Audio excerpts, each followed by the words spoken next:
at it. Oh, all right. And I think, let's see if we.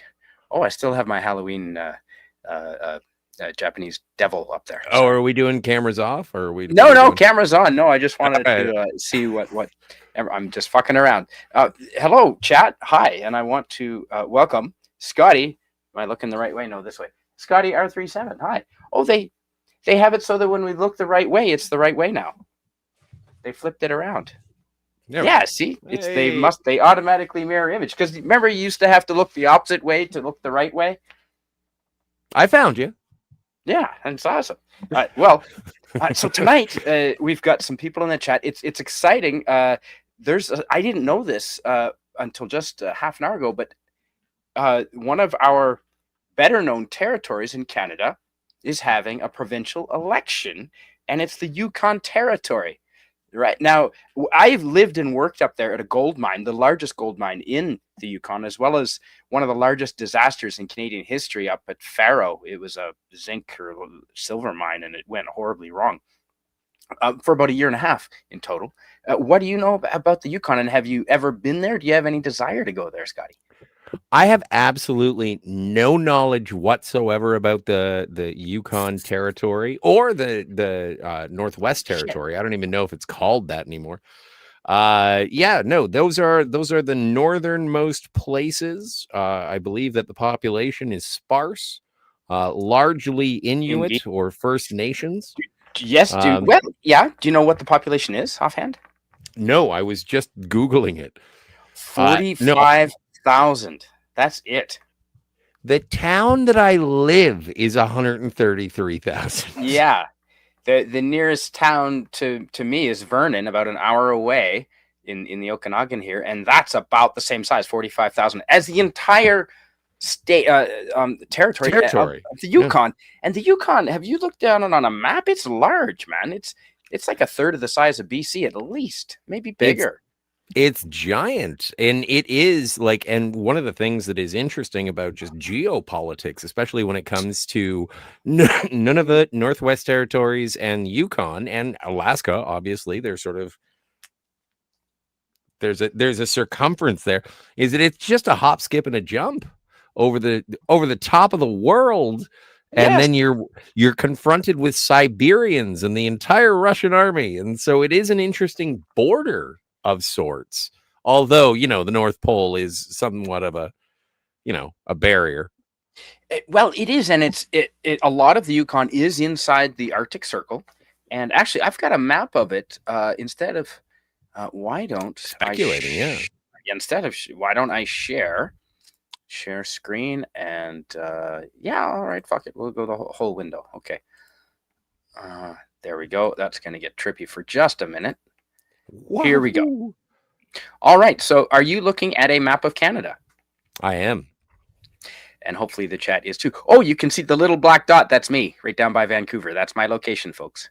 Oh, okay. There I am in relation to Vancouver, Scotty. So I'd come and pick you up in Vancouver. It's a 5-hour drive. About 10 to Calgary. Bad. Yeah, about 10 to Calgary.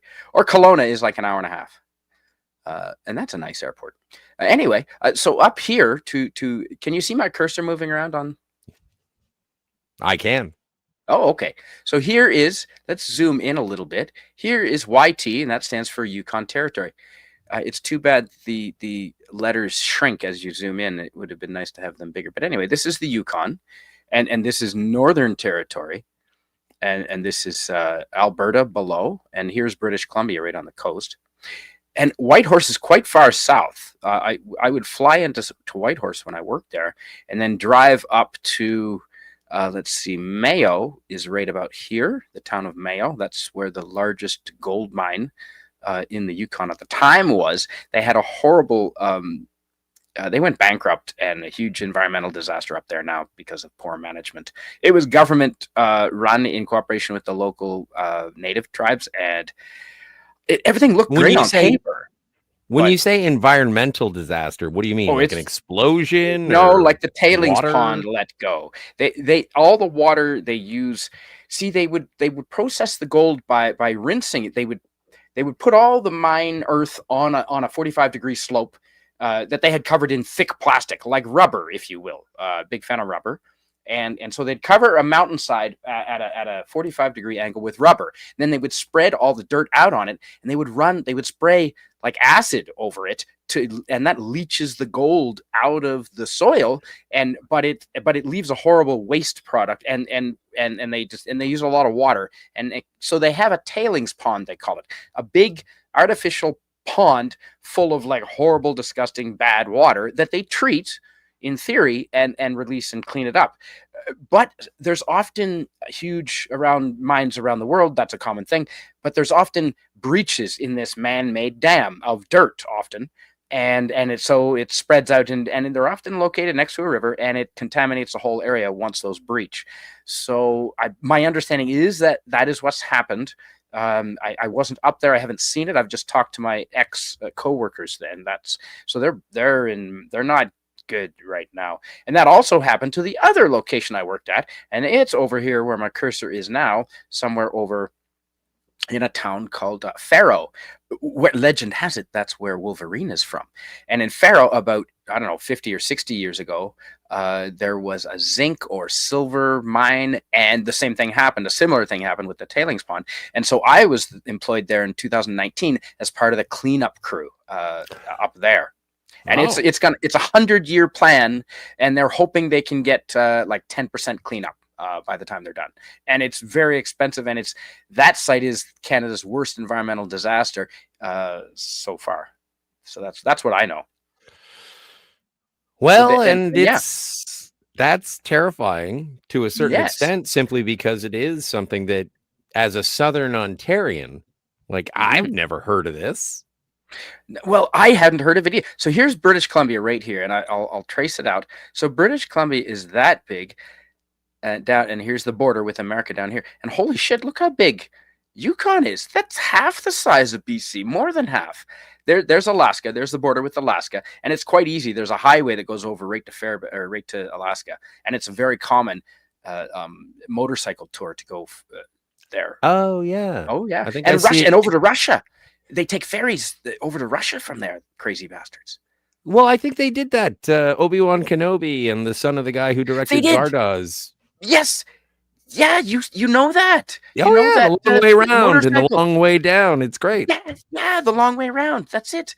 Yeah, Ewan McGregor, he was awesome in that sort of like a travel documentary about their trips on motorcycles. I did not know he was that adventurous. Well, and one of my favorite things, seeing as we're talking about Canada, is that when they did the long way round, Mr. Borman and Mr. McGregor said that the worst driving that they encountered anywhere on their travel around the globe was in Calgary, Alberta. Oh, yeah. Wow. Oh, there's Mayo. Can you see Mayo? Right there. And there is a clinic there that I often would take some of my guys to, and it is called the Mayo Clinic. It's right there. It makes sense. Oh yes, and the Mayo Clinic, but a Mayo Clinic. Yes, and I used to cross at Stewart Crossing right there, and the Nacho Nyak Dun, and I'm sorry for my pronunciation. They are one of the native tribes that own a lot of this area or habitate in this.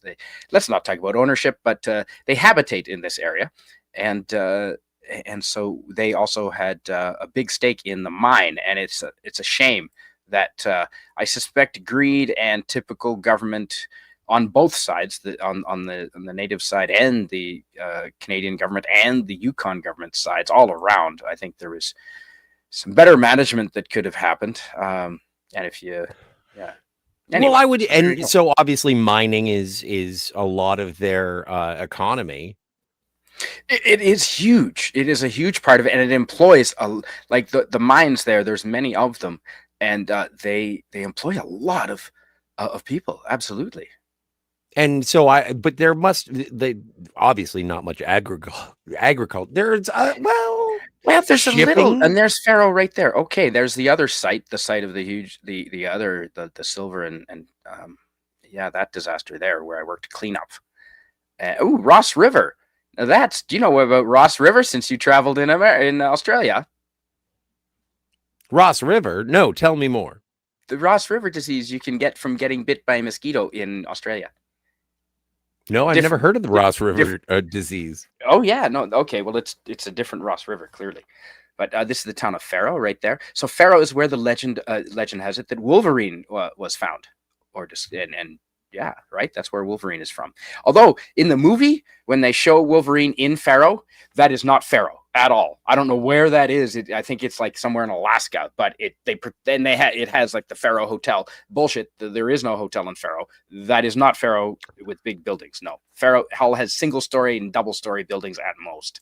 So For some reason, I want to say it was outside of Calgary where they filmed it. I know maybe. that X-Men was filmed in Canada, Yeah. like And here's Carmack. What was it? Liberty Island was in Burlington, Ontario. So okay, and so there's Carmack's. I'd like to point out, and let's I know, right? Well, we'll get to that. All right, sweet. Stop the screen. Yeah. So Carmack's was fantastic. I passed through there quite a bit, and they have an awesome gas station in which you can buy a T-shirt just like this. Oh wow! Hopefully, yeah, hopefully, and that's a moose. That's a Yukon yes. moose. Carmack's in Yukon. There you go, folks. It's not a Wendigo. It is not a Wendigo. You know about Wendigos. I know about Wendigo. I saw the Spider-Man comic where Spider-Man and Wolverine teamed up to fight the Wendigo. Dude, I just learned about Wendigos tonight. That is scary. Tell me what you know about Wendigos. Like I know it involves that Spider-Man cannibalism. and Wolverine. It involves cannibalism. Wendigos involve cannibalism. We Jill and I did a stream on Saturday night, and we were talking about Loon Lake with Gorilla's Random Thoughts. I remember that. I was there. I watched the whole stream. I thought that we were going to be watching a movie about cryptids, and so I was expecting a Wendigo. And so I explained when I found out about the Wendigo, I thought it was just an X-Men villain. And then it wasn't until about 3 days ago that Jill said, "Oh, you've heard of the Wendigo?" And I was like, "Oh yeah, right. They fought. The Wendigo fights the Marvel Universe in the comic books." And then she's like, "No, this is a Wendigo." And I was like, "That looks like a jackalope." And so I was off my rocker. I didn't know. So I had to look into it. Cannibalism, you say? Yes. Well, okay. So the natives, the Aboriginals here, the local natives in the Yukon have this legend that an evil spirit occasionally will take over you and produce an insatiable hunger. And it's an evil spirit, and it leads you to eat your own lips and eat your friends and neighbors. And there have been known accounts, horrible accounts, of this happening, but I think they're just using it as an excuse to get off of like horrible murder. And then they thought, oh shit, now the only way to get out is to eat the bodies and claim Wendigo. Yeah. That's the Wendigo defense. I mean, yeah, the Wendigo defense. But then you got to eat a body. But I mean, if you don't want to go to jail and have sex every night, bad way. Well, but seriously, if you think that eating a body is going to get you out of jail time, seriously, put the firewater down, my friend. Well, yeah, that's true, sir. I apologize for the implication. The implication. But yeah, we're both drinking alcohol right now, so I don't think it's true. It's true, but it's Pabst Blue Ribbon, so it's not really fiery water. It's more like smoldering water. Yes, to Gil. Halloween is Gil's favorite time of year, so I got a lovely message from Cam the other day. Ooh, love that guy. Halloween, and he was like, "Happy Halloween, Cardinal Sin lives." Hey, Tony. Damn right. Yes, yeah. Let's. Sorry, I've been ignoring the chat, and that is not helpful at all. That is my fault. So I want to say, ooh, Scotty's here. Yeah, we knew that. Okay. And then FKHC, good to see you. Excellent. Hello. Fakak. Yes. Nemesis of Eden. Hello, you beautiful beings. Hope you're doing well. He always says that. He's always so pleasant in his streams. And I want to say hello to Lemon Pie. He's Nemesis's gaming streams are pretty rad. Yeah, his commentary is hilarious.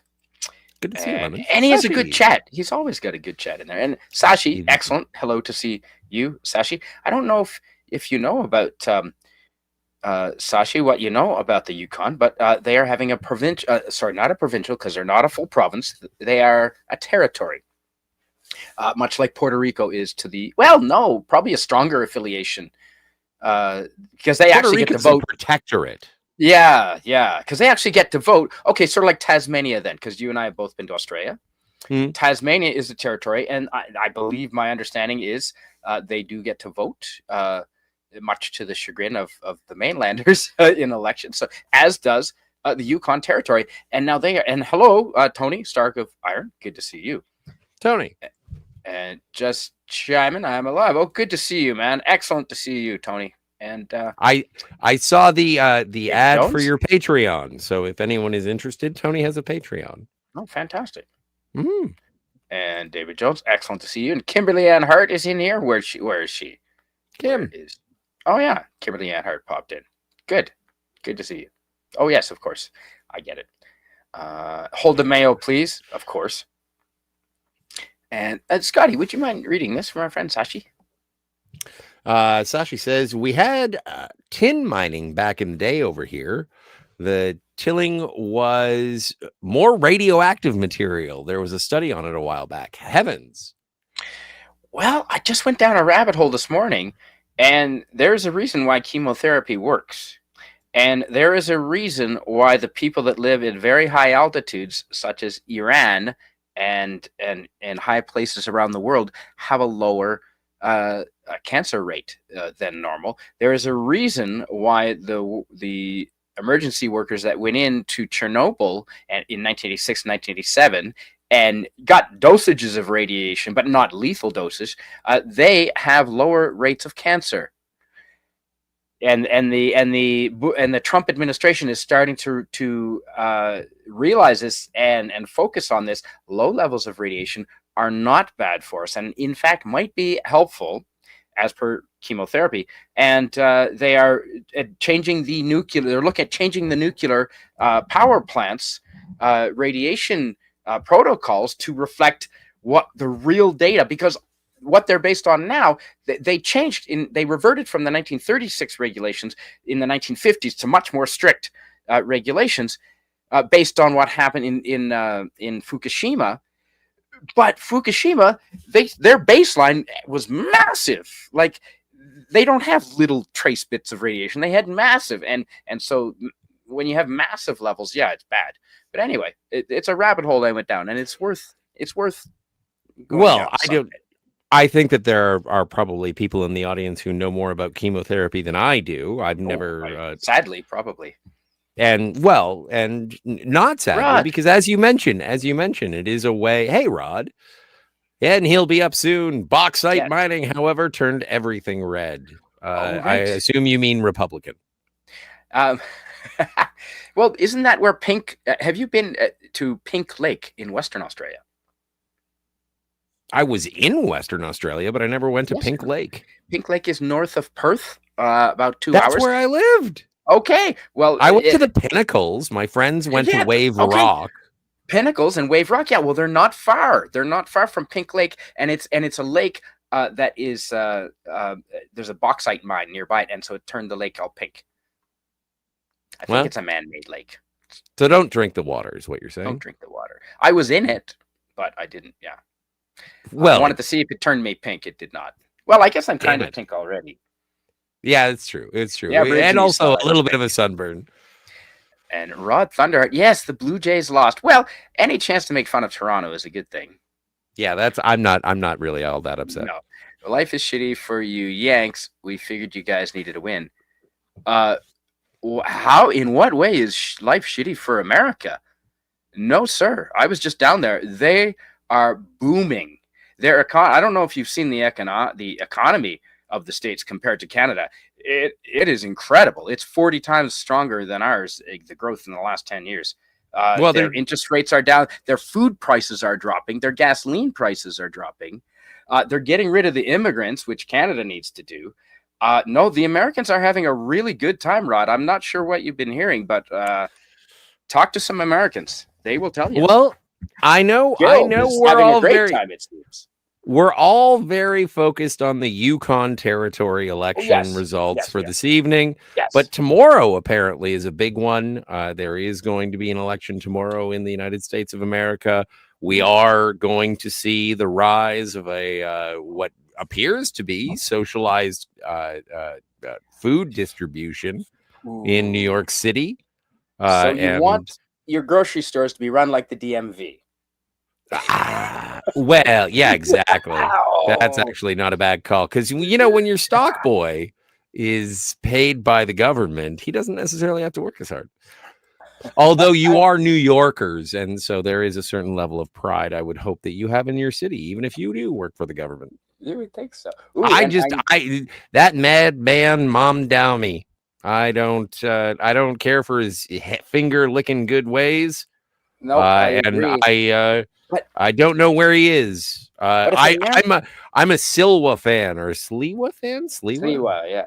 If now did you and Montreal just elected a liberal woman leader who's an immigrant that seems like she's a socialist as well. But now, if New York goes full socialist and libtard, they will serve as a warning and a precautionary tale to the rest of America, which might end up in a good way for the rest of America. I still have hope in the Union. I am a Republican. I believe in the Republic. Yep, me too. When it comes to the hypothetical views of my Canadian citizenship upon a foreign nation. And yes, I'm allowed to talk about the United States just because I don't live there doesn't disqualify me. Get off your high fucking horse. Just don't make an advert and run it during the World Series. Exactly. That's rude. That's rude. I'm against that idea. That's foreign interference. That is foreign interference, which is Rob Ford. Absolute fucking gobbledygook. Sorry about the swear. When it comes down to you're it, on my channel, because we stopped. Didn't Trudeau say like, oh no, you're not allowed to have news on Facebook anymore because it'll influence our elections? And it's like, all right, well now we're gonna throw ads over the border and tell Americans how to deal with Canada. And it's like trying to influence the Supreme Court. Fucking pinkos. Yeah, trying to influence the Supreme Court. You two flatter me, says Nemesis Veden. It's my awesome chat that makes it easy to be funny. I feed off them like a Wendigo. And Rob Thunderheart, I bet you he does know about indigos. And Tony says, I'm just listening in while not live this week. It's been nice being able to relax. And one advantage of not being in demand. You've never had that problem from me, sir. Hey, Matt G. Crouchy Taylor, Hidden Swift. That's a hilarious name, Scotty. I agree. And I Baxter, for one, you love me. Woof woof. I love Baxter. Ooh, lemon pie, pouring himself some fire water. And I want to say hello to Suzanne Eckstein. Hello to you. Hey. She probably knows about the Yukon. She's been all over the west of Canada, I believe. And Pink Lake and Jeff. Hello, everyone. I've not seen the film, but I'm sure it's titillating. Yes, the Chernobyl. They were telling us. Remember when Chernobyl happened, Scotty? Like the entire half of Western Europe on the maps was going to be demolished and not livable. And now people are living in Chernobyl, and the cancer rates are not off the charts. People do not live in Chernobyl. People do not live in Chernobyl. Well, around Chernobyl, within very close proximity, much closer than what they told us originally. I mean, well, obviously, huge amounts of radiation are bad. But did you know, oncologists in general, and people that work with radiation in the medical environment, I just learned today in America, have lower rates of cancers than your general practitioners. So low levels of radiation, because your body apparently can repair radiation damage, which it's not cumulative. Which is I have been firsthand to see the effects of chemotherapy on people, and it punches you in the gut. You lose your hair. It is an effort. It is an effort in destroying the cancer cells, but also there's going to be collateral damage. Well, and that's too much radiation. But yes, that's what chemotherapy is. Yeah. Scotty, you pronounce communist wrong. Yes, socialism is communism. We know this because Lenin himself has said the goal of socialism is communism, and he would know. I All right. use them synonymously. Maybe I'm Yes. incorrect. I don't care. I don't No, me subscribe to too. it. Geez, you remind me of well, never mind who you remind me of when you say that. Yeah. I was in a chat the other day, and he showed up, and it was amicable. That's no. Hey, I wish him well. Bless his cotton Yes, socks. me too. And he's an intelligent man. I will give him that. DJ Play Nice, hello, sir, to you. So what we're talking about tonight is the Rah! Yukon, folks, because Yes. there's a territory that's having a provincial election. Now, I guess they're looking at, now it was a very liberal territory, but this election, it looks like the conservative, Yukon Conservative Party is going to take 16 or 17 seats. The NDP might get 7, and the Liberals are looking at 0. So out of, what's that, 24 seats, 16 or 17 might go to the Conservative Party. So that's a flip. Newfoundland, didn't they just vote in a Conservative provincial government as well? Going from Liberal to Conservative there? I believe they did. So Canada's flipping Conservative, my friend. It looks like, maybe. I don't know. I don't know if this is final. But yes, the Yukon Party is at 14 seats. The NDP is at 6. They have a And they're, majority you then. know what? I'm okay. I'm okay with the NDP as long as they are geographically appropriate.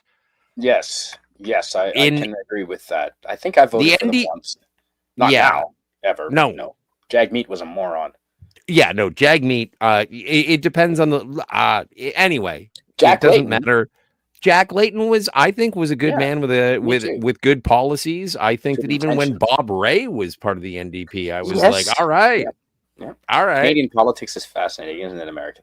So Sashi, do you mind reading Sashi? I will, but I do have to say that there is 1 seat for the Liberals. 1 in let me guess, the town of Mayo. I don't know where it is from. because Okay, I heard that he did have a chance because Mayo has such. It's where the largest gold mine in the Yukon was, and therefore lots of government contracts, lots of government money, lots of federal government money, lots of Liberal Party connections. That's why Mayo would be the only place to go Liberal. But yeah, okay, they'll 1 seat then. Okay, fair enough. I think the riding is Lake Leberge. Oh, okay. All right. It's a big riding. Wow. Yeah. Giant place. And hello. Oh, no, wait, no. Hey, Rod. Good to see you, my friend. Hello, Rod. How you doing, guys? Fantastic. You know about Wendigos, I bet. Yeah, I heard you guys earlier, but I had stuff I had to quickly still take care of. So, not to mention, I just no, I'm done. But I was I also finished working out. So, I did that this morning. Good for you, man. Yeah. But no, Wendigos are born out of they're Algonquin primarily. That's on the East Coast. We have them in New Brunswick. We have Algonquin tribe members, I'm sure. Yeah, and it's generally yes, cannibalism, but it's also born out of extreme selfishness. And I am a Wendigo. They can be there've been many forms. They're as little as they can be shriveled up corpses, almost corpses, or they can be like giant, like Sasquatch sized monsters and like again, like they devour flesh, or like again, it's acts of extreme selfishness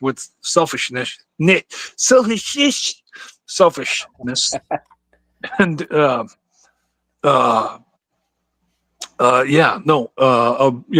like stealing, etc.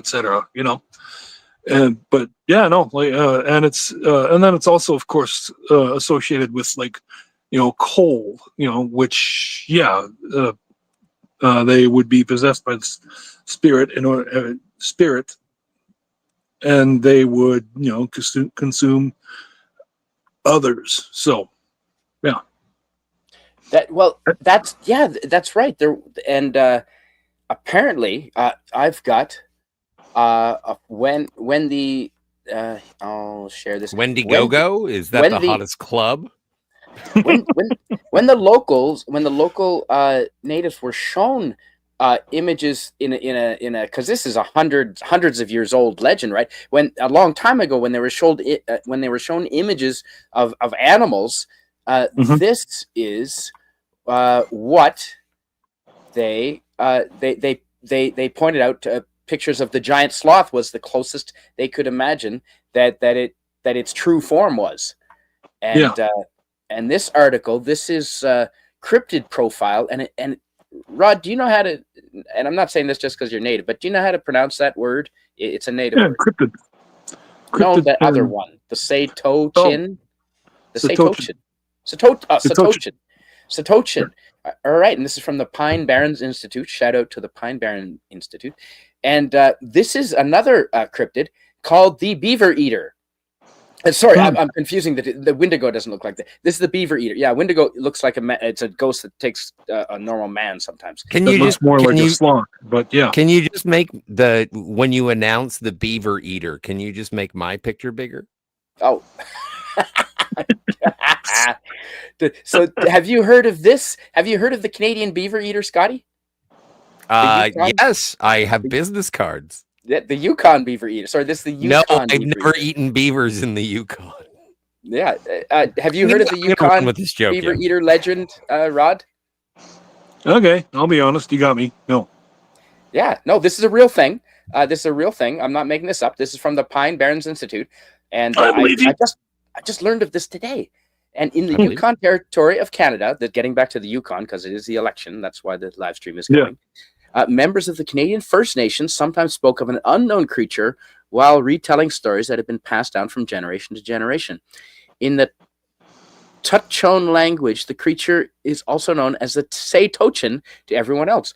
The creature is known as the Beaver Eater. To everyone else, the creature is known as the Beaver Eater. They regarded him as an unknown creature, as a very real flesh and blood animal, and he was described as more muscular than a grizzly bear, and it would Mhm. break into camps and eat the beavers that the villagers had gathered. That we're neglectful towards. And that's why he was so muscular. Because I don't know if you've ever seen have you seen a beaver in real life, Scotty? Yes, several. Yeah. They're muscular, aren't they? They're They big are. and muscular. They are. Yeah. So Well, yeah, you have to be to tumble trees. True story. You got to be able to eat wood. that's Yeah. true. Yeah. So there you go. So there's the Wendigo, and bring it to the Yukon. That's their local legend is the Beaver Eater or the Saytochin. Yeah. Well, and it's like Bigfoot and Sasquatch. Like they are they're all over North America. Like, and I think that they go up right up to the tundra. Well, Bigfoot is the white guys description. You know, we've always known him as Sasquatch. Yeah, fine, fair enough. And David, hello and welcome, David. Conservatives win the Yukon. No kidding. That's what Scotty just announced. There you go. Which is so strange when you consider that with like what's going on in Alberta and dealing with the pipeline issues and everything like that. And people are all, oh no, oil, boo. And it's like, as you mentioned, with natural folly in terms of industry in the Yukon. And it's like, is mining more detrimental? If that is going to be we care about the environment. And it's like, well, have you checked out what's going on in the Yukon? And they're like, we don't go there. It's too cold. Oh, well, speaking, before I forget, and Rod, have you ever heard of the town called Faro? And it has to do with the Wolverine. Isn't that his hometown? Yes. And did you know that I worked in Faro? Oh, cool. Yeah, Mind here's you, Faro right there. Can you see what I'm seeing? Can you see Faro? Yeah. Yeah. Well, Plus, I mean, Wolverine was created by a Canadian writer anyway. So then, Right. There's yeah, Faro. yeah, Yep. very And cool. the airport, do you see up above is the airport? Right. Yeah. And you can walk. So here's downtown here. And wait a minute. That's not Faro. That's Whitehorse. Whitehorse has the airport up there. Yeah, because I used to see the forest between the town down here and the airport up there. Well, you can walk from downtown. You can walk up to the airport and catch your flight. And Scotty, the weed shop, you can buy your weed right here on this end of town, and you can walk up through the forest. There's big staircases, and you can smoke your joints on the way to the airport before you fly home. Nice. Yeah, so this is the Yukon River right here. That's not, I Googled Faro, damn it. That is not Faro. That is definitely Whitehorse. So that doesn't belong there. This is Faro. This is Faro. They have a golf course that runs through town, and therefore you can drink publicly all through town because it's on the golf course, and a lot of politicians come and play golf there. And the mine is way up here. If you way up in the background, and this is the town of Faro in the foreground. The one town that I'm aware of that you can drink legally in public because of the golf course. Now, do you want to see what my experience in Faro looked like? Yes. Here's my experience in Faro. This is the Faro cleanup mine, and this is the tailings pond. And this is the horrible, everything here is just gray and ash colored. And it's pretty devastating, Rod, because it was at one time, I think it still is Canada's greatest environmental disaster. This is it here. Oh, no, that's not. It looks like a great place to film a Doctor Who episode. No, can't reach the page. Okay, no. But yeah, this is it here, and it's not good. It's not good. Yeah, the Faro Mine Cleanup Project awarded 3 new contracts at how much expense to Canadian taxpayers? No, it should be the mine who worked there 50, 80 years ago. They should be cleaning this crap up. Here it is. This is what I'm used to seeing. That's, oh, damn it. Anyway, I don't know if you can see, but it's pretty ashen. It's pretty gross there. No. I get it. Yeah. No, totally. Not cool. Yeah, that's not good. But anyway, so but Faro, the town, as you can see, is gorgeous. I mean, it is beautiful there. Love it. Well, and I don't want to contradict you on your stream, sir, but apparently it's Cold Lake, Alberta is the origin of James Howlett, who would later become Logan, who would be known as Weapon X, and thusly the Wolverine. But he was discovered in Faro. He was living in Faro at the time when he became an X-Men, wasn't he? I think in the first comic involving him, that's where Spidey ran into him, wasn't it? When you said that's where No. Spidey wasn't the first. No, his first appearance was in Hulk 121. Oh, that's where Hulk runs into him then, in Faro. Yes. All right. Yep. I've known plenty of beaver eaters, says Sachi. Huh? You come in all sizes now, says DJ Play Nice. And, Rod, can you read this from our friend Nemesis? Please. Yep. Nemesis of Eden says, there's a gentleman on YouTube who I follow as a collector of folk stories from Canada, including the Wendigo. Yeah. I wonder ask him if he knows about the Yukon Beaver Eater.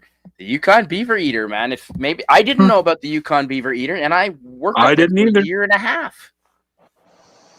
Yeah, you know what? The natives in the north have some cool fucking legends. I'll tell you that. Can you imagine? Like, okay, so what? So you want to steal a village's, you're in the village and you want to steal everyone's beavers. So you do it, and then you make up a story. Oh, I saw this giant sloth looking creature that came in and ate all the beavers. That's what happened to the beavers, Scotty. Yeah. I've always found I've heard that beaver meat is not necessarily appetizing good. It's very fatty and stringy. I've never eaten the That would aquatic make sense. mammal, but no, but in terms of the actual beaver slapping tails, making dams, felling trees, Yes. that would be terrifying, and it would also probably like that oh, what do you call it? That myth, that cryptid, that origin of the beaver eater is Yes. probably something where it's like, oh no, the river's running fast. It must have been beaver eaters because Right. they fucked up the dams, the natural dams. And So yeah, no, it makes sense. A lot of these things, like a lot of these cryptids, a lot of these tales are they're based on superstition, and they're old wives' tales, except they're giant monsters like Slender Man. Have you seen oh, hey, Tony. Tony says I better shuffle and get something done. Lurk mode engaged.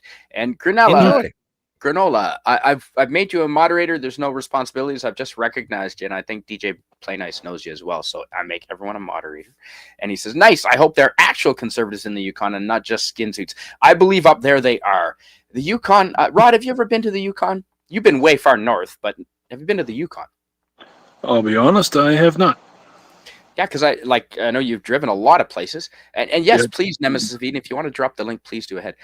Well, the Yukon, I was telling Scotty, do you know there's only 45,000 people in the entire territory of the Yukon, and most of them, like 40,000 of them, live in one place in the south, in Whitehorse, the capital city. Yeah. And so there's freedom up there. You can drive. I drove for 6 hours many times, and you would pass one or two other vehicles. That's why, like, you take food and water for days when you travel to camp. You have to, because if you could only see like one other car that day. Well, because if you break down, you're fucked. And you can't never leave your car, because timber wolves will eat you, and if they don't, the grizzly bears will, and that is not a fucking joke. Yeah. The timber wolf, I couldn't walk when we had a forest fire at our camp, and it was within sight of our camp, and everyone was watching it, and we were wondering how we were going to escape, because there's only one road out, and we had to convoy in vehicles, and I thought, well, I'll just walk out, like, because it's 20 kilometers to the highway, and they were looking at me. It's like, no, you'll never make it. Like, you will be eaten. You will not make that 20-kilometer walk, like day or night. I was like, holy fuck, okay then, I'm driving. And I did see a timber wolf once or twice driving, and fuck, they are big and black and massive and that's scary. racist. No, I'm joking. Okay, they were native African and huge. Jason Love, hey, welcome to see you, buddy. Remember Fluffy from Creepshow towards all the Sasquatch? I don't. TARDIS materialization. I don't know Fluffy from Creepshow. I don't like horror. Yeah, I'm a little scared shitless of Sam Squatches. Ricky, you know that, Bubbles. DJ Play Nice, thank you for the quote. That's not a talking Sam Squatch. That's Julian. Ricky, Nemesis of Eden, you guys talk. Were you a big fan? You know, I grew up about 4 hours from where Trailer Park, the actual trailer park from Trailer Park Boys was. And I know people in trailer parks around where I live. The Trailer Park Boys, they're not an exaggeration of East Coast trailer parks. That's actually how they are. It's almost like that. It's really more of a documentary or mockumentary, really. It is. Like, there are people like every one of those characters, I swear to God, on the East Coast. Oh, like, yeah. I'm not talking Ontario, Scotty. I'm talking like Nova Scotia. I'm just talking about the show. I liked it better when it was a little bit more realistic of the downtrodden nature, with a comedic twist of like East Coast stuff.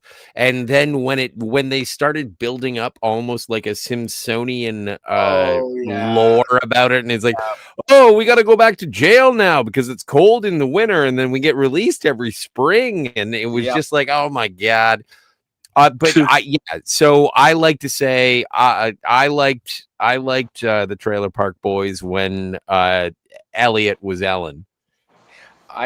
You know what? I agree. Ellen Page is kind of hot. I had a thing for her. No argument, but she did not think so. Ooh. Rod, this is close to you. Do you mind reading this from our friend Nemesis? Well, I don't know how close, but it's the same province. Well, I know exactly where that is. I know Cold Lake. I spent 4 weeks there doing a survival camp for air cadets, and I have delivered so much pipe there. It's not even funny. I'm sorry. What? I believe the pipe delivery should be combined with the beaver eating. Yes, I I meant to talk about the Yukon election, and here we go, all sexual and No, I thought we were talking about cryptids and good, awesome work. yes. But the Cold Lake. That's actually where they test jets.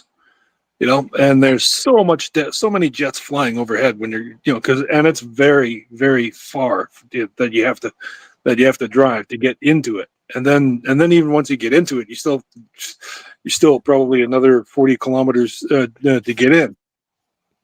Oh, and does anyone go swimming in Cold Lake? Surely not. It was too cold. Go what? Sorry? Swimming. No. Yeah, I didn't think so. Just checking. Scotty, do you mind reading this from our lovely friend Sashi? Sashi says, I once used to live in an area that used to mine tin. That sand was all bleached white. Temperatures were higher because of the sand reflecting the sunlight. Heavens. Okay, I believe that. And I just learned that that's how they make modern glass so flat and perfect is they float it when it pours out on a bed of molten tin, which was very cool. I just learned that like last week.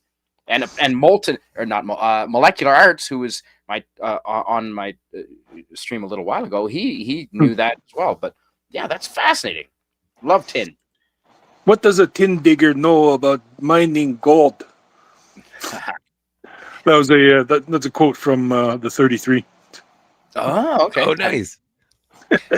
Pick a different beaver, Scotty. That one's spoiled. Ooh.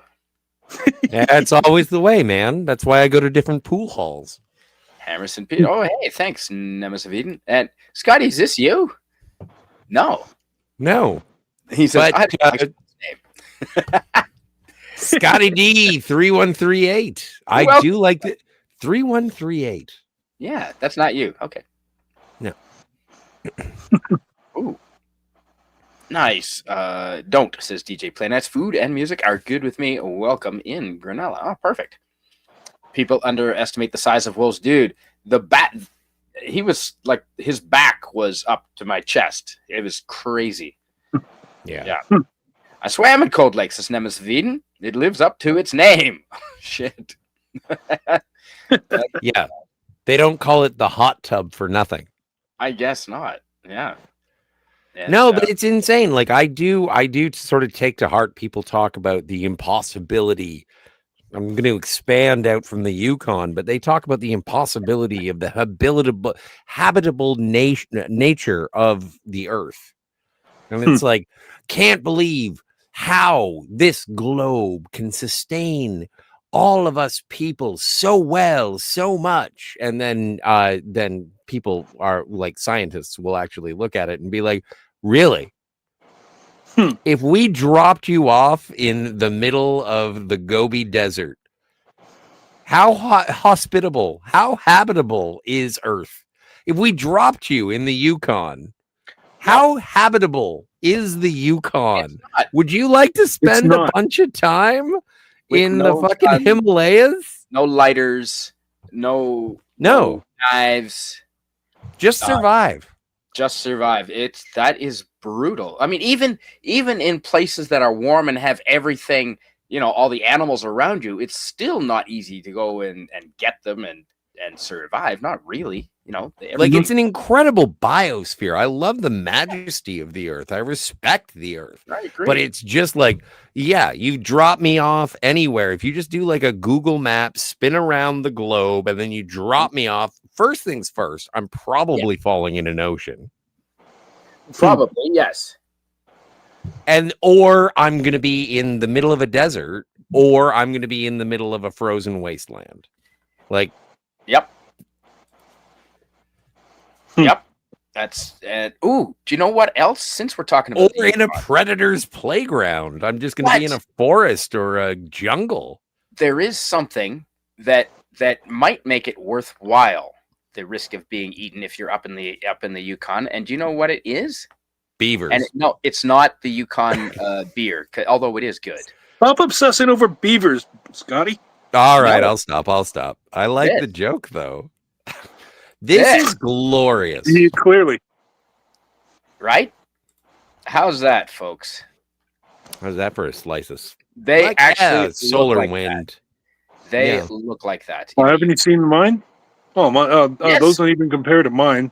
Yes, Rod. Mine have entirely purple skies. Yes. Ooh. Right?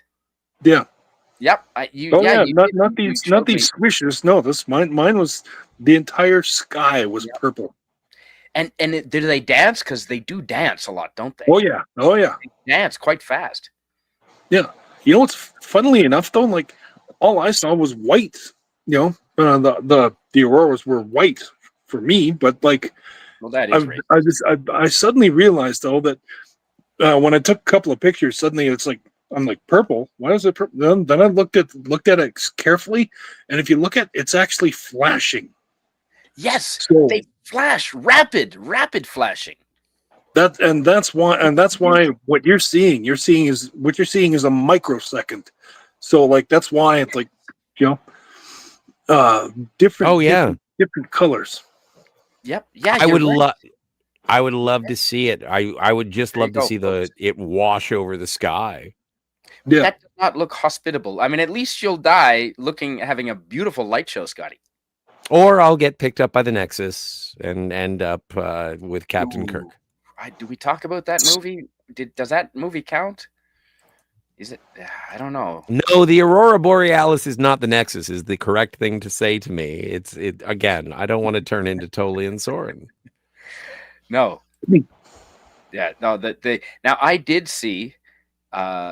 I did see the Aurora maybe 5 or 6 times, but maybe only once like this, because it was often when I was sleeping. Because man, you got to sleep when you're working at a gold mine. You got to sleep whenever you can get it. And and you go outside, like you're in your bed. It's what 20 degrees Celsius, nice and warm, comfy in your bed, but go outside to stare at the northern lights in the middle of winter in the Yukon, it's minus 50 degrees Celsius. Yeah. Like, but it's dry cold. It takes you 10 minutes to get out of bed and put on the clothes. It's not like you can just step outside and go, well, you can for about 10 seconds. But yeah, it's not, and was it shared accommodation or did you have a private room? I had a private room, but my walls, Nice. It was like a big trailer that there was a corridor down the middle, and they had like 8 foot wide by 12 foot wide. So I could almost touch the walls, rooms on either side, but the walls, the partitions didn't connect all the way to the ceiling. There was like a little gap. Oh, so you can hear, everybody can hear, you're all in the same. Yeah, but that, like, it's not a matter of the sound. It's a matter if it is sort of an enclosure, a shelter of sorts. Then if you go out and you open a door, you wake who the everyone fuck up. let all the heat out? That's exactly the problem. Yes, it was cold, and man, the frost heaves. It would heave the trailers up because you're not making foundations for these things, and so the trailer. I mean, it's basically a transport. It's a mobile home frame, and when you heave on one end of a 100-foot long building that's not anchored in the ground 3 or 8 feet in the case of the Yukon. Below the frost line, you get it heaving, and then the door frame is at a square, and so the friggin' winter door doesn't shut all the way, so there's gaps, and and as a maintenance guy, that sucked. And it was rough, man. And it's Can you dark. imagine you flip like basically a giant Winnebago? And it's like someone says, "What happened?" And I went sightseeing. I didn't know it was windy. I just wanted to see the lights in the sky. The northern, they were amazing, but it's dark there. It's 21 hours a day in the middle of winter, like 3 hours, and the sun barely comes up above the horizon. Like it's not above you. It's like just above the hills. It's like looking at the moon. Exactly. That's it, man. Jason. Frost heaves, Well, huh? Well, frost heaves sounds like something I had after ingesting some of Mother Murphy's snake-flavored ice cream. Snake flavored ice cream. Mama Murphy? Is that a Fallout 4 reference? Ooh. I would have no chance. Yeah, if you have a gun, Jason Love, yeah. And up in the Yukon, did you know? I just learned this. 1 in 11 houses has a restricted weapon, i.e., a handgun. In the Yukon, a prohibited weapon, sorry, yeah, 1 in 11 has a prohibited weapon, and 1 in 3 houses have guns in the Yukon in general. Makes sense though, because of all the wild animals. Damn right. I mean, even here, I'm allowed to have a loaded shotgun by the door because of the bears. I mean, that makes sense. Yeah. Like because of the team from Chicago? Yeah. Okay. No, because yeah. And when you're left, when a camp shuts down and all the workers go home, I almost had this opportunity to get employed as camp watch. So until the guys come down to tear it down, you stay there and just watch over the camp. But because you're there alone, you get a radio and you're supposed to get a big rifle. But they didn't let me do that, but it would have been fun. Well, and that's why, like, when it comes to sort of the legislation that comes from Ottawa and Ontario and such, is they don't forget the RCMP used to be the Northwest Mounted Policemen. That's because right. they were on fucking Yep. horseback taking care of the Wild West because of all of these That's gold right. rush motherfuckers. In the Northwest, yes. And it was near Dartmouth, in the Trailer Park Boys DJ playing us. Yeah, it is near Dartmouth. Oh, nice. Yeah. But in terms of being able to arm yourselves in a wildlife rich environment and then to say you can't have guns, like, it's the same thing as any sort of, as you mentioned, in terms of a mining disaster. It's environmental mining disaster. It's like, yeah, no, I didn't hear about it. And the same way that it's announced so heavily in city sensors across Canada, and it's like, yeah, when was the last time you were in Whitehorse? I can buy shotgun shells at the corner store. I don't know if that's Dude. true, but if you could, no one would check on it. You probably just not in Whitehorse because there's a lot of government officials there. Apparently 45% of Whitehorse works for the government, but anywhere outside of Whitehorse, absolutely. Like, you kind of get my meaning. You get my meaning. In Carmax, the shirt I'm wearing, I Yes. bought the shirt it was like a giant emporium show, and you can buy all kinds of things in Carmax. Yes, your hunting licenses, and did you know in the Yukon, if you go up there as a tourist, you can get a tourist hunting license as long as you're with a licensed resident of the Yukon, and you can go shooting bush chickens or whatever else you want to legally shoot. Oh man, bush chickens? That's This is better than beaver eating. Spruce grouse or partridge. We call them bush chickens. Bush chickens is what we used to call homosexuals in Yellowknife. Oh dear God! That You reminds said we could talk about gay Eskimos. You specifically said.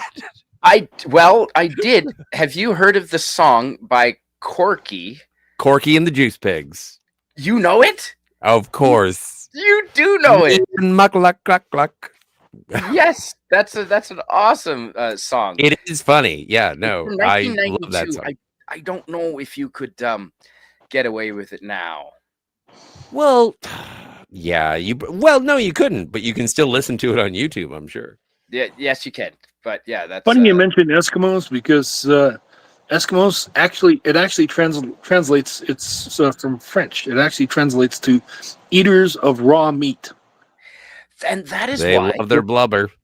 No, that is exactly Rod, because one of the chefs, and I won't give too many details because I don't want to give him away. But he was a good friend of mine because I was the maintenance guy, and anytime any part of his kitchen broke down, he would wake me up at 2 a.m. and I'd go and help him. So we became great friends. And he was in fact a gay Eskimo, and he insisted on being called an Eskimo for that reason. Rod, he did not like the term Inuit, and he was the one gay Eskimo in his village. And I remember it was funny, man. He was a hilarious guy. He was a smart ass, and he was a short little guy, but awesome guy. And and I say that because I'm 5'6", Rod. But he put down the phone one day because we had a camp phone because there was no cell phone reception there, and he put down the phone. He hung up and he looks at me. He goes with a sad face. He goes, "My igloo just burned down." Said I took him seriously for about a tenth of a second. I thought, and I felt bad for him and then oh, you son of a bitch. He doesn't live in an igloo, but yeah, he's a smart ass. It was hilarious. Well, That's me actually and funny you Chuck mention that. Chuck, we both Funny you like mention that. rubber, but me, I've got this crazy fetish for rubber. I'm That's the the song. only gay Eskimo Is the song. Funny you Sorry, mentioned Rod. in my the tribe. igloo on fire, because my buddy actually created a Facebook profile, and he called himself Flaming Igloo. Oh, that's awesome. So Flaming Igloo on Facebook. That's hilarious. Yeah, well, The I guy think that- I think that's he's let that die since, and just okay. put a slightly different version of his name, just because he's one of those paranoid motherfuckers who doesn't Well, like to be fully known, fair enough. But did he probably had his phone in the white pages and would be pissed off if he was excluded 30, 40 years ago. No Hey, shit. remember? People used to call up the white pages telephone book and say, "Hey, I was left out. How dare you?" Hello, old man Bird. Welcome. And yes, not an eruption, an election in the Yukon. And when I was teaching when I was teaching English in Japan, I wasn't teaching Japanese. When I was teaching English in Japan, that's You were when teaching the Japanese English. that's right. In Tokyo, me and my friends, we went over at 6 a.m. to our buddy's house to watch, I think it was Obama get elected, I think, or Bush, one of those two. And the Japanese, we were talking about it with our students because they were all talking about it. And every one of them, it wasn't erections. There was so many erections in class. I had so many erections to talk about. It was Erections. erections. Yep. Okay, Scotty. Erections. Yes. You And have erection in Canada. yes, that's it. That's it, Rod. And that's not. Yeah, that is actually how they. Because they I don't. know. The L and the R, they don't distinguish them necessarily. They Oh yeah, I know. consider them the same sound, the same letter almost. Oh, I know. I have a good friend of mine. He's Asian, and he loves to make fun of himself, and that's exactly the voice he would use. Oh, gotcha. Yeah. Do you mind reading this from our friend Jason Love, please, Rod? Yeah, sure enough. Jason Love 5202 says fair. It's my answer to Fluffy, assuming it's not supernatural, requires requires specific means to kill. Basic Fluffy, meet my boomstick. Nice. Pew pew. Auto shot pew. That is odd. Ooh, and look who else is here. Dionysus Larson, hello, Greek letters. He says, "You taught me Japanese erection. You taught Japanese erection. You lucky bastard." I did indeed. Hey, Rusty Rivers, good to see you, buddy. How you doing, Rusty? Talking about the Yukon, my friend. I worked up in the largest gold mine in the Yukon, and they happen to have a territory election tonight. And it looks like, Rusty Rivers, I think you'll be happy with this, the Liberal government that has been running the Yukon Territory for the last several years is about to get maybe one seat, and the Yukon Party, which is a Conservative Party, is about to win with a complete majority. So that's pretty good. And hello, M&M, man babies. M&M. Excellent. Excellent to see you. Sashi says, "I used to have a teacher that caused many erections." Yes, school erections. I bet. I know. Yes, the social club and so forth. I have. That's exactly why I based chapter one and what chapter one in my See Through Love is based on. Mm-hmm. There's one science teacher that, she was actually a substitute, but oh my god. Ooh.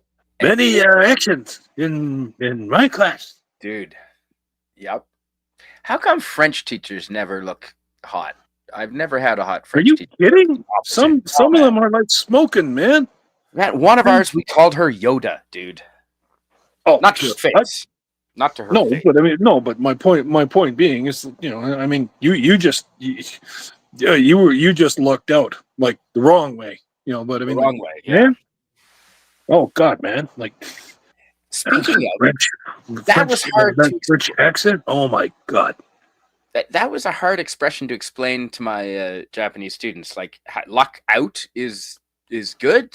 Yeah, that luck, like they thought luck in should be good. No, luck out is good. We don't. Anyway, do you mind reading this from our friend Sashi? Who, me?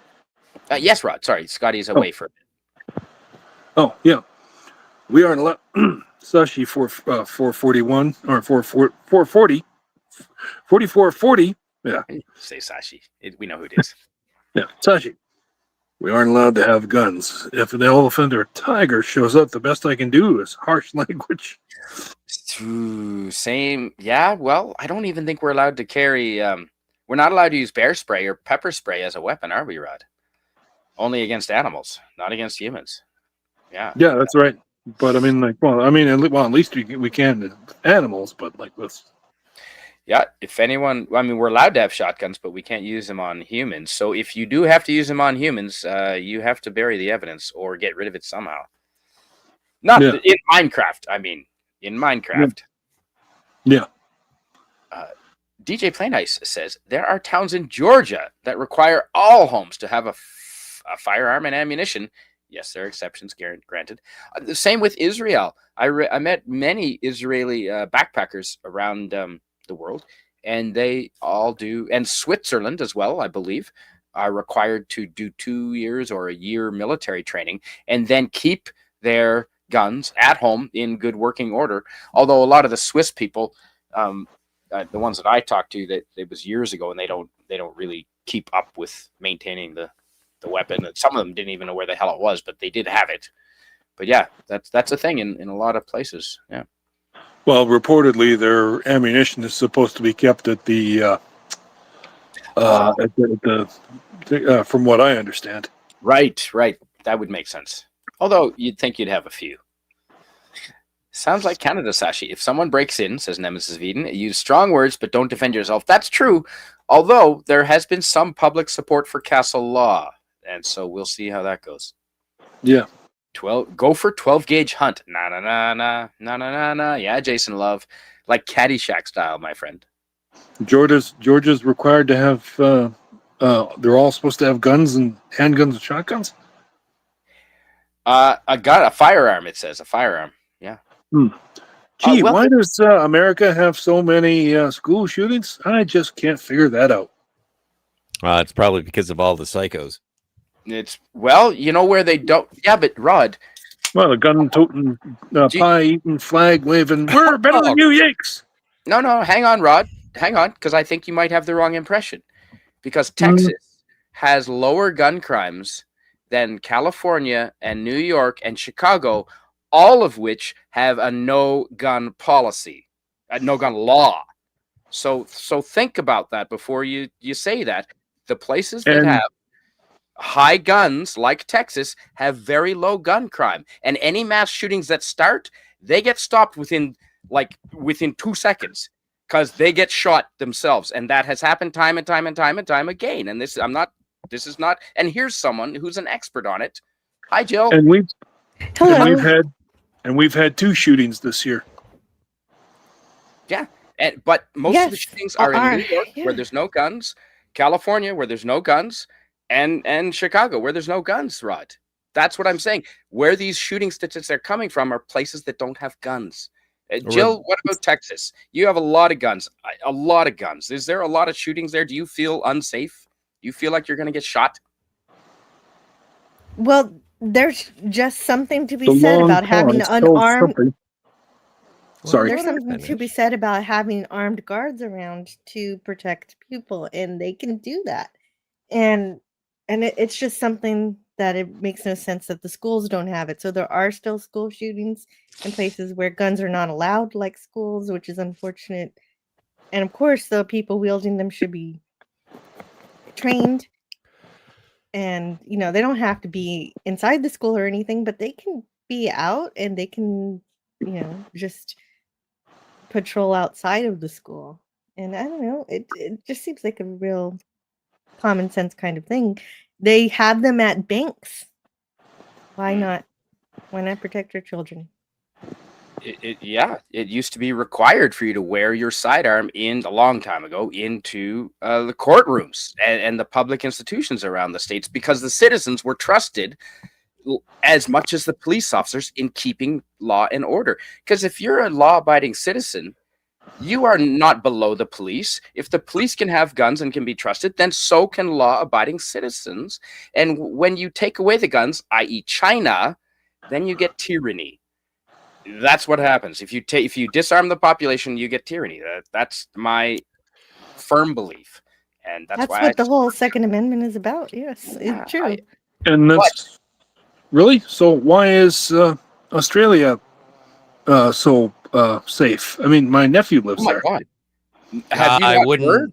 I would not necessarily dude. call Australia safe. Crime has gone through the fucking roof since they disarmed the population. Actually, I was just watching. Who did it? A famous Australian, Ian Butterfield. And if you don't know who Ian Butterfield is, go check out his YouTube channel. He's probably Australia's most famous YouTuber. Rod, coincidentally, I just watched his video this morning, and he's had it. He's had it with the crime in Australia. Apparently, there was a huge stabbing sprees, and it was just the tip of the iceberg. Australia is crime-ridden. The rate of murders in some Australian cities is higher than Los Angeles. The murder some statistics on that higher in Australia. I just watched the video. He's got all the stats. Well, he's got everything. He's a professional YouTuber in Australia, Isaac Butterfield. He put out this video that the violence has to stop in Australia. Coincidentally you just mentioned Australia, because that's what's happening in Australia. It's bad. And just in terms of prohibition of anything, like I would think that I've been to the United States, I've been to Vietnam, I have been to Australia, and I have never been. I've been to the Dominican, I've been to Barbados, like been around. Not like hot spots. I'm not saying anywhere that's particularly violent, but like the only place that I was ever like, okay, you got to watch yourself, is in Australia. And did they have guns? No. Did I still think that I was going to get my ass kicked? Yes. Did I do anything? No. I was sitting on a train and it was just like, oh fuck. So yeah, no, they're capable of violence without guns. And also in terms of prohibition, the only reason that there is such a chemical dependency rampant in Australia is because they decided that it was a really good idea to prohibit weed. And it's like, no. Now you've got a bunch of people doing meth and huffing gas and going for all the chemical. Gas is the thing. Huffing gas. I had never seen anybody huff gas until I got to Perth. And literally it was the middle of the afternoon, and all of a sudden there's a guy sitting there, and I don't even know if it was gas or glue. I know it was a paper bag, and the guy was passed out. Certain territories in Australia, you have to show your ID to buy gas, and it's for that reason, I believe. So prohibition doesn't necessarily guarantee compliance. In That's Victoria, right. Spray paint. It just takes away the right for Options. people who are lawful. It takes away the right for people who are lawful to have protection, and people who are criminals are already going to not follow the law. Right. I mean, I don't want to gang up on you, Rod. It's just I think you might. I don't know. You might look at some. I'm sorry. I'm still gonna have to respectfully disagree. A lot of Canadians, especially older Canadians, would agree with you, and for that very reason, I might ask you to reconsider your opinion, because older Canadians are agreeing with you, and well, they're a little. Well, I do understand. I do understand where you're coming from, and but I think that it Yeah, does yep. also have to do with concentration of population, and a certain level of disparate cultures who may be, sort of told that this is your enemy. I'm sorry to And hear that. Eminem and M has some bad news, and I know oh, she's in the UK. She says we just had another mass knife attack on a train. I'm so sorry to hear that. No guns. Yeah. The Nutters will use something else. And I heard they're trying to ban knives, but you're right. They're just going to use like a cast iron frying pan will do the job. No, that's Yeah. too. Yeah, I'm sorry to they hear that. ban knives in prisons and they find a way. They make shivs. That does They nothing. do. Well, they'll just get another bigger board with a bigger nail in it, and they'll destroy themselves. Yeah. That's Simpsons. That's Simpsons Halloween special, isn't it? Yes, it is. Yep. Yes, I just reviewed that. I know you did. Rod, did you get a chance to see any of Jill's Halloween Simpsons haunted treehouse? I need to. I'll make a habit of watching some of them. I've got plenty of time on my hands now, so. That's right. Oh, good, Rob. That's good, Rod. Excellent. And yeah, cars. Ooh, in China, so you can't have knives, you can't have guns. Have you heard the news of all the public on purpose mowing down of school children in particular in China? It's used at the cars and vehicles are being used as weapons of mass, like bad things. So now they have to, if you watch the China show, which I do, I recommend you checking out the China show. If anyone wants to drop their link in the chat, I appreciate it.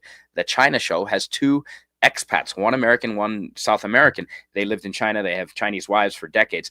And they do the bollard report because all over China in public schools and crosswalks, they're putting the bollards, like the traffic cement, to stop cars from killing people. It's so bad. Sometimes you'll see like 50 bollards up ahead of a school because like it's so bad because they don't have weapons and they're getting like it's called crimes against society because they're getting so frustrated with their situations. They're just taking it on the public. Yeah, cars are horrible weapons. I fear every time I drive on the highway. Rod, you know this. You're a professional driver.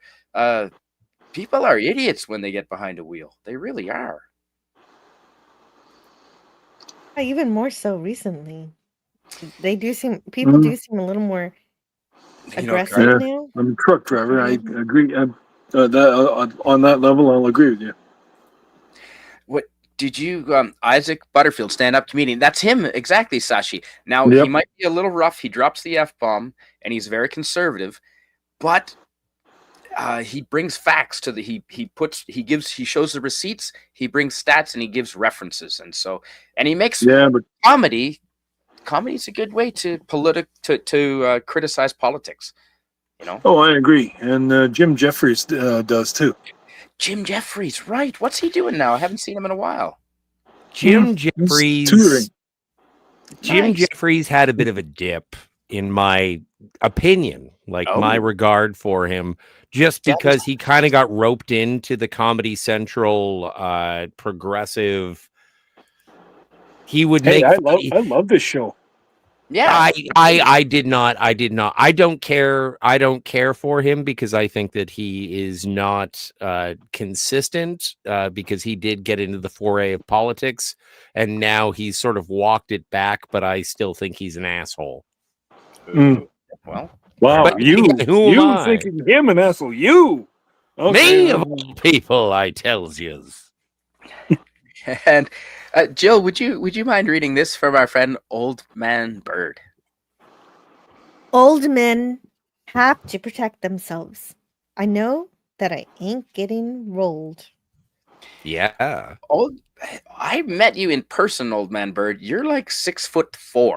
I think someone would have a hard time taking you down, my friend. I didn't know he was that big. Oh, dude, he's like 6'4", dude. He's got 100 pounds on me easy. Yeah. So quiet at home, says Tony. Thanks for filling the air while I work. Well, you're welcome, Tony. And Jill, sorry, this stream is about the election going on in the Yukon Territory. Have you ever been to the Yukon, or do you know anything about it? I don't really. Nothing. I don't know anything about the Yukon except for what cartoons tell me. I don't know. You know, What have it's cartoons just- told you? Have you heard about the beaver eaters? I just know not a about the joke. snow. The Yukon, Yukon beaver probably eater. Yukon Cornelius is the only reason I know. Oh, that- Yukon Oh, Cornelius! I awesome! forgot about Yes, Yukon of Cornelius. course. Nice. Yes, Yukon Cornelius. Thank you, Jill. How did I forget to? How have did a- we not even get there? Yukon Cornelius, of course. Yes, right. Well, it's I got a famous for review, gold. Rudolph. Yes, you should. Yeah, because Christmas is coming.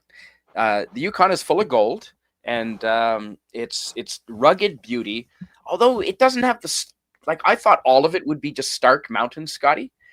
It's not. It's not like I think Alaska might be like that, but Yukon, there's a lot of just rolling hills and then stark mountains, which is I would love to see it, but it being November now, it's the worst time of year to go to the Yukon. it is because there's no bugs, but there's not a lot of light, and there's no sun. You get more sun in November than you do December, but it's not good. It is funny though. I do get like, because I look for jobs. I don't get them, but I look for them. And so I get ads, and it's like, would you like to relocate to the Yukon, Northwest Territory, Nunavut, Iqaluit? Like, do you want to go there? We'll pay you like $50,000 a year to be a general manager of a giant tiger. And it's like, Yep. I don't know if I want to. What's the internet like? And they're like, oh no, No. no. And things are expensive. Like Rod knows, because you've driven up far. When you get far north, things are more expensive. Yukon, it's Whitehorse stupid is more expensive. yeah, more expensive than Whistler Ski Resort. The Whitehorse is. Right, Rod? Like gasoline, right? When you drive up north, you see the gas prices go up, I imagine. Well, that's the problem. Actually, is that you have to truck it in, and then by trucking it in, well, I got to spend more on gas and send it. So I kind of understand that, but I mean, because let's face it, I even see a desperation of gas and grocery prices around, even just around here in Edmonton, Mhm. and Yep. so Yeah. but yeah, no, it again, it comes down to like freight, I mean, which is why truckers are so important to the world, is that Yes, they are. I mean, they could literally stop the world if they wanted to, because They could. Shout out to Anything- truckers. anything you've seen out there has been on a truck at one time or another. Rod, being our local resident martial artist, do you mind reading this from Sashi? Sashi says, of course, being Asian, we're all experts in hand-to-hand combat. I Laughing think emoji. that's racist, Sashi. No, it reminds me of. Hey, if he's Asian, you can't say he's racist. I know some white people that are racist against white people, believe it or not, Rod. Yeah, no, the Irish hate the Jews. Yeah. that's true. So, but like, I don't Here know goes if that was Tarzan. proper. We I could know. edit that out. Of course, that's Yeah, not proper. There you go. But the thing is like, when it comes to that stuff, like in terms of the transport, in terms of being able to get stuff up there, I think I was trying to figure out when you proposed this and you said, oh, there's an election in the Yukon. And I was like, well, the only two things that I can think of that would be primary issues with the Yukon, I would say it would have to be the economy, which is, again, as you mentioned, mining based. And when you have mining, that needs transport. Yep. You have to be able to get it in and out, and you have to be able to figure out how to deliver that to the rest of the world. And so it is something where I'm not surprised that the Yukon Party, being the Conservative Party of the Yukon, or at least that's what I've been informed of, Yeah. is is of course they would be caring about their economy. I think that the idealistic sort of philosophy of trying to make it so that everything is going to be uh, environmentally friendly is there's going to be a step back from that, because the only way that you're going to do that is with industry. But if you're because I think that the innovation of industry will provide more environmentally friendly technologies. But transportation, like, what about trains? Although, trains in winter, good luck. I've seen Murder on the Orient Express. Mhm. And like, there's so many things. And Which one? the I was going to say the Poirot one, but that's all of them. I was going to say that Albert Finney. And Which one? What, like Albert the Finney? most recent one, you mean? No, the oldest one with Sean Connery and Oh, there you go. Yeah. yeah. And Michael York, I think Yeah. he was in it. Yeah. Ooh, brother of And Nick York. No, I don't. and I don't. also uncle of Dick Sargent. Ooh. And so, but yeah, no, I it's curious to find out about that northernly geographic region, which is absolutely sheltered from the rest of Canada, and it's almost taken advantage of. Like, it's got it with all of its mining. You say gold, but I'm like looking at copper and like. But they don't have the population. There's a lot of Newfies that they bring over, and New Brunswickers and Albertans. And Jill, do you know what the population of now Yukon is bigger than Texas? It's half the size of British Columbia. Do you know what the population of all of Yukon Territory is? If it's big as Texas? Bigger. Yes. Bigger than Texas. I don't know. I mean, Texas obviously has millions of people, so 1 million. So cut that in half. It's really, really cold Not up there. even that. 45,000 people live in all of Yukon Territory. Oh, wow. Yeah. That's not a lot. Yeah. And 40,000 of them live in Whitehorse, right in the south. But that's what I was thinking about in terms of what would the election be about. And I would say strongly, you've complained about your internet resources. I would think that if you're up there, then the first thing that the Canadian government should do, I guess it is a territory, so it's not technically a province, although the disparate nature of the cohesion of Canada is always in question. Like, why wouldn't they get like Starlink? Why wouldn't they get some sort of like, there should be specific communication if they are a resource. Like, I don't know, is Yukon Tatooine? Yeah, I guess they need satellites. Yeah. Yeah, but where are they going to get it with all their gold? Silver and gold. Silver and gold. That is awesome. What makes the satellite silver and gold?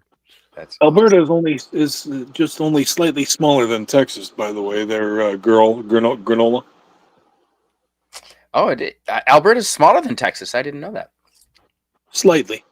I guess because it's more narrow, perhaps. Sorry, Rod. Ooh. No. DJ Play Nice. That's awesome.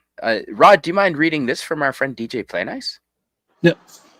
Yukon DJ Play Nice says Yukon Cornelius is my favorite character from that stop motion special. Heart miser to rule them all.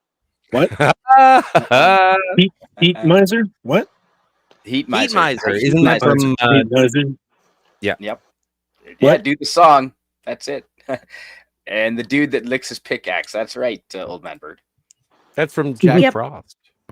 Yes. No. It is from Rudolph too. Well, No. I mean the Heat Miser. Oh, yes. You're right. Nothing. Yep, that's right.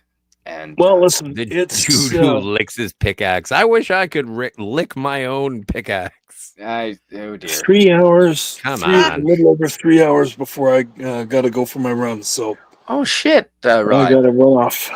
All right. So, are you getting used to the? Now, Where you are, they did the time change. They did the daylight savings. Yep. Yeah, so that's still hitting. Yeah, that's pretty Love rough. that enthusiasm. Well, Saskatchewan doesn't do it, right? So, okay. Well, No. thanks for dropping in, Really? Rod. It was awesome having Yeah. four of, especially the four of us, all Yeah, likewise. here Good to see you, Jill. connected Yeah, through. good to see you. Yeah. By And Yeah. and that's man right good. You're making your fitness And- a priority. Yeah, you too, Scotty. Thanks, man. Great to see you, Rod.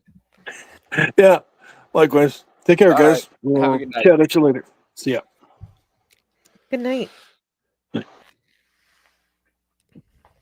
Uh, Yeah, 45,000 population in a That's it. territory that large. That is yeah, incredible. and there, because there are timber wolves and grizzlies, they all are armed. Pretty much everyone Yeah, up there. They have. claws and teeth. Oh, you mean the people who have to The deal with the grizzly? Yep.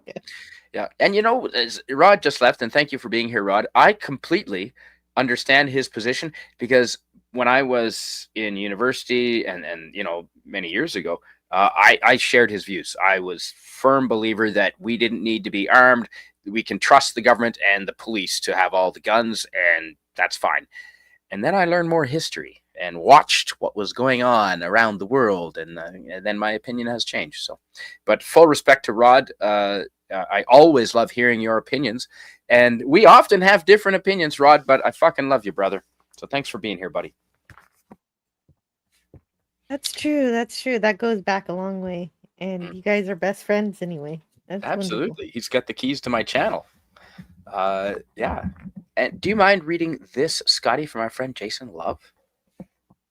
In the chat says DJ Play Nice, la la la la la la la la la la la, get out of my mind. LOL, great movie. And Candy and Ramus are my favorite characters.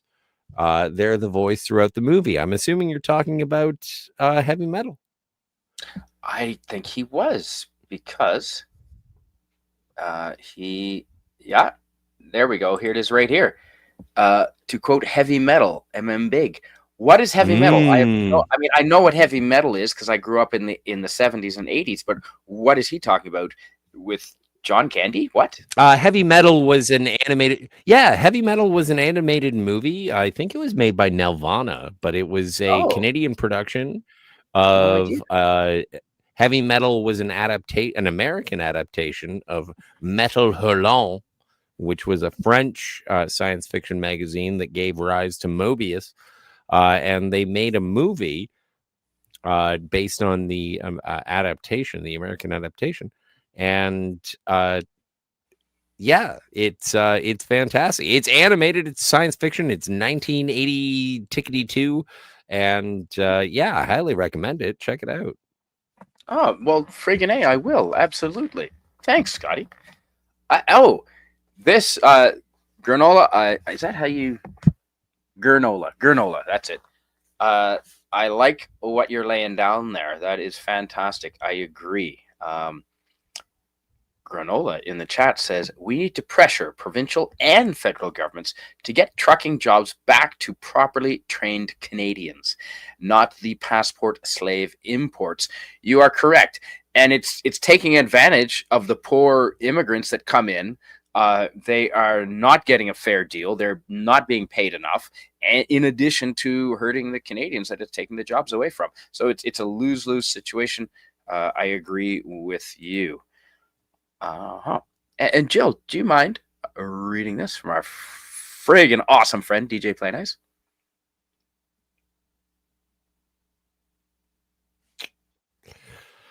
Music. Hello, Jill? You're muted. I'm so sorry. I was looking at my own election. I have election in the morning. Oh, yeah, right. I need to see what these propositions are about to see what I think of them. Oh, I can't wait to hear. Oh, do I need to? Yeah, okay. No, but you got to read in the chat first. I do. DJ Play Nice says, I was in a chat regularly a few years ago that had a sizable trucker contingent in the audience. One of my favorite dudes closed the show with, America moves by truck. No truer words. That's true too. Yeah, definitely. Anytime I travel anywhere across the great state of Texas, We see lots of trucks everywhere bringing all of the goodies that we enjoy that make life better. And I would say not only America, but North America. Because in Canada, what, Scotty? We ripped up a lot of our train lines all across Canada. You can't even go into New Brunswick by train anymore. It doesn't go down to Moncton. They literally turned all the train tracks into walking trails.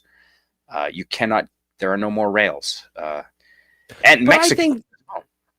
I think that's something that happened, and also I think that's something it has been neglected as a sort of hub or a not lifeline, but like a thoroughfare of this continent.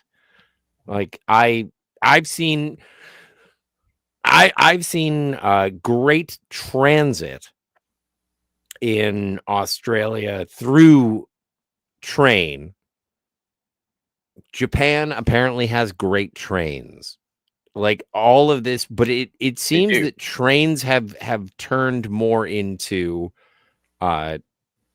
passenger situations in Australia and Japan. Yep. Yes. Whereas because like it all ends up turning into Who Frames Roger Rabbit. It is Judge Doom dismantling the rail system to accommodate the car. And even with the terrible things that happened in East Palestine, and the derailments that occurred just years ago, because of a disregard for the lifeline of transport of trains. And so but that's also, again, like a lot of this, I don't get defensive. Like I do understand the ideology of, oh no, if they didn't have so many guns, they wouldn't have so many crimes. And it's like, well, they were ingenious. We were ingenious, like Americans, Canadians, like our two countries were ingenious in terms and absolutely dedicated to connecting the two coasts of our respective nations, just to be able to say that we connected them through rail. And then the advent of the car was like, we can do something else now, because it supported a different operation. And it was like, yeah, but don't you want this stuff to just run? Don't you just want it to be able to be on a regular basis, that we can do this and it's relatively cost effective? And oh no, there's a lot of problems. No. Well, it's like I think Rockies are a problem for rail, because they go up. But both the United States and Canada killed a lot of people building tunnels. Yeah, that's true. Although, did you say, Scotty, you've been to Switzerland where you drive through tunnels for like a half an hour? No, I've never been to Switzerland. Oh, okay, not yet. I am looking forward to going to Europe. I haven't been to Europe yet. Yeah. So, well, I recommend Lederhosen. Well, that's what I've heard. AJ Star Hiker, hey, good to see you. And Enterprises Software Architects is buenas noches, Rothanard. Good night to you. And Heavy Metal Magazine produced it. Well, I do know Heavy Metal Magazine, Granola. So it's an animated movie. It's great. Okay. And Jason Love says 81. I was show your age. 69. Jason Love. No, that's the year. That's the year that the movie was produced, I assume. I'm gonna look it up now. Okay, 1981. Okay. I just thought if we're throwing numbers out there, I'd take 69. I take 37. Oh yeah. You do. Well, you already have. Yay! Rock and Rule was Nelvana. They didn't do heavy metal. I've not heard of these things. Lochnar. What does that mean, Jason Love? I don't know. Didn't we just recently? Yeah, no, heavy metal was 1981. Thank you so much for that. Didn't we just do Rock and Rule, Jill? That is true, granola. Ooh, there used to be a lot more U.S. rail spurs into each province as well. You're correct, granola. Yeah, that is not a thing. Canada did to prevent the U.S. from building infrastructure and basically taking it over. Yeah, but it was kind okay. of, it was, you know what, granola, it was kind of a thing, like with the infrastructure failure of the last couple of years. Hmm. Uh, yeah, that was Trudeau and Biden. They all decided they didn't want tubes. Now, is that in reference to a vinyl record, DJ Play Nice? Is that why you're calling 33 1/3? Or are you referring to Naked Gun 33 1/3? The third movie of Naked Gun. I believe that was it. Wasn't it 33 1/3 Naked Gun? Oh yeah, you're right. I Yeah, think. totes. Yeah. And 42. Oh, yes, of course, DJ Play Nice 42. We still have plenty of rail systems here, says Sashi. Yeah, Well, well, because I don't know where you are, Sashi. Yeah, because the no, roads that's fine. are not as fast as ours. It takes you 3 hours to go. Sashi, how long does it take you to drive 200 kilometers? Because here it takes you an hour and a half. 200 kilometers where you are, Sashi, on roads takes 200 kilometers. What, like 10 hours, Sashi, on the roads? That's why. Here, Well, and also, if you're doing 140, you can do 200 kilometers in 2 hours, just about. In Texas, you can. Yeah, they drive about 140 up near Fort Worth, believe it or not. Sashi says, I usually take a train from Kuala Lumpur to where I am. Ooh, Well, I'm don't jealous. you sound like a James Bond movie? I know. Look. I know. Man of mystery in Kuala Lumpur. See, that sounds foreign to us. Well, that is foreign to us. That It is sounds, foreign to me. it sounds like with the like one of those faraway destinations that you'll never get to. But I will get there, Sashi. I am coming to Kuala Lumpur. I've always wanted to go there. And if Sounds my brother, like an Ethan Hunt place. I was on my way there, Scotty, and then my brother got married in 2005 in Australia, and I had to divert to Australia again. I wanted to go there. Well, No again, kidding, Sashi. Your highway speed looking is forward. 110. Well, then I take that back because most of the places in Southeast Asia I've been to, it takes a long time, and in Central America, it takes a long time to go a short distance. Sounds Yeah, like but LA. Well, different reason, DJ Play Nice. based on where I live, like, yeah, 100 kilometers an hour, 80 kilometers an hour. 120. Most Canadians pretty much, well, I haven't seen 100. I've seen 110 kilometer an hour speed limit. You're not in I've the West. never seen 120. I haven't been out west. You've never been to Alberta, Saskatchewan, or Never driven. No, okay. Yeah, 100 and 110, 120. Alberta has the most 120s I've ever seen. Oh my But, God. I don't even think my car yeah. could take Saskatchewan. Yeah, 100 kilometers an hour is 60 miles per hour, yeah. And that's yeah. Ooh. Sashi says, fun fact, Kuala Lumpur transfers to mud estuary in the Malay language. Yeah, I did not know that. Well, I hear that it is lovely. Indeed.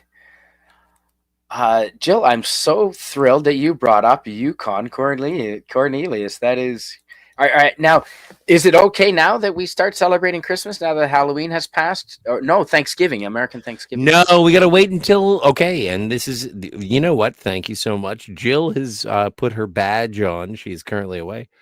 Sorry. No, don't apologize. Who are you apologizing to? The person who's away? Excuse me. But you cannot do the Christmas stuff until this is over. Oh, of course. This is the last thing Yep. on the road to Canadian Christmas.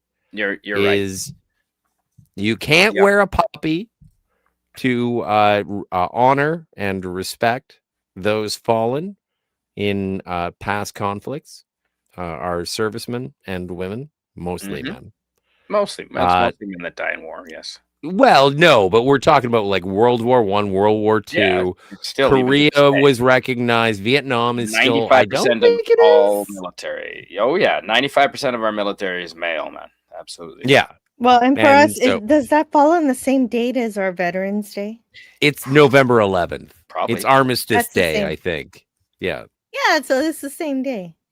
right. So, So yeah, I generally don't start being Christmassy until halfway through November. Right.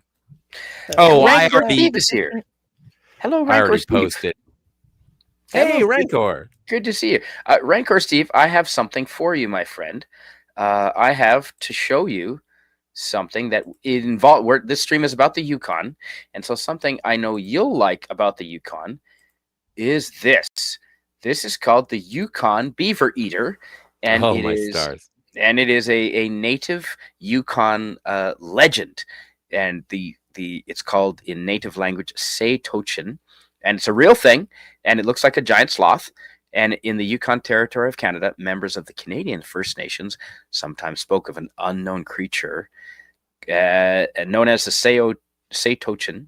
To everyone else, the creature is known as the Beaver Eater because it ate beavers. So there you go, Rancor Steve.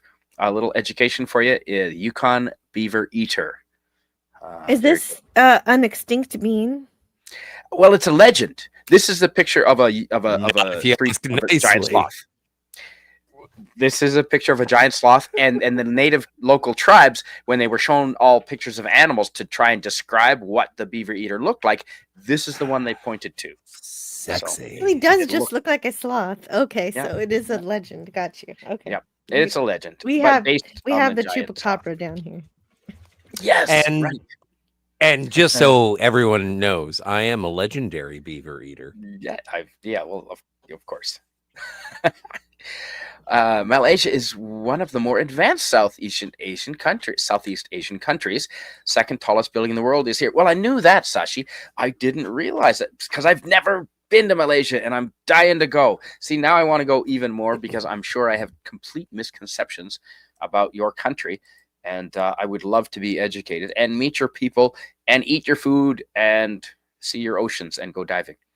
You should take them a beaver. I think I can get arrested for that. Yeah, that's probably true. You can't take Unless- a beaver. Well, I could identify as a trans. No, I'm talking about the small mammal. You can't like put it in a okay. bag or anything. Enterprises. Oh, that's Old Man Bird says, "Hail, Stark of Iron. How about getting a good night's sleep one day this week?" Yes, that's always a Yeah. good idea. Welcome back to YouTube. That would be a great idea. I hope Rancor you are Steve, getting lots love. of rest, Tony. And Jill, would you mind reading this from our friend Tony?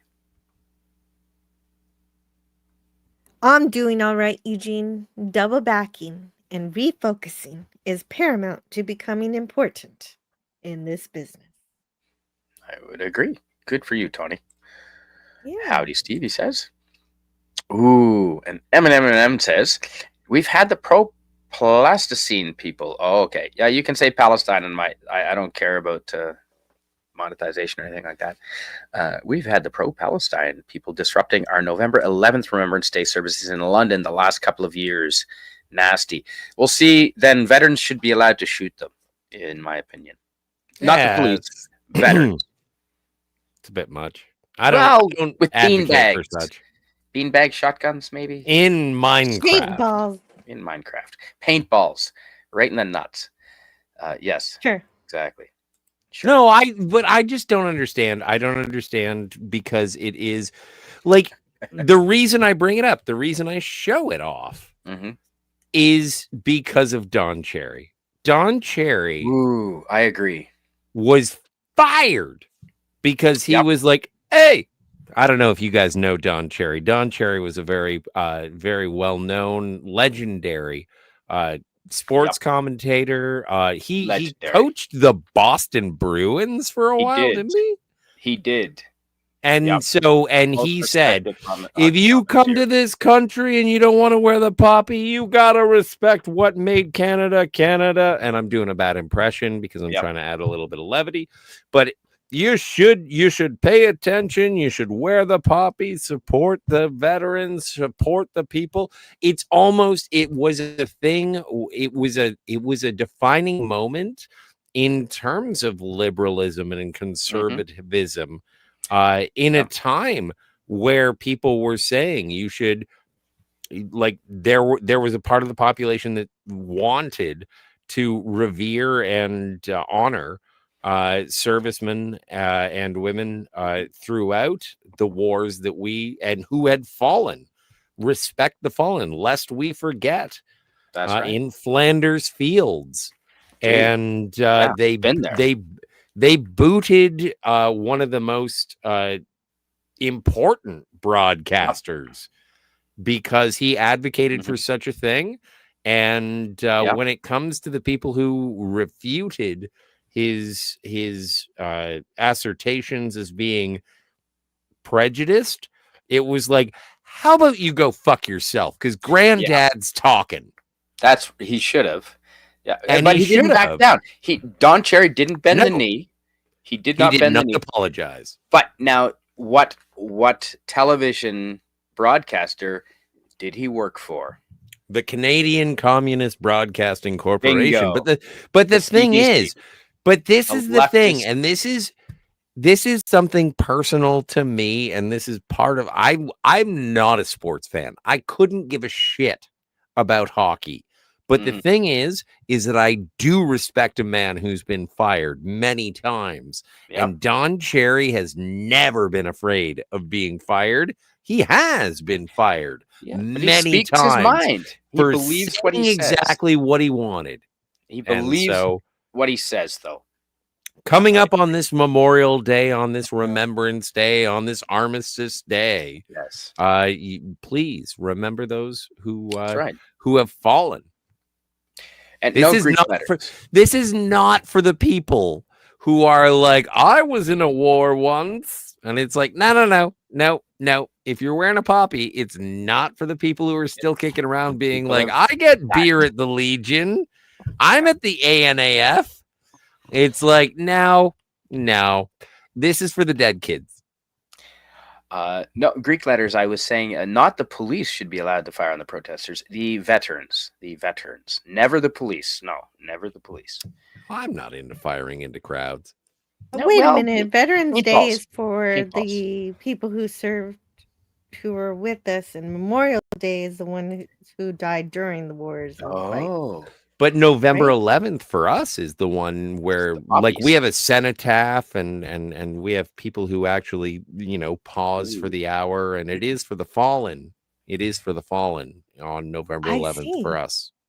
yep. Hello, Gavin Blackburn. Excellent to Gavin! see you. And why are you? Long live the Commonwealth! Viva la Queen! No, that's not how you say it. Why is he not a wrench? I know you, so I will make you a wrench. There you go. Because anyone I know, I make a wrench. Let's see how many we can get to. I got to be close to 100 by now. Surely to goodness. A Nim and How many Nim wrenches? wants to know what you were drinking. Ooh. I'm waiting for Scotty to eat his poppy. He keeps waving it near his mouth like candy. No. And that's, you know what? I used to work in a pub and with a lot of veterans, World War II veterans. And this would have been in the early 90s. And so these guys would have been in their, like, I don't know. Yeah, you're right. 60s and 70s. And there were people who would go to this pub and they would do that. Like you can take the poppy off of its pin and disregard the blossom, which used to be green. I don't know. I guess the black is representative of death. But you could take this all apart and then you can put it in your mouth and it looks like wax lips. That's true. Yes, that's true. And my grandmother used to not like that when the kids did that, but yeah. And That's so it was an older man. He was in his late 60s, 70s, 80s. He was old. It was the 90s. He had served in World War II. And someone started doing that and he got right up in their grill, not mine. I didn't do it. And was like, it's not a fucking toy. ooh. And Yeah, that well, was fair the enough. moment where I was like, don't play with it. And M wants to know, what is Scotty drinking? Didn't recognize the label on the can. You know what I'm drinking. A PBR. You know. It's got to be a PBR. Pat's Blue Ribbon. Pabst Blue Ribbon. Of course. And Anti-Derivative Jill, if you're there, would you mind reading this from our friend DJ Playnice? Sure. Lord God of hosts, be with us yet, lest we forget, lest we forget. Rudyard Kipling, Recessional. Yes. Yeah, thanks. I know the name Kipling. I recognize the name Kipling, but I don't know any of his works. Yeah, he wrote the Jungle Book. Oh, well, there you go. Veterans Day here, 11/11 is just for those who serve, says DJ Playnice. Okay. War veterans firing on the crowd. Are you Delulu? No, Well, I'm they can't. Labubu. A lot of them can't see. It's not like they're going to hit anything. Greek letters. What, they're just shooting in the air? Let's I shoot don't in like the air. this. It's like Grandpa Simpson. I remember. That's right. Memorial Day, last Monday of May, honors those who died in services. DJ Playnights, of course. Okay, I thought that's when they released all the Hollywood blockbusters. Yes, that's why I was confused, Memorial right? Day. So essentially on the November 11th, that's Canadian Memorial Day. Ah, Yeah, gotcha. but no good movies. Oh. Nice. No, not anymore. Not these days anymore. Well, I mean, maybe. I look forward. They might release another Spider-Man. That'd be good. I don't know. oh, I can't wait to see Passchendaele. No. Oh, I'm looking forward to the romantic drama of the Battle of the Somme. Oh, okay. I thought that was just prom night in Riverdale. Yes, starring James Doohan, circa 1956. Oh, I meant Archie. Archie Yeah. Comics, Riverdale. Why was James Doohan? Did he star as Archie? No, but he was at Omaha Beach. Oh yes, no doubt. Yeah. Actually, for my travel stream, I might pull up some because I just downloaded them. Some of the pictures that I've taken while I was visiting the beaches of Normandy. Normandy. Yeah, Yeah. beaches of Normandy. Yeah, yeah. I went See, to. that's somewhere I would love to go. Anyway. Yeah. No, it was fascinating. The history there is just fascinating, and you can still see it, for the most part. DJ Play Nice says my first visit to the UK was in a November, and I was really astonished by all the poppy displays and those who chose to wear them. It was awesome and sobering to witness. Very good. And Jill, would you mind reading our friend Sashi? My parents, Sashi's parents, were born during the Japanese occupation. They remember what people had to do at that time, despite being very young at that time.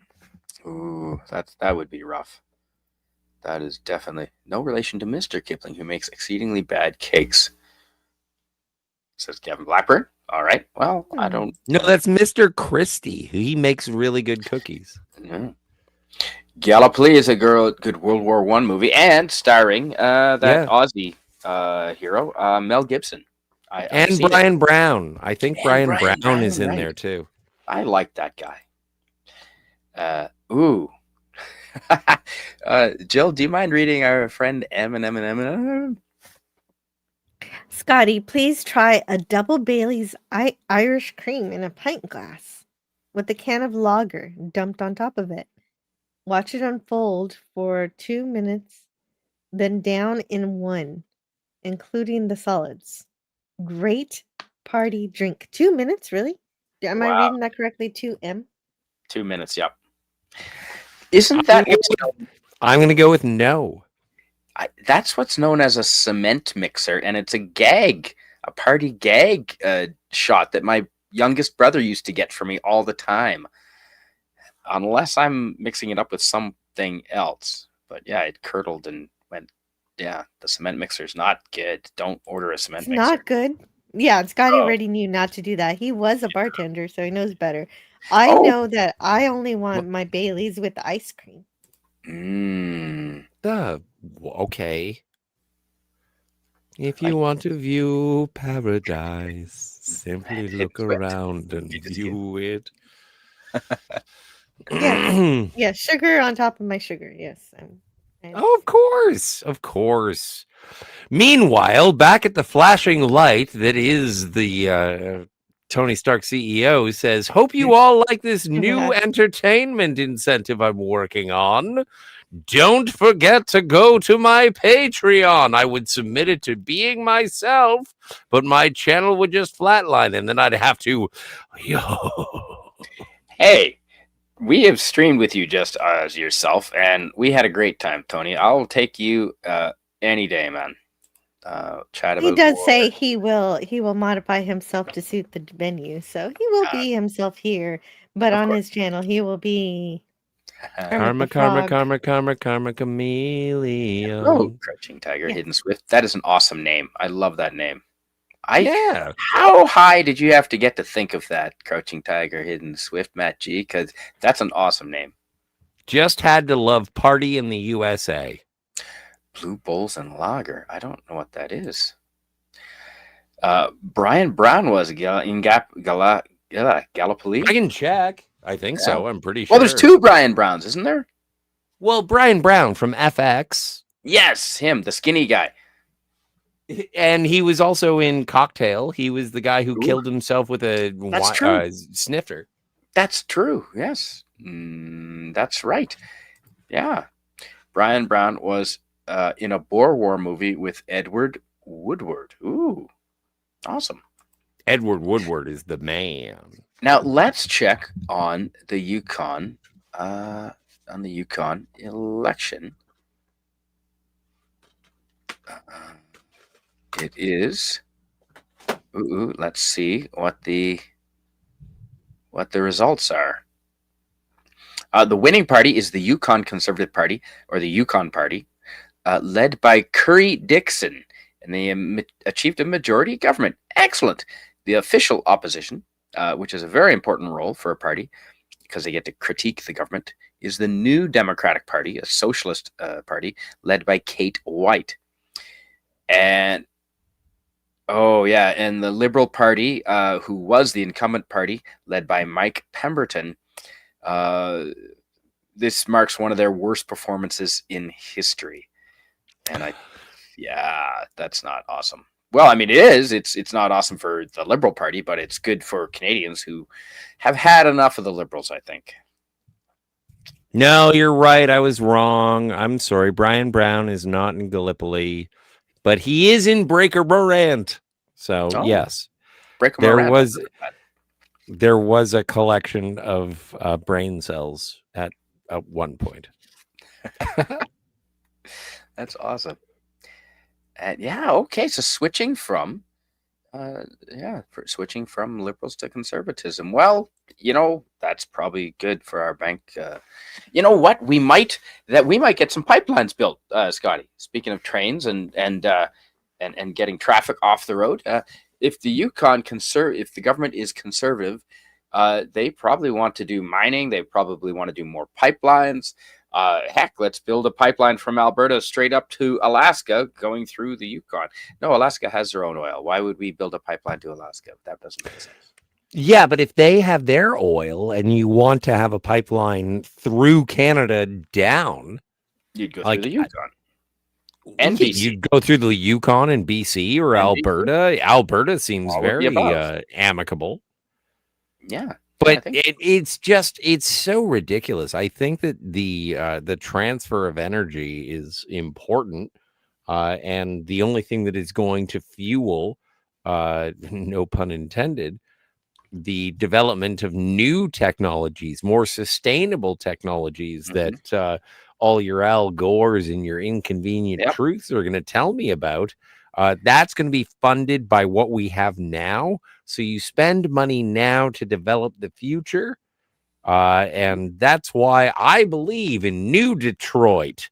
And this is sponsored by Omni Consumer Products. Oh I dear. don't know. Like, I How about- don't know where to stand anymore. But I do think that I do think of the immediacy of prosperity to support a strong tomorrow. But then again, when that argument is presented to me, I also think, yeah, but people are selfish and fucking stupid. And so they'll probably eat it up like cake. And they'll just do this for the next 10 years, and they'll be like, I don't know, let's blow it up and go to Mars. Well, Well, I've that's what traveled. Elon wants to do, right? It is. I will comment on. I have a thought on that, Scotty. But Jill, do you mind reading this from our friend Eminem first? If the cement mixer drink was branded as a Klingon warrior drink, would you drink it then? Yes.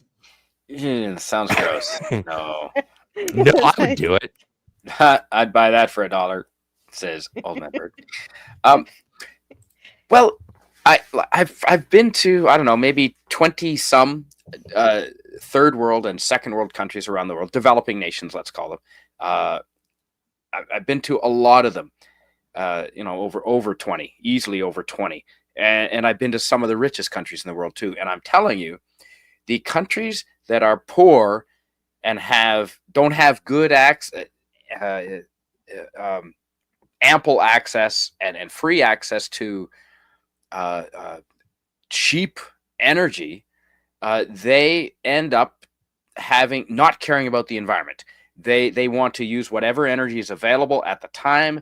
They don't have a lot of wealth, and poorer nations do not give a shit about the environment.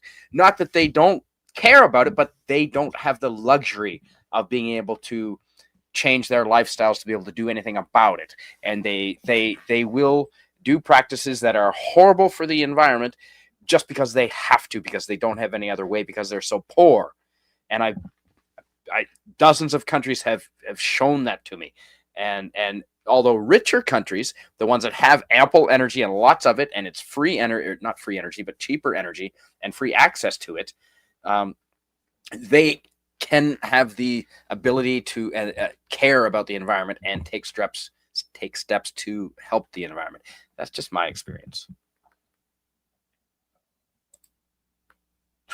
Ooh. Yeah, I would agree with that. I would say that when their primary goal is, water purification, which they're not good at, agriculture, which they're okay at. Well, they need more energy though to do that. And then it becomes energy, and they I don't know how. No, that's too big of an argument to get into right now. Well, congratulations. I want the survival of the human race to come together and make sure that every person on Earth is fed. I want everyone to have clean water. And to be warm, and I'm not talking blankets. No. And it's nice to want to have environmentally, renewable energy that is not as dirty. But the fact of the matter, because not just because of that, but also because it will run out eventually. So it's good to explore those options, but also don't punt. But I just don't see the reason to subsidize it. I don't see the reason subsidizing it would be a good thing. I think the free market will decide what good renewable energies are the best to explore. Whenever anybody talks about renewable energies, I just think about, can I get a thinner iPhone? Right. Yeah. Ooh. And Scotty, would you read this? If Worf drinks prune juice, then Bailey's and Lager should be okay. No. Okay, that does not correspond. Oh, okay. Anti-derivative Jill, do you mind reading what DJ Play Nice is saying to you? Sure. Made in a lowball glass, capped with whipped cream to seal it. The objective is to have them drink it back like a shot. The cream shifts and the curdled beverage rolls right in, which is really a graphic way to Cement describe that. mixer. You should have a muff diver. Yeah. Oh, that's a good one though. That's a pleasant. That's much nicer. It's a game. It's a fun game. It is a fun game. I'll drink the Federation Kool-Aid. Root beer, says Gavin Blackbird. That is I'm one of my Gavin. that is one of my famous clips that you show about the insidiousness of root beer. It's like the Federation. So Root beer is like- cloying. Root beer is like the Federation. Insidious. After a while, you think it's good. Whatever that line is. It's You awesome. get to like Oh, it. that's true. That's true. No, it's so true of soda. It's gross at first, and then you grow to love it. Never found it gross, but also I got diabetes when I was 4. This is a very good point, Gavin Blackburn. You're absolutely right. China's responsible for a lot of pollution in the world. Canada is responsible for about 1.4%.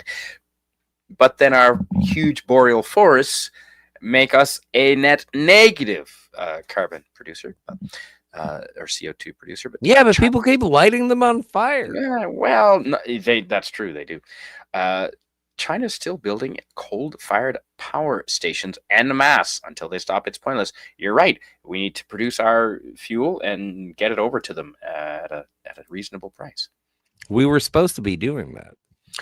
Amaretto and root beer. Is that a thing, Jill? I'm in. It is. It is in my world. Yeah, any kind of dark soda Ooh. will go with amaretto for me.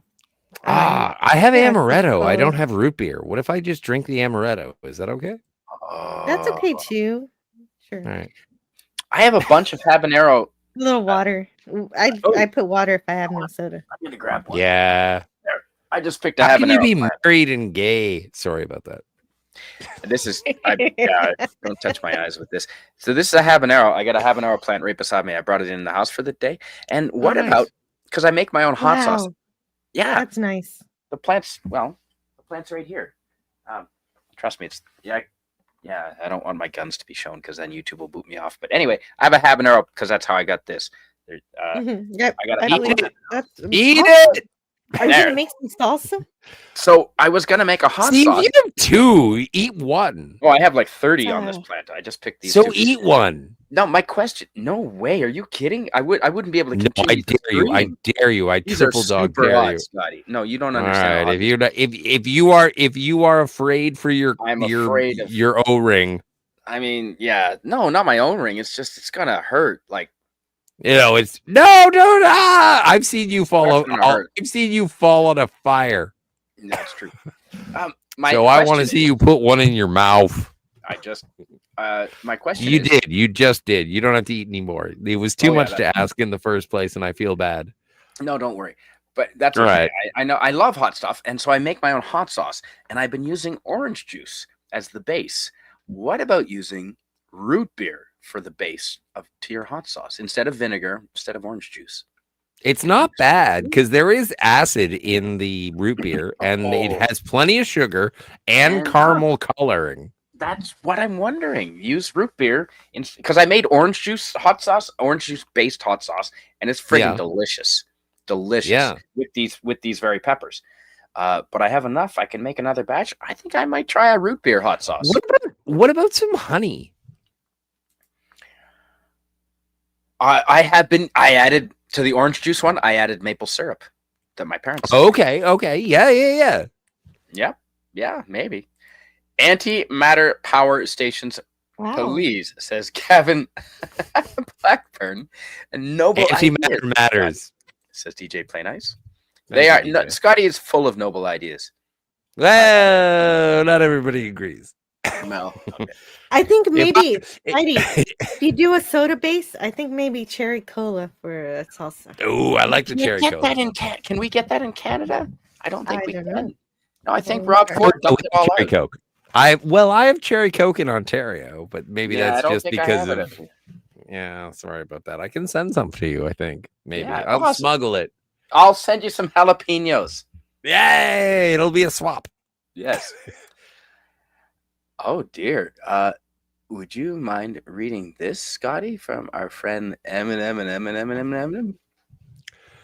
What would Kirk say about Federation net zero while the Klingons and Romulans are still using loads of dirty colithium power stations and building more? Yep, Well, first things first, we would have to get a Federation ambassador in there to find out what's going on in when it comes to Klingons and Romulans discussing their galactic politics. They've conspired against the Federation before, so that's always been a difficulty. Mhm. It depends. It depends on. I don't want to, as a Federation representative, I don't want to push apart two cultures if they can come together. But I've never seen. You know what? I don't like Germany and Italy hanging out. Well, So I don't like when the Klingons and the Klingons and the Romulans hang out, because Yeah. I'm just like, what are you guys up to? yeah. I can understand. And so, but then again, that seems to imply a certain level of Federation superiority or hubris. But I do endeavor for peace. And that is what the United Federation of Planets is all about, is encouraging a more peaceful galaxy through cooperation. And if you prefer a military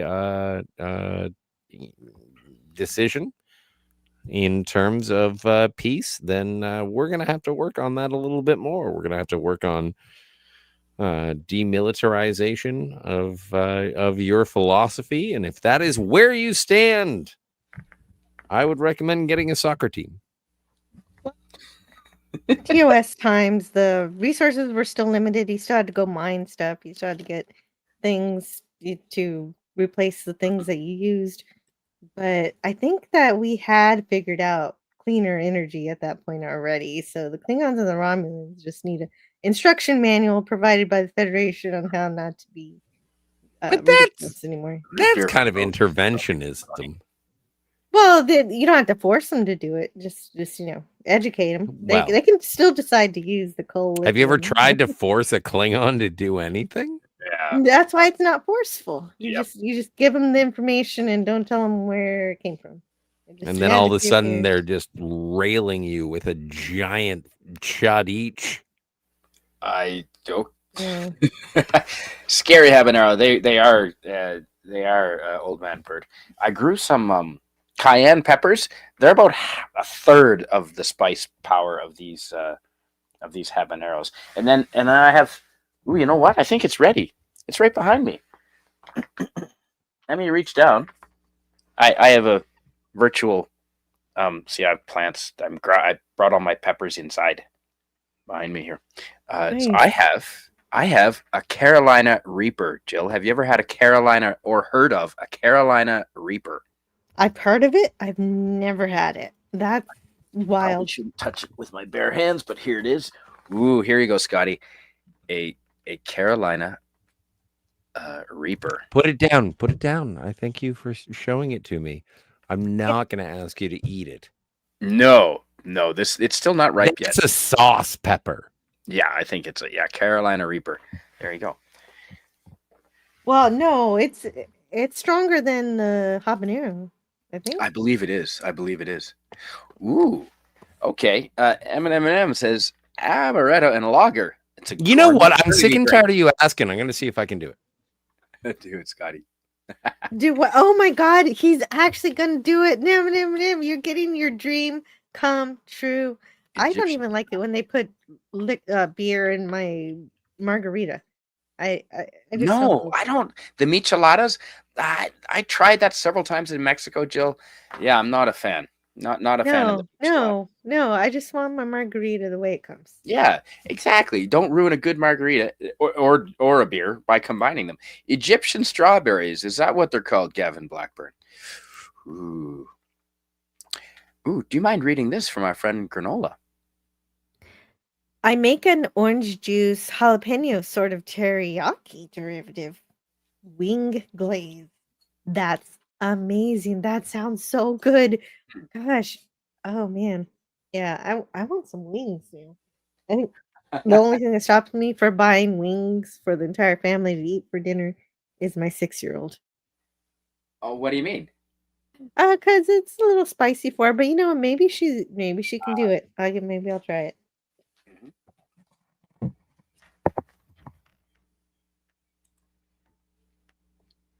The Federation had Horta miners. True Right. story. It's been so Yeah. long since I've seen that episode. I don't remember much. Oh, well, the end of the story was they became friends and the Horta did help out with the miners.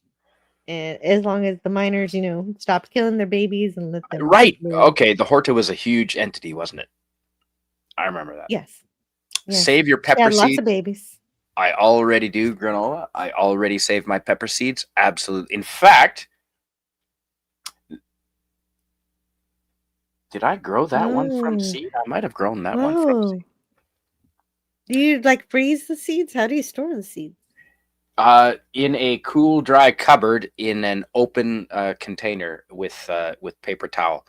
And yeah, I peel out all the seeds. Actually, everything I grow in my garden, I try and save the seeds so that I can replant them, and because they're acclimatized, obviously, to my yard. And yeah. D.A. Reaper, do not touch your eyes. Oh no, I will not be touching my eyes with this. Not at all. I won't be touching anything. Dish soap and an whatchamacallit, an SOS pad will take care of that. As they acclimate to the soil, they will get tastier and hotter. No kidding, Granola. Okay, well, these are second or generation, and I'll keep saving them for third and fourth. Ooh, will he have a Gorn baby if he drinks it? Well, he might, Eminem. It's a maternity drink for the Gorns, as you mentioned. No kill eye. Ha ha ha. No kill eye. Yes, that is Horta. what the Horta says. Didn't you just review this not that long ago? Or maybe it was I reviewed it a long time ago Maybe it with was a long Hungry time ago. Boy. Hungry Boy was there, so that's how long I ago was it in the was. chat. I It's been- remember it. It doesn't seem. Maybe was it a year ago?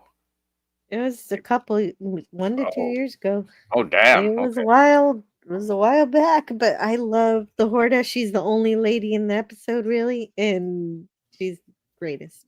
I have it. I love her so much that my mom made me a Horta, and Oh, wow. but she had it so that it has a cauldron that's on top of it, so it's got kind of a hole in it, and you can I put my Halloween candy in there for the trick or treaters when I'm that's away from my awesome. door. Yeah. That is fantastic. That is fantastic. Do you mind reading Granola's comment? My brother-in-law's cayenne peppers have so much better taste than store-bought and are insanely hotter. In my experience with this is the first year that I've successfully grown, and not only one kind, but like 4 different kinds of peppers. And I would agree, the ones I've grown are hotter than the ones I would buy in store. Yeah, Jill, this is the first year I've been able to do it. I don't know. We had a different year. We had a wetter year this year, but the jalapeno peppers, the Carolina Reapers, the cayenne peppers, the chai chili, my chai chili peppers, Thai chili peppers, and the habaneros, they all turned out really well. That was fantastic. So I'm thrilled. Nice. I know we're trying to grow some peppers, but I don't know how they're doing. Well, So I'm I'll glad. check on that. I'm glad your youngest is maybe starting to like the hot stuff. Yeah, we're working on her because the thing is, I don't do that thing where you cook one thing for the grown-ups and another thing for the kids. Everybody Right. gets the same thing. Yep, you have And to, so- otherwise you go crazy. Right. So we'll see. We'll see how that goes. Now, did did she manage to finish the fudge before Halloween came up and to get into the Halloween candy? Well, my son took a liking to the fudge, and so it disappeared. It's pretty Yeah, darn good. I like your son. He was awesome. yeah, but I mean, it doesn't last that long unless you freeze it, like Tiger Stripe said. So in a That's couple right. weeks, it was. I think I ate mine in 2 sittings. I had plans of sharing it with my brother, and hope he's not watching the stream later, and his family. And I was gonna take it over and share it with him, but then I ate half the thing, and then I said, "Well, I can't take half. You can't take half a box over, can you?" So I finished. Sure, you can. That's some good fudge when it's fresh. So good, Scotty. When you go to Texas, you have to go get fudge at Bucky's. It's I'm so not good. allowed. It is so good.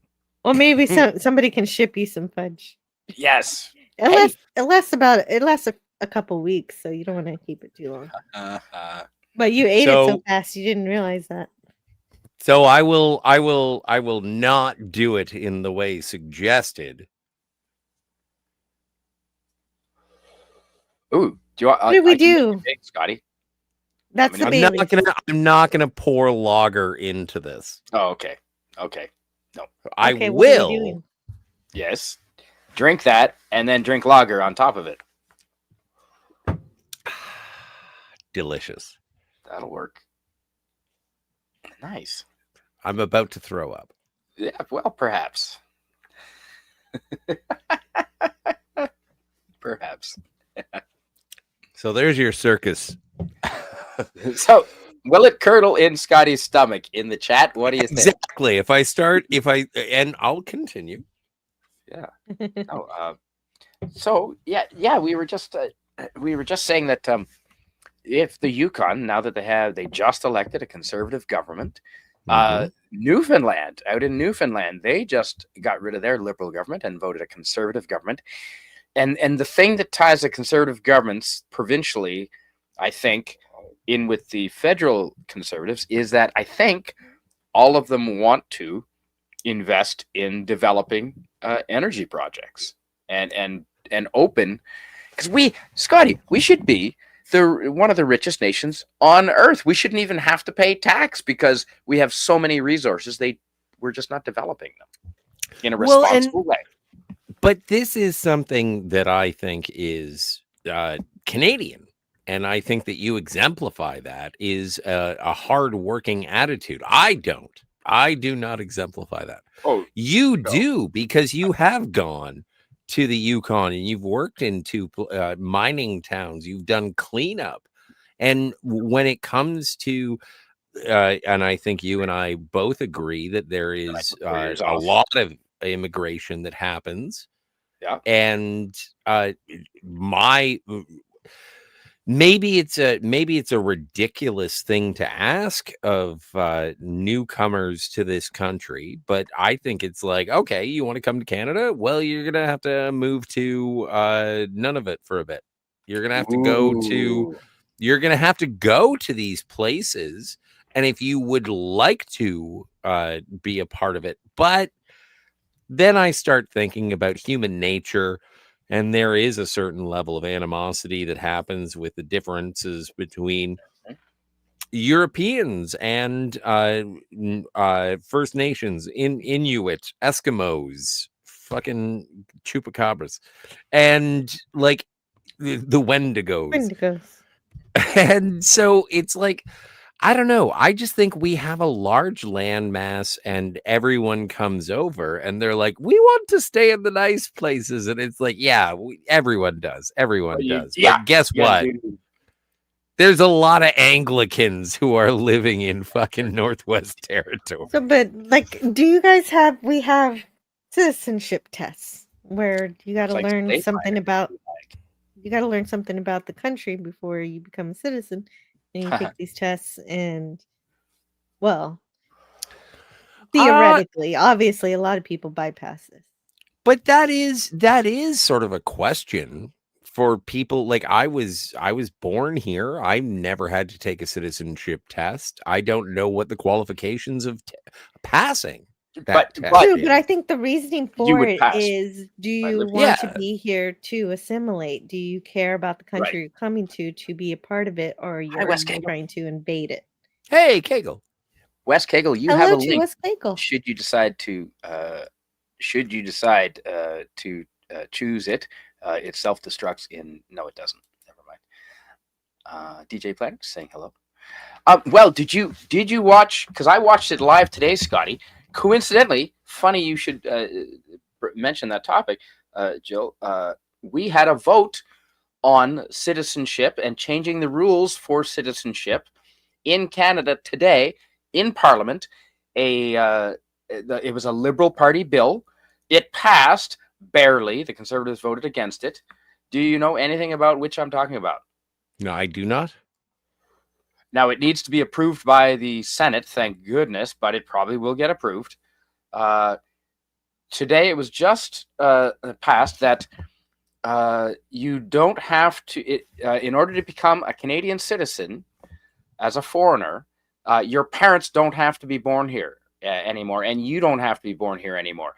But if your grandparents were born here, you can come live in Canada for 3 years, and you don't need to do a citizenship test or anything like that, and you become a citizen, a full citizen with full rights.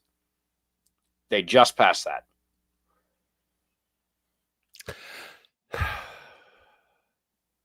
Yep. They just passed. I stop me when I'm wrong, which will be very quickly. But in World War I, the Canadians were obviously made, I don't want to say provoked, but like there was a solidarity towards the Great War, and Canada felt the need to go and defend their monarchy, right? To a certain extent, Canada has always fallen under the umbrella of the monarchy. Whatever you talking about, England, the British. Yes. The British monarchy, yes. No, yeah. I can't think of another It was monarchy. Thailand is a monarchy. So Like is the when- Netherlands. Yeah, well, yeah, but like, and as a Canadian, like Okay. I see the Queen on my money, which means that my money is expired because the Queen is dead. And so I want my King Charles money. I got They started coins. I'm Of just doing King saying, Charles. it's like when I think of monarchies around the world, am I thinking of King Alad Fahil? It's like, no, I'm thinking about Elvis. Queen Elizabeth II and Elvis. The Pumpkin King. Yes. Oh, this is awesome. Oh, that's what I was thinking. I took down my Halloween decorations, and I was like, that's a mistake. I should leave Jack Skellington up and the orange lights, because it's still Thanksgiving. Still Oh. orangey. And what I have to do is Jack Skellington needs to suddenly have, in the middle of the month, he's suddenly going to have a Santa Claus outfit. Well, that is pretty rad. I think we should probably do the Nightmare Before Christmas on Friday. I already did. You liked it. I do like it. That's why I want to do it again. Okay, so Anyway, I don't feel well. this is Numma. No. Now if that you- I've had my shot of Bailey's and I chugged a beer, yeah, no, I'm not feeling good. no, oh, it's all in No. your head, Scotty. It's all in your head. I don't know. I think it's all in my tummy. So she says, if you want to come here, you need to mine bauxite for 2 years. The survivors can apply. I agree. Jill, would you mind reading this from Granola? Drink some milk. I don't know if that'll help. No. Bailey's is milk. I'm gonna go finish the Bailey's. just switch to Bailey's. Multiculturalism has led to immigrants being told they don't need to integrate. Yeah. A lot of burps. Yep. Yeah, well, that's the problem. If you're here to be productive and help out and and pay taxes and work and stuff and not be a criminal, then that's great.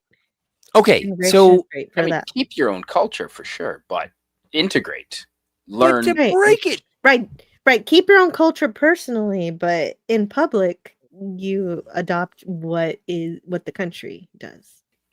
exactly. If you go, say I move to Cleveland and I go to a Cleveland Browns game, and then I just start fucking going bug nuts over the Miami Dolphins. And it's like, hey man, we're a Browns town.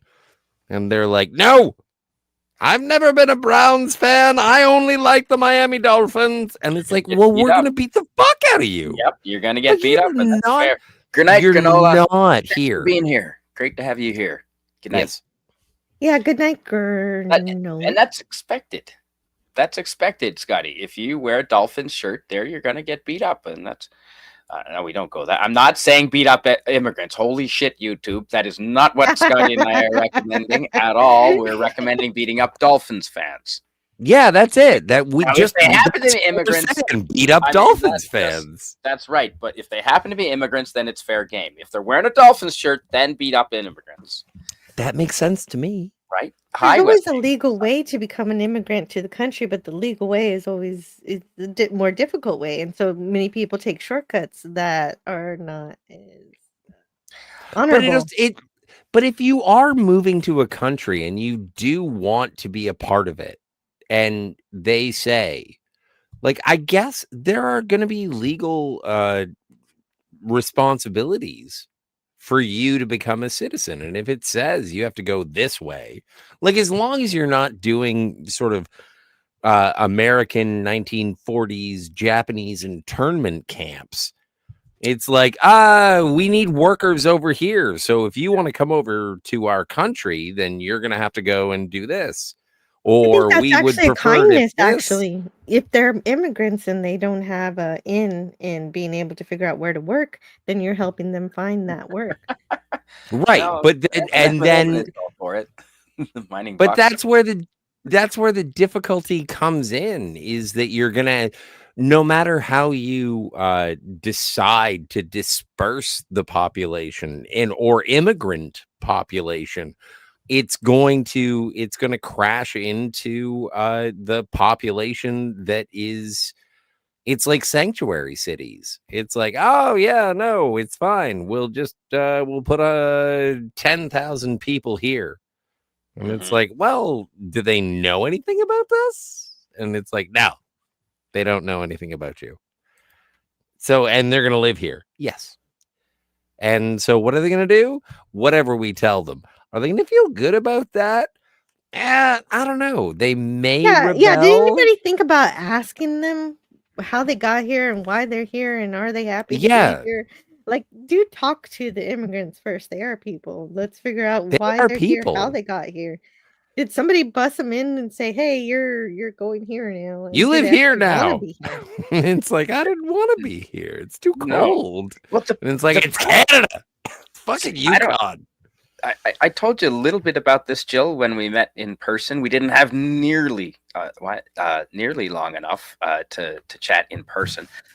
But the problem with Canada is we do allow a lot of immigrants.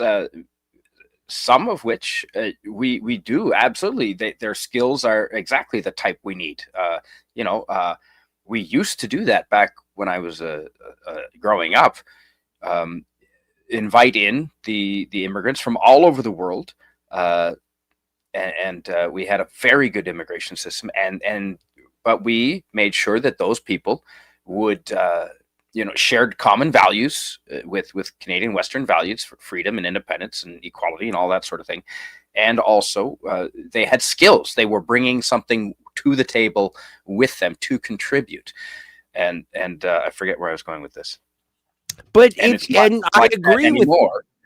Okay, here's my point, Scott. And you might agree, especially living where you do. Now we invite all kinds in. We don't hold those same standards at all. And the bad thing for those immigrants arriving is they get here, there's nowhere for them to live. The cost of living in Canada, I'm sure, is going to surprise the shit out of a lot of them. Their money coming in from India it's going to take all of it just for 1 month's rent here, right, Scotty? You invite them in, and there's nowhere for them to live. We're not building houses. But yes, no, but there are plenty of houses. I think that there are plenty of houses. Oh, people own 2 and 3 houses, like rich bastards.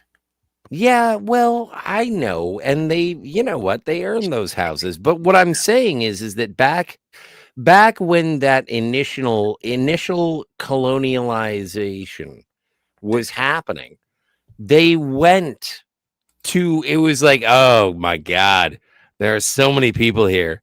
I just want a place of my own. And now it's like, oh, I would rather subsist on the achievements of the people who have already done something. I'm not going to go out and make anything for myself. And I'm guilty of this because I could fuck off to Saskatoon. I don't recommend it in the winter. I'm not going to do it right now. Clearly. No, I'm fucking off to Aruba currently. Ooh, but I love Aruba. No, I'm not really. It's a good idea, but I don't have the money. Anyway, let me She-Hulk. Aruba just a couple, like 3 weeks ago, we did Aruba as part of a Carnival cruise line. I recommend it. I like it. I think Aruba's great, except for the Aruba. It's good. The hurricanes. Watch out for it's a good climate, but it's not necessarily the most stable government. Like, I don't think. Well, that's the problem. Yeah. Yeah. I want to go to Haiti because the sun and the beaches and oh no. They cut down all their trees with the corruption and everything. And they tried murder. To go green and plant and do didn't they try to do, or am I thinking of Sri Lanka, where they tried to do farming without using like modern processes and modern fertilizers? So they tried to do it in a sustainable way, and they ended up like ruining all their crops. Everyone went starved, and they ended up cutting down all their trees and eating like anything in sight. It's either Sri Lanka or Haiti, but Haiti was also devastated by hurricanes, so that's Oh, that's awful. Oh, yeah, that's right. Oh, my stars. I Gosh. saw a thing about No. Jamaica the other day, and it said yeah. Hurricane Melissa has cost the lives of so many people in Jamaica. And then they listed, it was like 17 people in Jamaica have been killed by Melissa. Yes. And I looked at the television at that particular moment, and I was like, who's Melissa? The name of the hurricane. Yes. Yeah, I thought it was actually a lady. Yeah, well, yeah, right? Because I'm an idiot. No, but that is a wonderful thing about people say today is worse than ever before in history. No, it's better now before and ever in history. That hurricane would have killed so many hundreds of people 100 years ago. They would have had no warning. They would have had no shelters. They would have had no communication systems. It would have it killed hundreds, not 17. So I'm very impressed. If you look in the last few, it was probably more than 17. Yes, I'd I have think to look. it was 17. It was very and horrible. No, and it's up to low. 32. It's up to 32, but you're right. miracle- 32 is warning still, system- to It's horrible. Spidey's point. It's 32 too many. Hurricanes are still terrible, but you get a warning system that tells you to get out of Dodge, and some people are capable of doing that. The death rates in natural disasters in the last 50 years has gone way down, like a sharp curve down, because of helicopters, modern technologies, and all kinds of things. No, next they're going to have drones rescuing people. The Japanese fire department is working on it for people in high rises. Not a kidding. Like, they're huge platforms. They're like, it's like an amusement ride with railings and everything. Ooh. Here's a good question. Where did I have? Oh shit, I lost it. Here we go. This is a good point, and I believe it to be true. Granola, in certain cities like Vancouver and Toronto in particular, Kelowna perhaps areas, most Canadians can't fathom that the jungle has come to prey on civilized people. Yeah, we've laxed our laws, and we let a lot of people out of jail that shouldn't be, repeatedly. And yeah, Well, it's an interesting statement we're because not I armed public. do think that a lot of Canadians have realized that the jungle has come to prey on their people. However, Beginning to. it is a situation where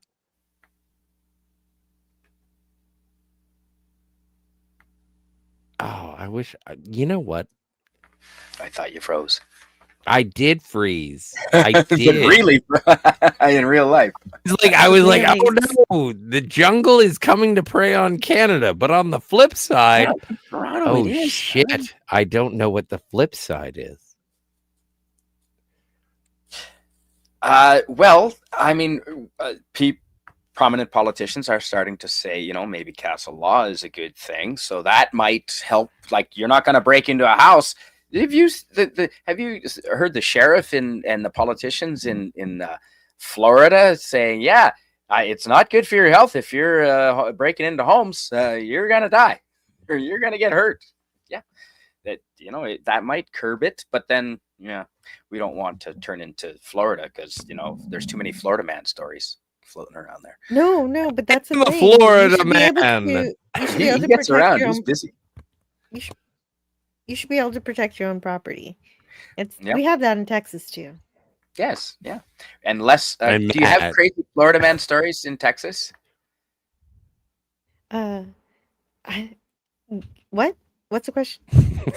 I've heard of. Yeah, everybody's heard of Florida man stories. Right. So do you have a place in Texas that's like San Antonio man? Oh no, that's probably Austin. Austin man. Yeah. Keep it weird. It's always been weird. Naka naka naka naka naka naka naka. DJ Play Naka, Nice. naka, naka, naka, Cute naka, and naka, he's naka. Jill. She says a single high school semester of civics / government class was required for graduation in my state, but no longer. DJ Planet. That is a shame. But what isn't a shame is we have a special guest. Hi, West. Hey, what's up? What's up? Oh, are you sporting the old red ensign? The real Canadian flag, my friend. My Bingo. dad has that flying currently. Nice. Yo. This is the Canadian flag that I know. Yes. Did you hear what just happened in Canada, up in the Yukon Territory, West Kegel? Did some kind of Americans cross the border and trying to annex the Yukon? They are armed to the teeth up in the Yukon. I wouldn't recommend it. Mind you, do you know what the population? Yukon is about the size of Texas, maybe bigger. Yeah, but they got the population of Wyoming. no, Probably less. 45,000. Yeah, What's the even less. population of Wyoming? About 100,000. Somewhere around 100,000. You know what? I wish you had just said about 100. The Yukon just booted out their liberal premier. It's not a prime minister because that's the whole country. The premier, and they voted in a conservative calling party. It's the Yukon Party. It's called. Oh, wow. And they're a conservative party, and they are joining Newfoundland, who just also kicked out a liberal premier and voted in a conservative guy. I think it's a guy down there. So yeah, Wow. Canada might be switching a little bit. Because we're broke, man. We're Yeah. broke. We want to build pipelines and stuff responsibly. Alberta has been leading the way, Scotty, in the world globally in producing cleaner oil. It's not clean, but it's cleaner, and it certainly would replace a lot of the coal burning plants that China's doing. Well, I think that it is a ridiculous situation, not only environmentally, but also economically, in terms of the natural gas and the pipelines, because it would all be traveling through, and this would have been a cooperation between the United States and Canada. But because of milquetoast panty wastes, we can't actually filter that that energy would, and when I say energy, I mean natural gas, oil, through pipelines towards the West Coast, at which point that would actually be purchased by foreign nations. Of course, they're foreign nations like China and like Asia. Asia would be like, we want some of your gas. And we would have been like, totes, here's how much it costs. And you're going to pay for it. We'll sell it to you and you're paying for the shipping. And yeah, it would have made a lot of money for Canada, and that would have done great work for North America as a whole. It would have benefited trade deals with the United States, and it also would have funded clean energy initiatives. And we just would have been able to sell that, because I don't know if you know this, but North America, very rich in resources, and so that would have all worked out. But unfortunately, bunch of bleeding asshole fucking environmentalists led by the chief ass rim job. Yeah, I know I'm getting vulgar because I'm very angry about the economics about it. But the thing is that this all would have worked out if it hadn't been for that autistic little Down syndrome Greta Thunberg. How dare you? Like, if you actually deal with this as if it were a resource economy, as opposed to being a hallmark assertion of how you are a better person. Like, this is business, bitch. If you can work it, virtue signal. Yeah, exactly. It used to be hockey. Virtue, and I put this on my Facebook profile many times. Virtue signaling is Canada's new national sport. I swear to God. Yeah, and to answer M, who will melt down first? I agree with all that. Let's go around the panel, starting with you, Jill, to answer M. Who will melt down first, Canada as a UK? You are our neighbor. I know. I'm just so excited about the idea of actually caring about the resources that we have, that we can share, that we can distribute, and be able to provide energy to people so that they can eat and work and play and denying people's access to this. The resources that we have is what creates poverty. And so everything Scotty said was great. But I don't know anything about what Nim says. Who's going to go down first, Canada or UK? Probably UK. UK's not looking so good. Canadians are way better about going down. Oh, well, really? Okay. No, the British hate cunnilingus. Yeah. Oh, dear. And fellatio. Oh, dear. Wow. No, they're square. Like the United Kingdom is so fucking square. It's yeah. If we get energy going, you know what it also means? That the school children in the poorer countries can have lights at night to study. Yeah, and so they can help catch their country up by being more. I'm not kidding. That's not a joke. Some places, when the sun goes down, you don't have much light. Certainly not to study effectively. So that's a real thing. I've seen that with my own eyes backpacking. So if these countries and places have access to cheap, awesome energy, hopefully a lot of it clean from Canada, then it's going to help us and them. And the more they study, so get some engineers coming up in these countries and develop their infrastructure. Well, and Spidey, don't you think that if there was that sort of free trade, and obviously, depending on geopolitical situations, they wouldn't have to build the coal plants, or they could shut down coal plants if they were more interactive with North America for energy fuels. And so, I don't know. I think that I think it's a whole bunch of hogwash. And yes, someone said, "Oh, it's the Baileys talking." Someone asked me if I would be able to do a science experiment and I decided to do it in my belly. It was And guess awesome. what? Here we are. Yes, the Bailey. If stick to the Baileys, I personally think that the UK will fall first, only because I think they've slid further down the slope of losing their free speech than we. When you have the police arresting 30 people a day for online posts, that's not good. We don't have that in Canada yet. And getting to my Yet. second belief is because we are armed more so, quite a bit more so than the UK. Canada is, we have a lot of I have to guns look here. this up. Per capita, their rifle and shotguns, their hunting I'm weapons. looking per at a capita, Navy. We have as many guns as America. Yeah, I think the UK has a better Navy. Yeah, well, that's not going to help them Individual when they fall civilians, internally, though. Scotty. The civilians I'm talking about. Yeah, the civilians. But you know, in Canada, you guys have a lot of gun. Not for long. You guys just passed the resolution up there saying that you guys will have to turn them in. Yeah, no, they're backing down on that because Oh, it's so thank God. unpopular. Oh, Thank you know God. what? Alberta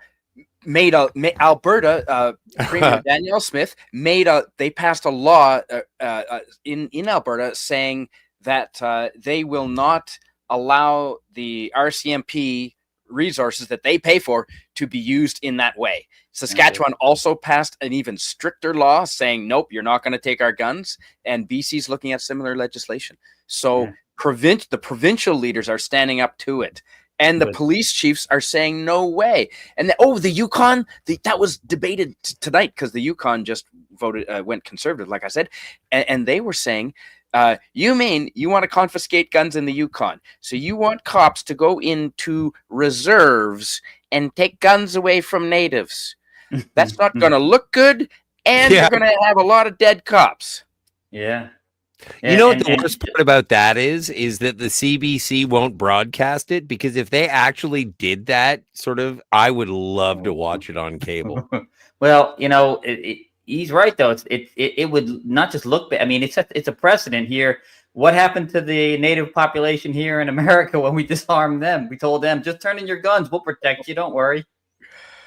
Right. It worked out well for them. Yeah, that's exactly right, West Kegel. And so what do you think as an American? Do you think Canada is going to go down first, or the UK? The UK, because the UK has already polluted itself with bucket loads of the third world, and they are actually taking power without firing a shot. So I really love the UK. London was my favorite city in the world for like 20 years, man. I have to differentiate between the population of the UK and the like. Does the United Kingdom have an industrial military complex? Oh, I imagine to a smaller scale. They produce their own weapons. Yeah, and they have a military. Mm-hmm. Yeah, Rolls-Royce nuclear power. Oh yeah, yeah. They have probably the fourth largest nuclear arsenal on the planet. And so, like, I don't want to dismiss them as being a military might.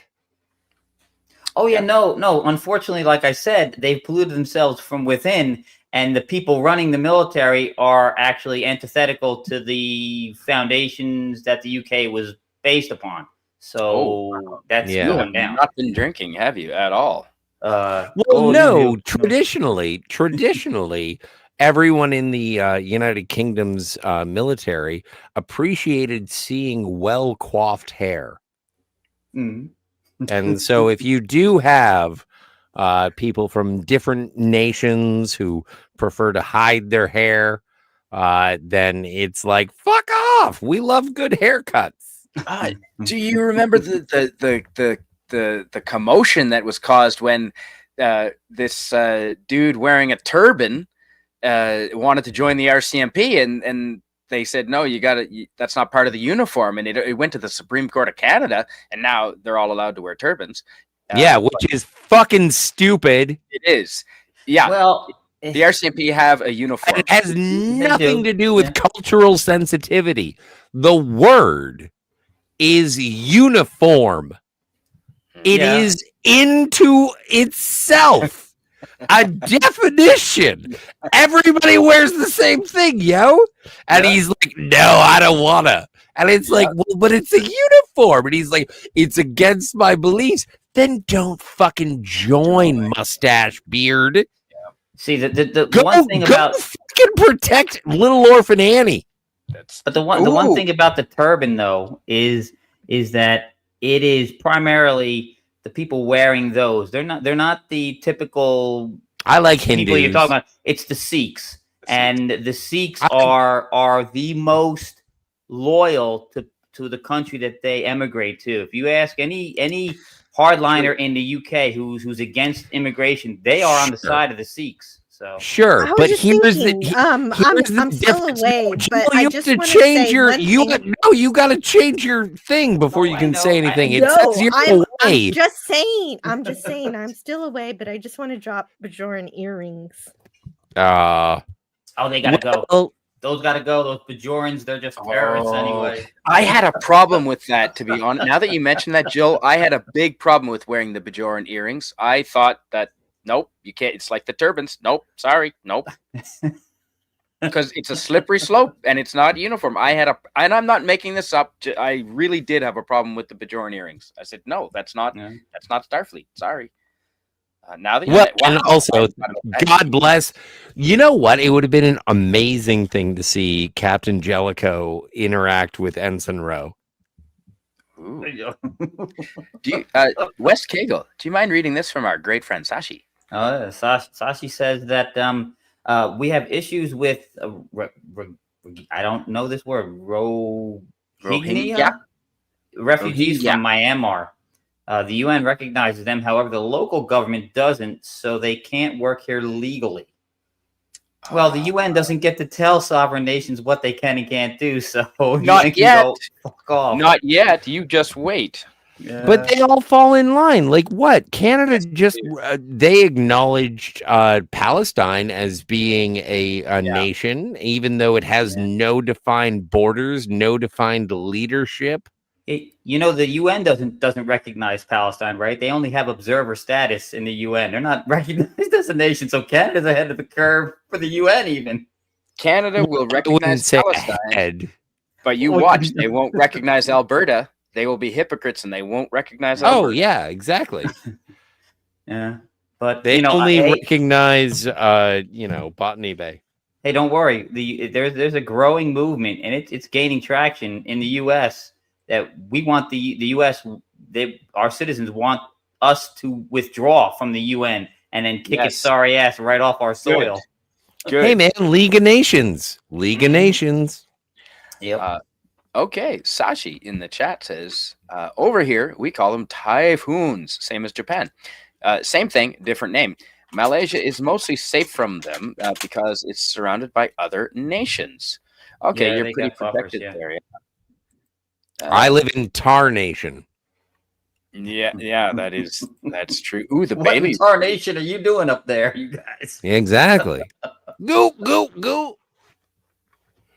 And let's see. Okay, it turns out you need to show West Kegel the beaver eater. Have you seen the beaver eater? Well, I told Sashi that that's when I look in the mirror. So no, you're not a beaver, and you can't eat a mirror.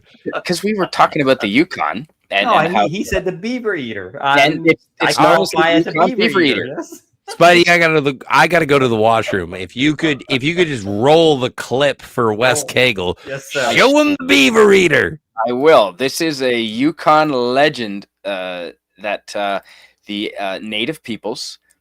The native tribes peoples had legends about this creature for years and years and years. And when they were shown books of animals, but hundreds of years ago, this is the closest animal they said it looked like, and that's a giant sloth. Yeah, it looked. Yeah, I was gonna say it looked like a sloth. All right. Wow. And I'll read it here. This cryptid is a giant sloth. This It says, in the Yukon Territory of Canada, members of the Canadian First Nations sometimes spoke of an unknown creature, and it was passed down from generation to generation. The creature is known as the Saitochin. Oh. To everyone else, the creature is known as the Yukon Beaver Eater. Yep, that's him. Wow. Nice. Stronger than a bear, bigger than a bear, Oh. and he would eat all their, because they would have all their beavers strung out on racks and so forth, the tribes people, mostly the ladies, and then this thing would come along and eat them all. Oh, And wow. so that's a urban legend in Yukon. So Mexico has the chupacabra. The Australians have the Wendigo. We have the Bigfoot, and the Himalayas have the Yeti. So you guys up there have the beaver eater, or whatever its official name is. Yukon Beaver Eater. Yep. the Saitochin. Yep. The Saitochin. I'm gonna have to remember that one. There you go. That's a new one for me. Yeah, no, I hadn't heard of it until today, my friend. Yeah, because I didn't even know that Yukon was having an election, and I'm so happy they're going conservative. Yeah. Now, so now you said Nova Scotia as well. So you've got Nova Scotia, Newfoundland. the Yukon. Oh, Not Newfoundland. You got Newfoundland. Yeah, Nova Scotia's never going. Never. They're gone. So you got Yukon, Newfoundland, Alberta, and Manitoba, and then the eastern part of Saskatchewan and the western part. The western part of Saskatchewan and the eastern part of British Columbia. You guys in the east of British Columbia, you got to conquer the west, and vice versa for Saskatchewan, and then we'd have a nice chunk. That's Old Man Bird says UK's golden romantic days were the Sherlock Holmes days, 1880s. But even then they were unhappy. Oh man, yes, no. The Victorian era in England was its apex. I mean, it was its apex. It all started going downhill in 1904 when Queen Victoria died. So, Hello, Phantom Outsider. Welcome to you, sir. Oh, good to see you, sir. I'm probably a few minutes behind in the chat. Oh yes, I forget who. Somebody up here mentioned the heraldry that I have up here on the Canadian flag. That's because it's it represents in the four corners. You got the English, the Scottish, the Irish, the French, and then the maple leaves on the bottom are for Canada itself, the Canadians as a whole. So I love that heraldry in that flag. Oh, okay. This is interesting from Old Man Bird talking about the British armed forces. Do you mind reading this, West? Old Man Bird says the USA runs half their Air Force. I was engaged to an air traffic controller when I was there. She was a couch potato. Only girl I ever dumped. Wow. Well, good for you. You don't want a couch potato. The Sikhs are hardcore. DJ Play Nice, indeed. They are. And again, like I said, when wherever they go, they become fiercely loyal to that country and the reason they went there for a better life, and they will protect it sometimes better than the native people. Yeah, that is true, and a lot. They are legendary bodyguards historically. Like that's their thing. Is they are bodyguards, security guards, and a lot of them weren't treated very nicely over in India. So you're right. When they come over here, they really take to it, and good for them. Oh yeah, and they are fierce fighters. Hockey, I want to see them. They watch hockey. They definitely watch hockey. Do they? Okay. Indira Gandhi. Oh yeah, Indira Gandhi killed in 1984. I was like 12 years old, but I do remember that. Yeah. They do in all the people that are against the deep state, the unseen hand of ruling. They do everybody in. Yeah. Oh, Phantom Outsider says, hear me out. President Trump started Space Force.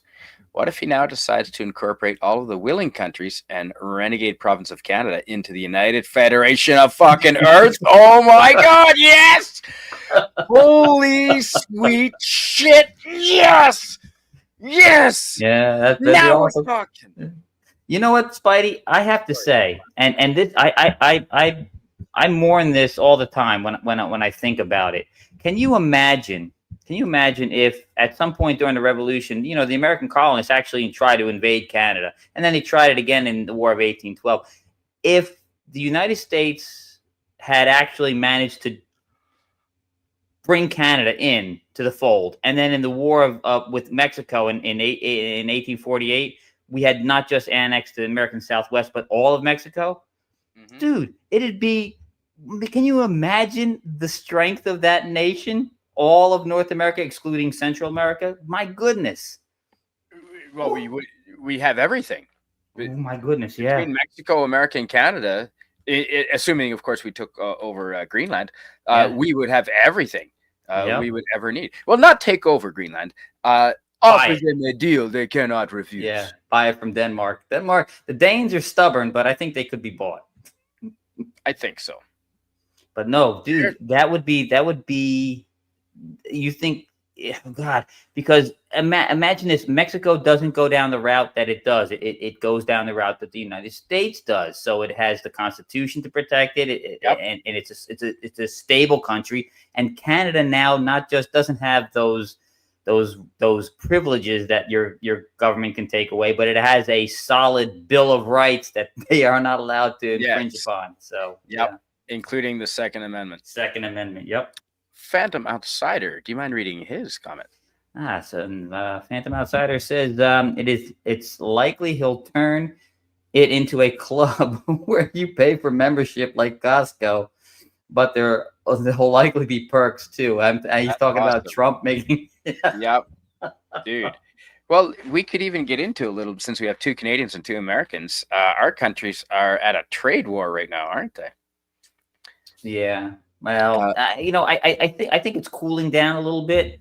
I think a lot of it was a bluster by Trump, and your guys realize it's not a great idea. So I think cooler heads are going to prevail, and we're going to come to an understanding that's going to benefit both. So if Pierre Poilievre gets elected, there's a chance. Do you know what drops tomorrow in Canada? No, it's a big day. The 2025 Liberal government's budget drops tomorrow. Yes, it is 10 months late or 8 months late from usual, because we've already spent the money. So I don't know why they're dropping. It's more like this is what happened this year instead of a forecast. But it has a chance of not getting, because there's just more spending. I think our deficit it was promised to be capped at 42 billion. And I think our deficit this year is going to be closer to double that. And so that's why they didn't drop it in the spring. But they're dropping the budget tomorrow. And it's every time they do that in the Parliament of Canada, it's a whatchamacallit vote, a confidence vote, a vote of confidence in the government. And if all the opposition parties get together, they will defeat the Liberal government on that vote, and that means we go to an election before Christmas. If that happens, and Pierre Poilievre hopefully got elected, he would go to Trump, and they would work something out. They would absolutely work something out. But Carney's an idiot, and that's the problem. And the problem is 95% of our prime minister's personal vast holdings are in U.S. companies. Yeah. I'm not even making that up. 95 or higher percent of all of his stocks and all of his investments are in U.S. companies, like to the tune of millions and millions of dollars. Isn't that a conflict of interest that our prime minister is invested in U.S. and only 3% in Canada? And he has 3 passports, by the way. Did you know that, Jill? Our prime minister has 3 passports. That shouldn't be 3 passports? That's why? UK, Ireland, and Canada. Because he's a globalist. WEF. Is he a member? Is he a actual citizen of each of these countries? Yes. Oh, okay. Yeah. Ooh, right. Never make your personal bodyguards up of people that your government persecuted. Well, West Kegel, yeah. In that is in response to this factual statement. MNMM says Miss Gandhi's own Sikh bodyguards killed her in 1984. Right. Jill, do you mind reading this from our friend Sashi? Indira Gandhi incident came about because of the temple raid, if I remember correctly. A Ooh, temple raid? That's awful Yep. to raid a mosque. I mean, not a Yeah. mosque. And I don't A see, and monk? I What do never you get that. Go ahead, Joe. Right. Yeah, I don't understand Abbey. It's an abbey. Okay. I never understand the attitude of the Indian government towards the That was Sikhs, scary. because No. they are some of the most fiercely loyal people if they're on your side. As there, I forget the name of the battle was Saragara, where the Sikhs fought. Like there was like, I don't know, maybe 100 of them in this outpost, Oh wow. and there was the local tribesmen in Afghanistan were attacking the two forts that this one outpost was in the middle of to relay stations back and forth, and the forts needed reinforcement because it was like 10,000 tribesmen, and because of the action of the 100 Sikhs at this little outpost in between these two forts, holding this 10,000 horde off for like hours and hours. They all died to a man, as a matter of fact, doing this. The British were able to bring up reinforcements to hold off the collapse of the entire front line. That's the kind of people the Sikhs are. Wow. Oh, yeah. And Phantom Outsider has Jill. Do you mind reading this? Remember, guys, Punjab, who was one of Daddy Warbucks' 2 bodyguards, was a Sikh, and the other was Asp, who was an Asian master of martial arts. Yeah. Wow. And Phantom Outsider says, Canadian Spider-Man. Mark Carney, I'm guessing you're talking about, is worth less than $7 million. Oh, you think so? He has a lot of offshore dealings, my friend.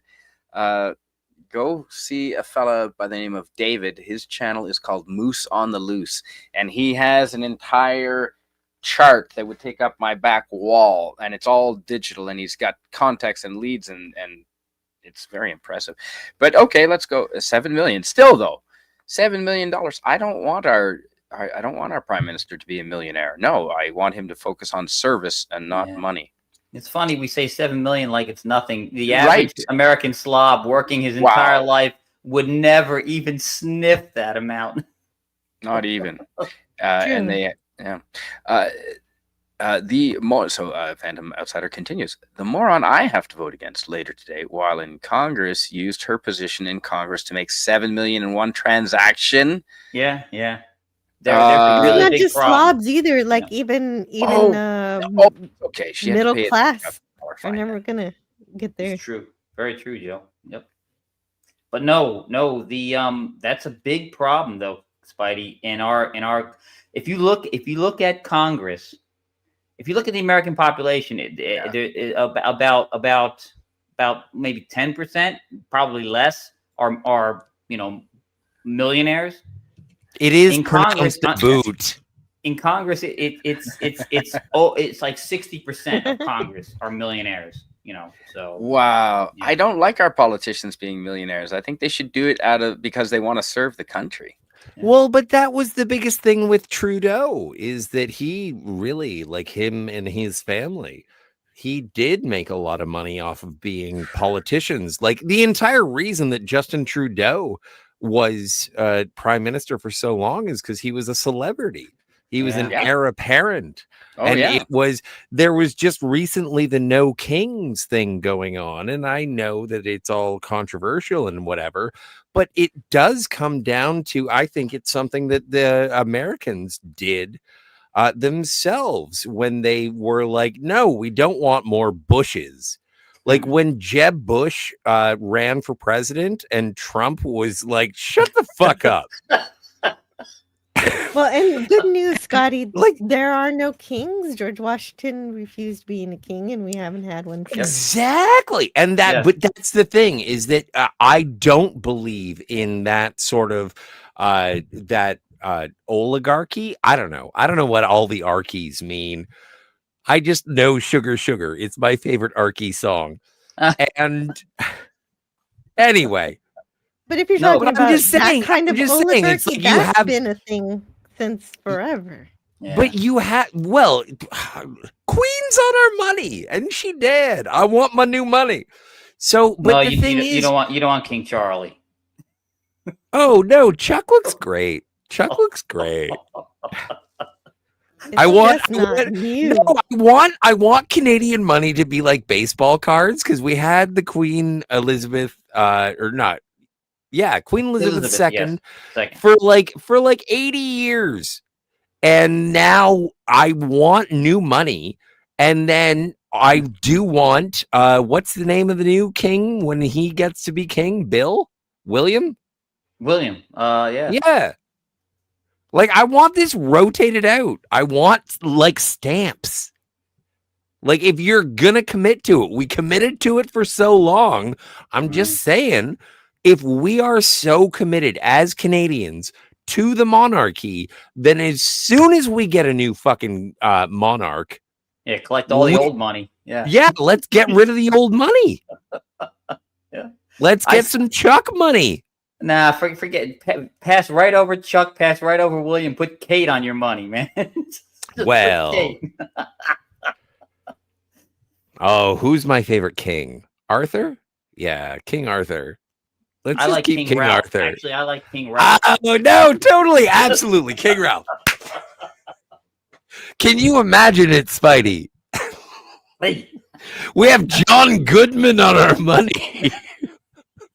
I might convert all my American currency to Canadian money then. It'll be worth 5 cents on the dollar. Anyway, no, I don't think know. I'm partial to Mufasa. Oh no, it has to be a human. Oh man. Okay. Yeah, sorry about that. Okay, then Aragorn. Oh, Fuck you. Although, you know what? That's probably, when it comes to Canadian monarchy and everything like that, I'm pretty sure that we'd be okay with Aragorn. I think that I would be the only guy. I would you be gotta the call one him by guy. his real name, King Elisar. King Elisar. Once he Fuck you too. But you can always, if you're just at the bar with him, though, he can be Strider. Yeah, there you go. I think you would appreciate that more. What is this world coming to? There's only one return, and it's not of the king; it's of the Jedi. I thought it was of the Living Dead. King of the Living Dead? Return of the Living Dead. No. Oh, the Return of the Living Dead. Yeah, no, I'd be okay with that. There you go. Ooh. Oh, what do we? Canada gets zombies on its money. Well, your money is falling apart, so. Well, it is. It's fine. Scotty, I kid. we're dropping the budget tomorrow. The printers are going to turn on and start Yeah. whirring tomorrow. Yeah. So, Wes Cagle, if you want to make fun of the Canadian money, wait till Wednesday. A bunny beer, Scotty. Bunny beer, nice. What's a bunny? Oh, Is it's a that- is that- Pilsner. Is that the Killer Rabbit from Monty It's a Python? Pilsner. There is a fascinating tale about the Pilsner.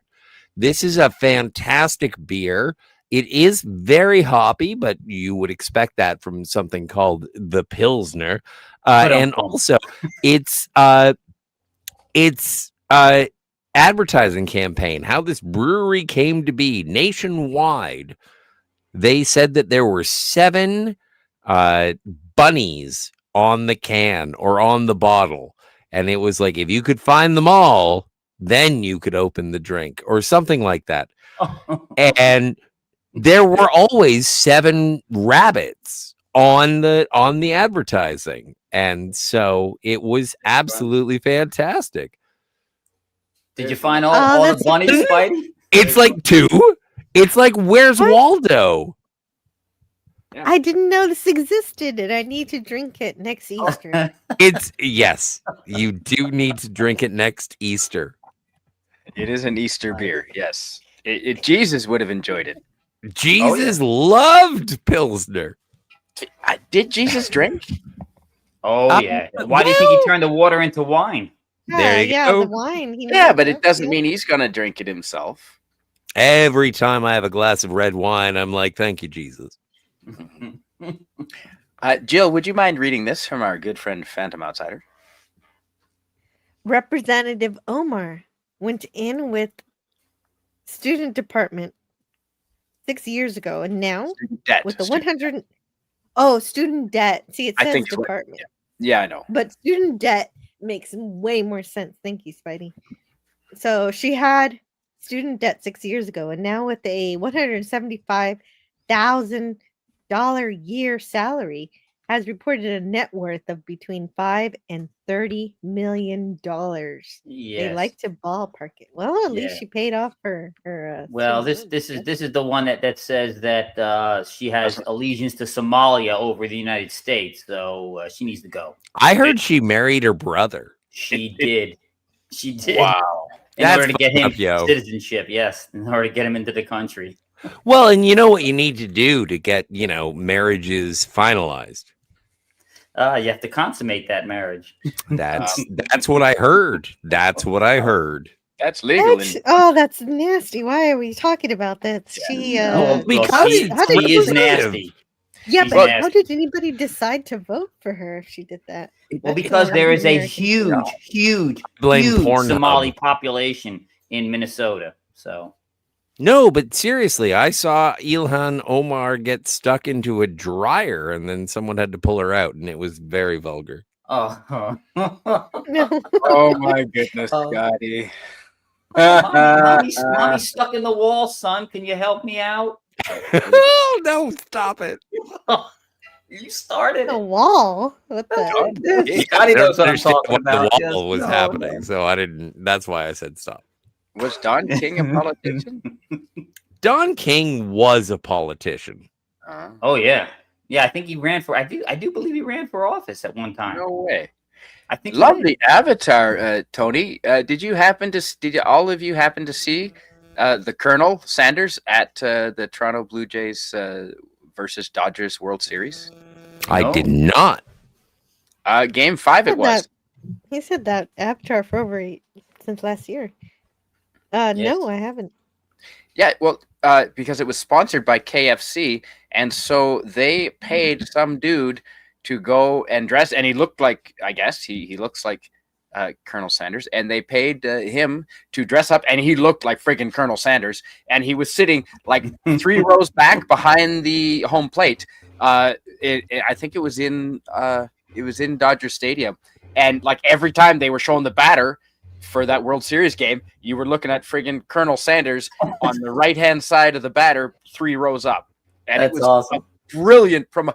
You know how much money, millions of dollars they have to spend in advertising for World Series games? And they just paid this guy like a flat of beer or something and a bucket of chicken.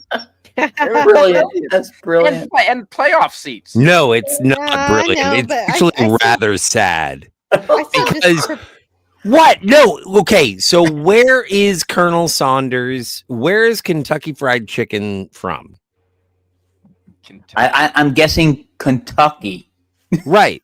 So for that mustachioed whore to be behind the plate is like, you don't belong here, fucking Captain Crunch.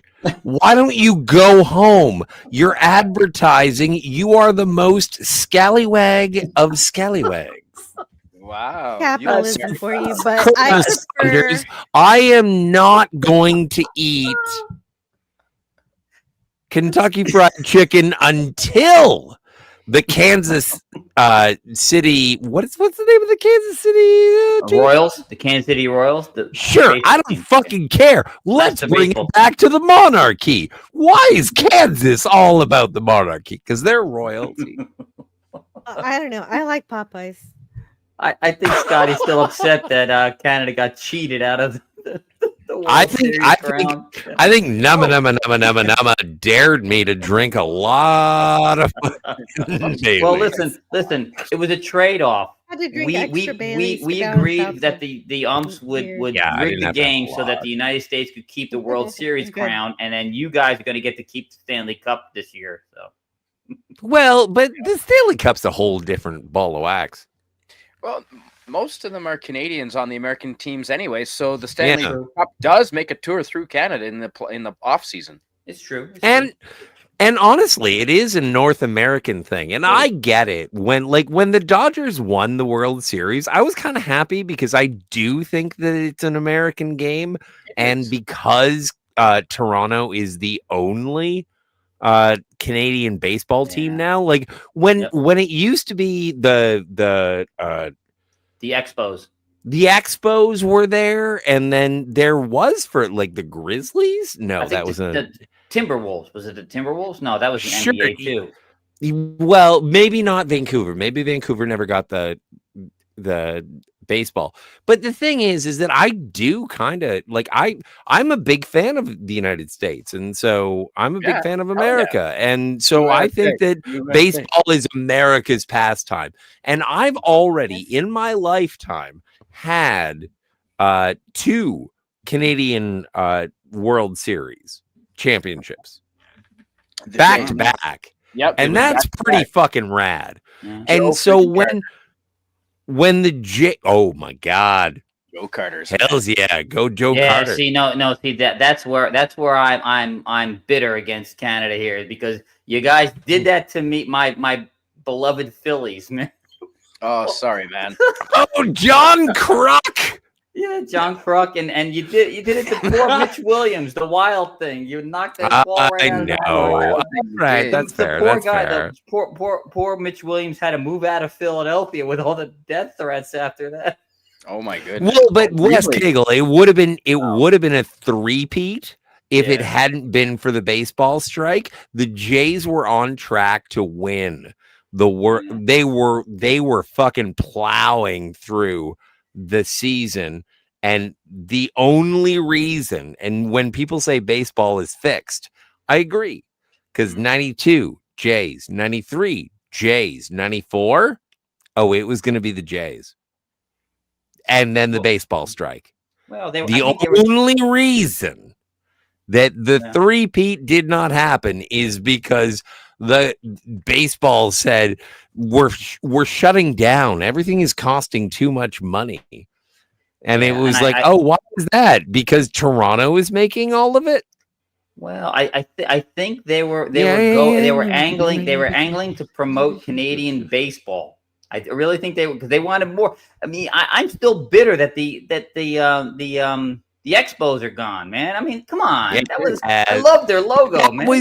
But that was overspending based on the 76 Expo. Yeah. That's the entire reason that they just the World Expo. Oh, yeah. And the thing is that Montreal, because they're all French, they usually it's corrupt. It is corrupt as fuck. Yeah. Montreal is the Toronto of Quebec, which thinks it's the only country in the world. Like, I love Canada, and then there's Quebec. Yeah. So anyway, I'm just saying there would have been a three-peat if baseball hadn't shut it down. But also, I think that this year, you know what? I just like seeing Los Angeles burn down. So I'm glad you won. I'm glad the United States won so that it could prove once again that it is a violent, self-serving state. Or no, this is just California. Yes. Well, no, I don't think they're going to do that in California. It's only when Philadelphia. It's only when Philadelphia wins the championship. Ice protests outside of the fucking baseball game. No, when you make real political change outside of a baseball game. No, so listen. Whenever Philadelphia wins a championship, it doesn't matter what sport. When they win a championship, they burn the city down. It's always Philadelphia. What a bunch of gay Eskimos. Oh my goodness. It is just so wild that people think they need to be violent because of a sports game. Yeah. No, I want to knife people. Well, that's British. Oh, That's UK Maybe soccer. you can go to any Hey, sports. Max Headroom. After a bowling tournament. You know what I want to see? I want to see a riot after a pro darts championship. 'Cause they're Oh no, already you armed. could, So there you go. dude. We could just throw darts at each other. What? Like, what's the point of getting into a riot? We just start throwing darts. Oh, yeah, the sport already has a deadly instrument. It Hello does. to Max Yeah. Headroom. It's like, Hi, Max. you want to get into a fight at a javelin match? Well, I have an idea. We're all really good at javelin. Yeah, I threw javelin when I was on the track team. Well, make sure that I'm close contact with you. Because You if I'm hammer throw 150 yards away, I'm getting impaled. Jill, do you mind reading this, please? This stream is evidence of the effects of Bailey's and beer. That was the science experiment. yes, it was. But also- and I'm way behind. So But also, there was no control, and so I don't know if it was too scientific. And Jill, could you continue by reading this from our friend Phantom Outsider? KFC is ubiquitous. Ubiquitous. I know this word. Ubiquitous. ubiquitous. Oh, I want to mispronounce this. I Ubiquitous. want to miss ubiquitous. Ubiquitous. As they say in I Married an Axe Murderer, I'm bunctuous. the Colonel with his wee beady eyes is going, "Oh, you're gonna eat my chicken." Can I do In this the one movie, again? it is claimed the Colonel puts an addictive. Oh no, I Zang. can do this. I can do this. I go back. I can do this. Oh wait, I gotta finish it. All right. They put an addictive substance in the chicken that makes you crave it fortnightly. Fortnightly. That means Now, that may I? once every 2 weeks you gotta eat the fried chicken. Ooh. Yes, just say the quote, Scotty. All right. Oh, the Colonel with his wee beady eyes saying, "Ooh, you gonna eat my chicken?" The Colonel puts an addictive chemical into it that makes you crave it nightly, smartass. I Married an Axe Murderer, possibly the greatest film made by a Canadian ever. It is my favorite Mike Myers movie. Seen it, yeah. I didn't know it was a Canadian production. Well, Mike Myers is Canadian, isn't he? What? Yeah, he is, but I don't think it's a Canadian movie. I think it was made in San Francisco. Well, the greatest Canadian movie of all time is Strange Brew. Yeah, hands down. You cannot. Yeah, I agree. I'm a big fan of Porky's. Is that Oh Canadian? dear. Oh, yeah. Is Is it? really? Yeah. Wow. Then I changed my mind. My favorite Canadian production is Stargate SG-1. What about What about Cube? Cube Oh, is Cube Canadian. great. Well, if I can't have That's I true. can't have Strange Brew or Porky's, then I pick Rock and Roll by the Yeah, but- Canadian studio Nelvana. So Dark Angel. Well, and I'm so glad I watched that. It was Thank you for filmed showing in me that website. Vancouver. yes.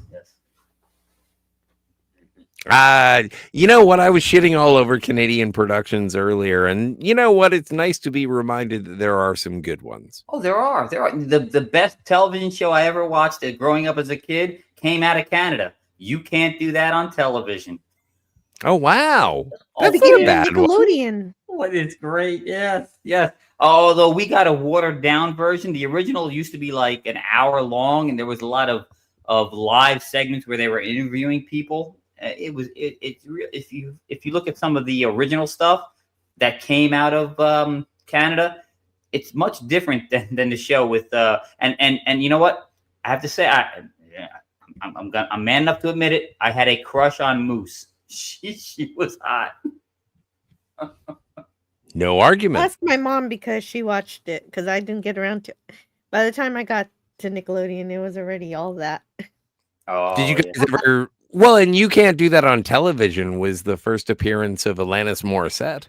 It was, yeah. She was only there for like one season, but yeah, that's where she got her start. Yeah. Yep. Well, every time. No, I can't say that joke. I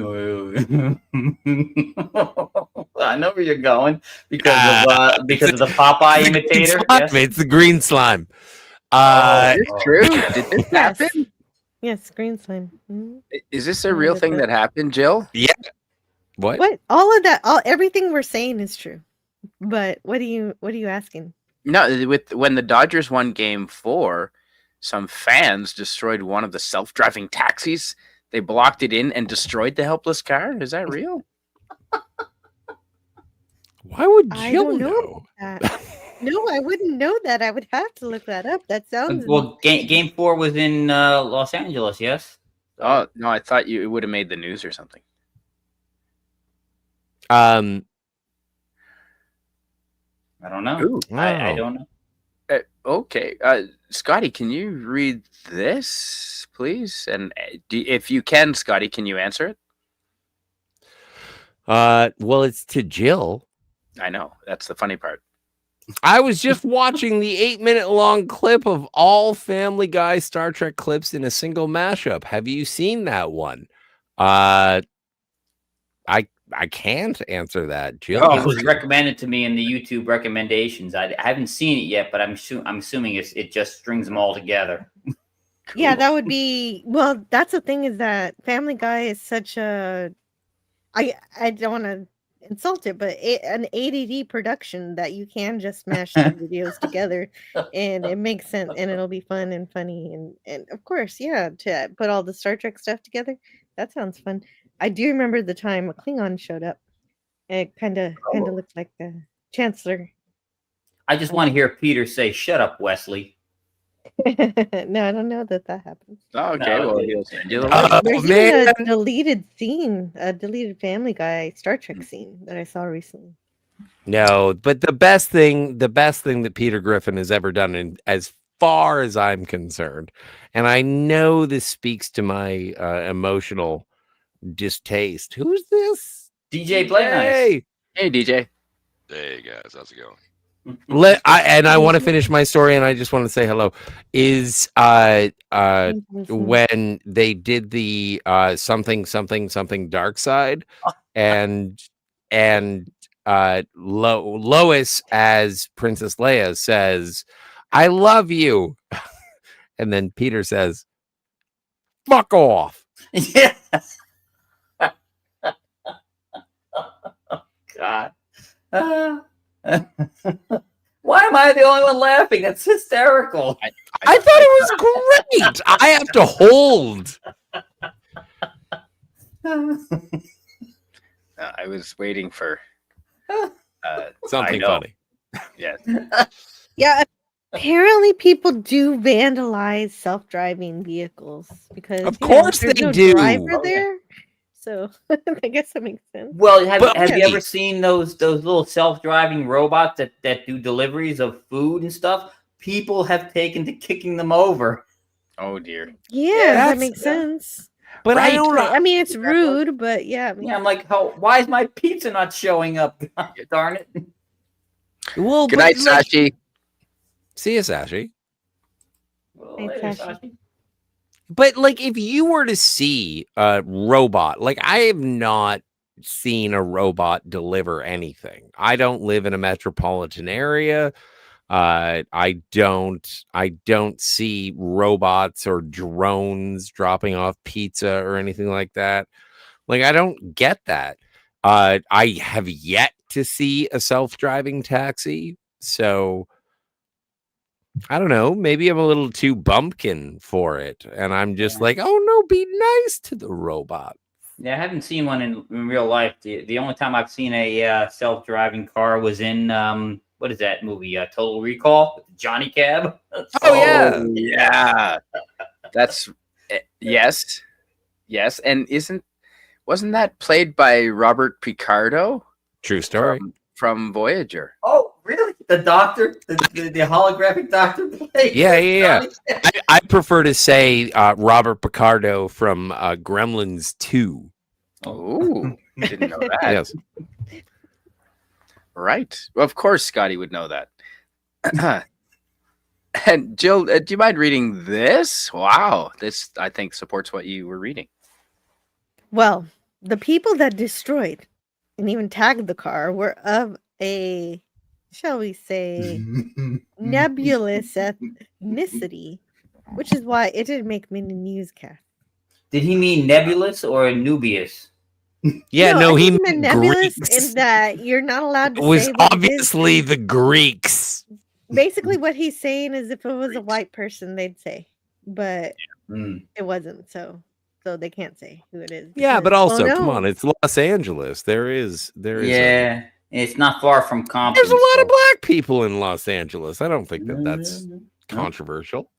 No, I don't think Being we allowed. have to be delineated by our race. If you're going to be an asshole and destroy private property, then you can Yeah, be defined about your behavior.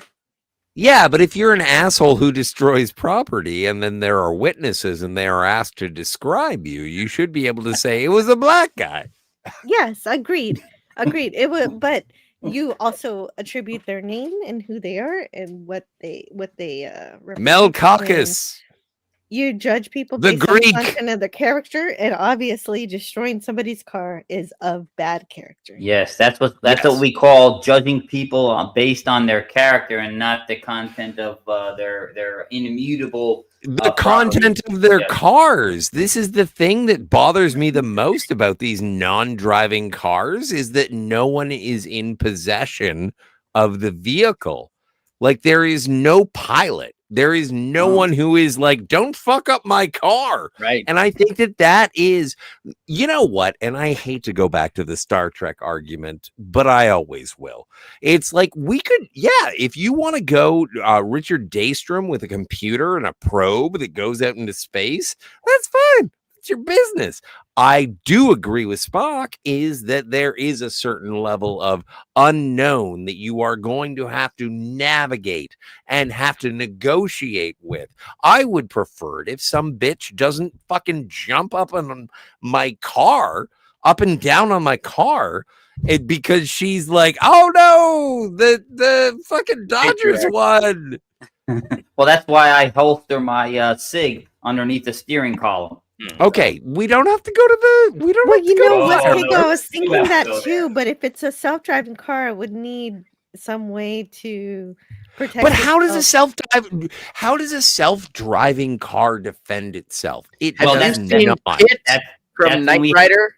That's when we have an autonomous robot jump out that Elon's going to make for us. No. Oh my Kit God. electrified itself. Did you not see the bad guys touch Kit? Knight Industries 2000. Yeah, but They I'm get talking. electrocuted every You time. know what, guys? You know I'm in love with you both. But like, and the thing is that doesn't exist. And so, you know what happens when some bunch of fucking weirdos, some Mad Max rejects, jump all over your autonomous car? Is that you're a passenger and you're wasted and you thought that you were getting a cab, but unfortunately your car doesn't have a driver, so there is no bouncer for your car. Right. I guess. Never rely on somebody else for your own protection. Be your own protection. It's the Second Amendment. You know what? If I wanted to be in charge of my own protection, I would take my own car to the bar, but I was told that was not my responsibility.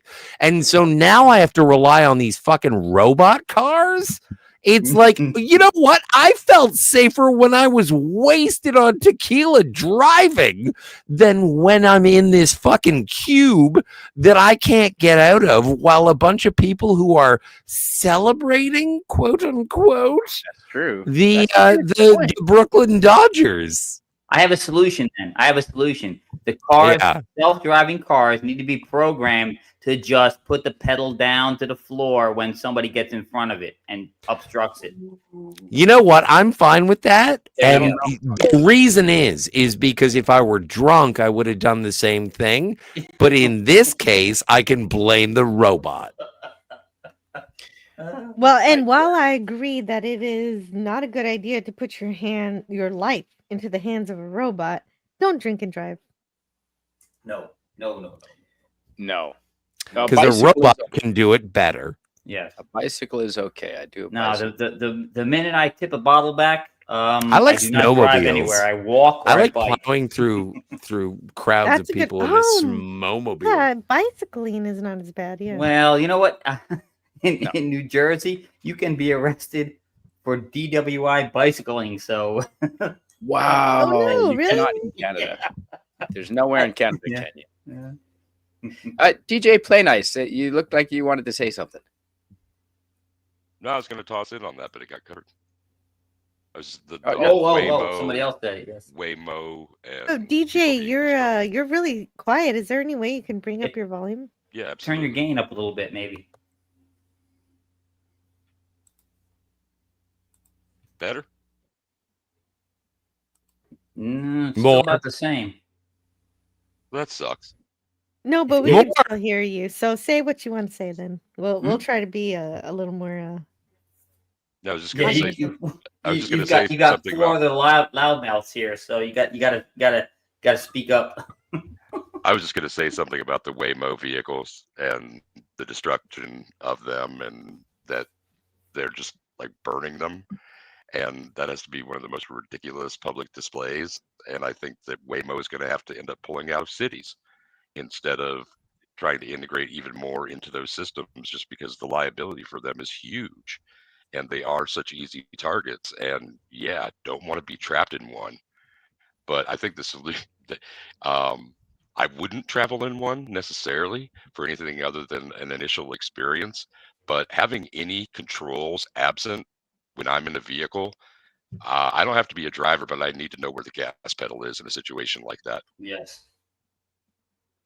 The only way And the I would brakes. get into a self-driving car is if I was actually doing well with a woman, and I would say, "Do you want to have sex in the back seat of a self-driving car?" At least the Johnny Cab can't voyeur on you. Where are you going? And see, the public didn't used to act like that in the 70s. They would have respected all those Waymo cars. This is what happens when you stop spanking children. What? Thank you. Oh my God! How did we go from one? Oh my! Spare the rod, spoil the child. That's I just will my not- personal observation. I will spare the child from the rod. I don't know. I didn't suffer that, and I'm okay. Yeah, no. How Don't you often want- were you beaten, Jill? No, but Well, I went to No, I Catholic school, wasn't. so I was beaten every freaking day. so Well- because Jill wasn't spanked, know- he is the most likely to damage a Waymo car. I'm not going to damage a self-driving car. I like robots. Data Oh, is my shut favorite up. Star Trek. You can't say that. You can't say The Next that. If you were in the back of a robot car, you would absolutely throw up in the back of it if you were drunk. And that's Well, I damage. don't- That's a I- lot of damage.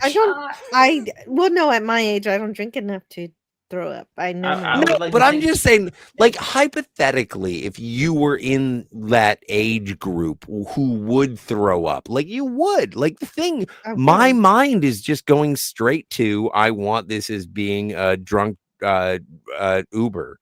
Like, it's just, like, I don't have to do anything. I just have this self-driving car. Hmm. Like, it's my car. Oh, I'm on board with the self-driving car, so long as it is 100% crash-proof. You know. Yeah, but the thing is that if it does, come on, nothing is 100% crash proof. Well, no, at ever. this point, the self-driving cars make more mistakes than humans. I'm sure Yeah. it'll get better, but And- right now they're not so good. So you're and saying it's a better idea for me to drive drunk than to take a self-driving car? No, I think it's a No. better idea to just lay down at the bar and go to sleep. But- No, don't drink and drive. no. but don't. So if I have a choice between get a let's real say- taxi driver. what if I have a self-driving car Mm-hmm. and it can switch to manual? Like I got the great the Like a What do you master call it when it's override better? that the Chinese can't undo. 'Cause Oh, I've no. seen iRobot no, there's I've nothing seen they can do. You iRobot, have and a the great cars- point. are used as weapons with against Will Smith. The government Oh, takes no. over control and or the corporation does, and launches cars as weapons, right? DJ, Yeah, what do this you sounds, think? this is They're Death like, Race the 2000. Chinese will take it over, man. The Chinese have no problem grabbing technology from around the globe and using it, and there's no way to stop them from doing that. And they don't necessarily, historically at least, do that very well, but they certainly push the edge of the technologies far more than most other countries do. Not spending enough time in R&D is the kind of thing that we're getting used to more and more as consumers, because we are beta testers. They release beta versions of things, and we are just all consuming them as testers. And so I don't like the idea of that sort of technology being introduced too quickly. And I think that they need to find other cities to do it in, if we're going to go back to the Waymo thing, or at least anchor to that for this part of the discussion.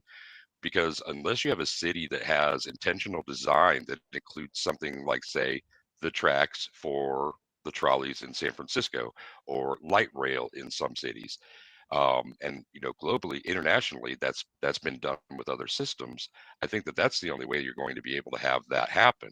But I'm not sure that humans are ready for that to happen for anything other than their absolute convenience.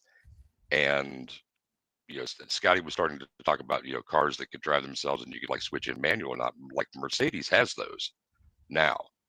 They're the only auto manufacturer now that has like a level 3 self-driving system in them. Wow. Yeah, and so it isn't science fiction anymore. It's science fact. And you're like, what, a couple of quarters away from the introduction of new vehicles and stuff like that in 26. That those won't be ones that are released to the public, but things that are coming through R&D and actually are going to be produced. And Tesla does something with them. Ford. I want this. Yeah, Ford is doing something with them. That's the kind of thing that freaks me out a little bit more than a Waymo system, though. It really does. Because when I think about the way that I've maintained vehicles over time, and I think about the glitchiness of any system, and I think particularly if it's going to be integrated in electric vehicles, that's just like recipes for disaster that I don't think most people want to have in their driveway necessarily as anything other than a trophy. And so I don't know that we're going to see practical, and I'll pass the mic back to you, Spidey. Thank you. I don't think we're going to see it usefully for another at least couple 3 years. But we are in that sort of learning era of, and I've just been observing it with Windows 11. What's the new Windows that will not let Windows you? 11. 11. Yeah, like Well, and it's funny.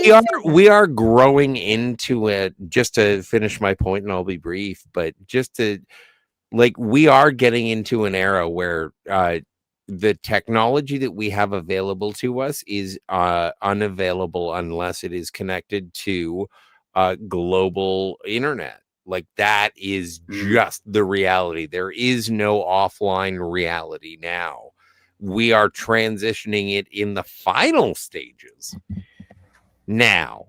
If I can buy an Xbox, but it will never have a physical drive. It's like, oh, so you're just dictating. No. That's If I buy a computer, no physical drive. Oh, so that's just the reality based on the technology. And then when they start saying, okay, now you're just going to get all of your software, all of your media, it's all going to be off of the internet. It's all off of the cloud. The worst thing it's is all that based on internet. Nintendo was doing it. Yep. Yeah, well, and exactly the pioneer of the cartridge. What a fucking ripoff! When Nintendo goes, it's like you sold out. I did. They gave us the disc, the little discs in the game. Oh, no, those are fine. They've started to sell games where you get the package, but there's nothing inside, and then you scan the thing. No, that's not how it's supposed to work. I'm fine with the little tiny cartridge. But so it's just the sacrifice of. But DJ Play Nice was saying that the technology is being developed, but it isn't tested, and so it's released. And that reminds me of an old programming joke, which is actually true. I don't always test my code, but when I do it in production. And Oh, it's set to the geez. it's set to the Dos Equis guy. We'll fix it Jill, in beta. sorry, West. No, go ahead. Go ahead. I was going to ask Jill to read this, and then there's a New Jersey one I was going to get you to read. New Jersey. I'm definitely 100% crash proof. I was built that way. Yeah, I would trust Max Headroom's. Heck I yeah, would. Max Headroom. Exactly. And West, do you mind reading this one, please? Max Headroom was the fucking poster child to make sure that we did not fall to this bullshit. Mhm. Phantom Outsider says, my brother has a coworker guy. Has had a Tesla the last decade, and he goes from Long Island to New Jersey. And some days the guy falls asleep to and from work. So far, so good. And I responded to that. I said that is the self-driving car that I'm looking for. That's the one I want. That's the one I want. The one that I can get in it. I want to go here and then fall asleep for the next 2 hours until I get there. But Japanese commuters do that every day by train. the millions. Yep. I've seen it. I've done it. I as a matter of fact, there's many. It's a common story to hear people falling asleep and ending at the end of the line at the end of the night and calling up their wife saying, "I'm sleeping on the train platform tonight, and then I'm going to work. I'll see you tomorrow night," because it happens. Yep. So like, well, 50... you know what? I'm out of time. Good night, Scotty. Good night. Oh. It was good to see you, Good DJ. night. It was good to see you, Wes Cagle. Awesome, Jill, Scotty. I will see you in the future. And once again, Canadian Spider-Man, thank you so much for opening your doors. You are always a pleasure. I'll see you later. Go easy. Dude, thanks. You're the reason I started this, because he agreed to do it. I texted Scotty even before Jill, and I said, Scotty, you want to stream? Yukon's having an election. He says, is Yukon having an election? I said, yes, it is. So that's why we're here. Sorry, DJ, I cut you off. You were just about to say something. Well, and I wish Scott was still around, because things that he was commenting on sparked this He might memory. still be in the chat, so Right on. So like, it was almost 50 years ago when DJ was just a little D, right? He was just a small guy. And he thought about like two different things. He wanted to get fat. He wanted to go faster in between where he lived and where his parents worked in the evening. They both taught school during the day, and they had jobs in the city an hour away. And so we did that same 50-mile back and forth, 100 round trip, 5-6 days a week. And under the influence of slot cars and Hot Wheel tracks, I imagined a time when we would be able to pull our car into a little system just like there is for a roller coaster, and it would notch in, and we would set whatever the course was, and it would just drag us there slowly. And you know, like, I don't like being my age necessarily, but that was only 50 years ago, when that was absolutely from, not just Hot Wheels and slot cars, but science fiction, and also having the, an open ability to imagine and dream, that I wanted that to happen. And we're so damn close to that now. And some people are scared by it. I'm not scared by it. And I'm not scared by robots. I dig robots, but I understand why some people are really resistant to the technology. Human autonomy, tribalism, it just makes sense that people might not fear robots, but they just really don't understand what they become when it's robots plus humans. And so that fear or that lack of understanding or the lack of a desire to accept such a radical change, and for people older than I am that will still be alive, what will be something that is absolutely fantastic for them, just like beyond the realm of what their imaginations were under the influence of Dick Tracy wristwatches, which came to be in their lifetimes, people going to the moon, cars driving themselves. And we're going to see the flying version of that maybe before I kick. That's crazy. Oh, yeah, for That's sure. crazy. And it's cool as fuck. isn't it? Fifth Element, man. The Fifth Element. Hmm? Or Blade Runner. Well, so far the only flying cars are basically little airplanes. It would be great if we do have actual flying cars, but Yeah. the only problem is what I have with driving cars is that they don't have that fear of death. Like we get in the car and we drive and we care about our own life, and what stops it. What tells a driving car, a self-driving car,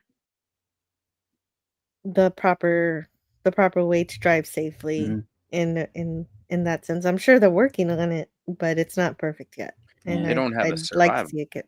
instinct. Yeah. If they could figure that out, if they could figure out the self-driving car to perfection, we wouldn't need stoplights, traffic lights, Nope. and there would never be a traffic jam again.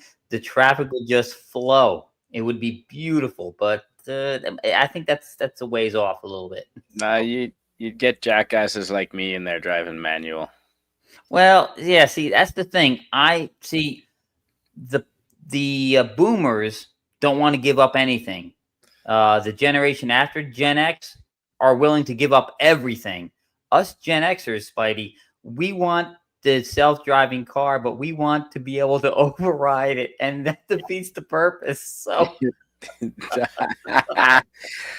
Max Headroom, Chat GPT says, I put the chat in there myself. Going on about how never crashes, says it's like this. Whenever your operating system's code enters a critical section, so long as you have at least a default exception handler for underscore everything underscore, you'll always recover, i.e. never crash. That's me, baby.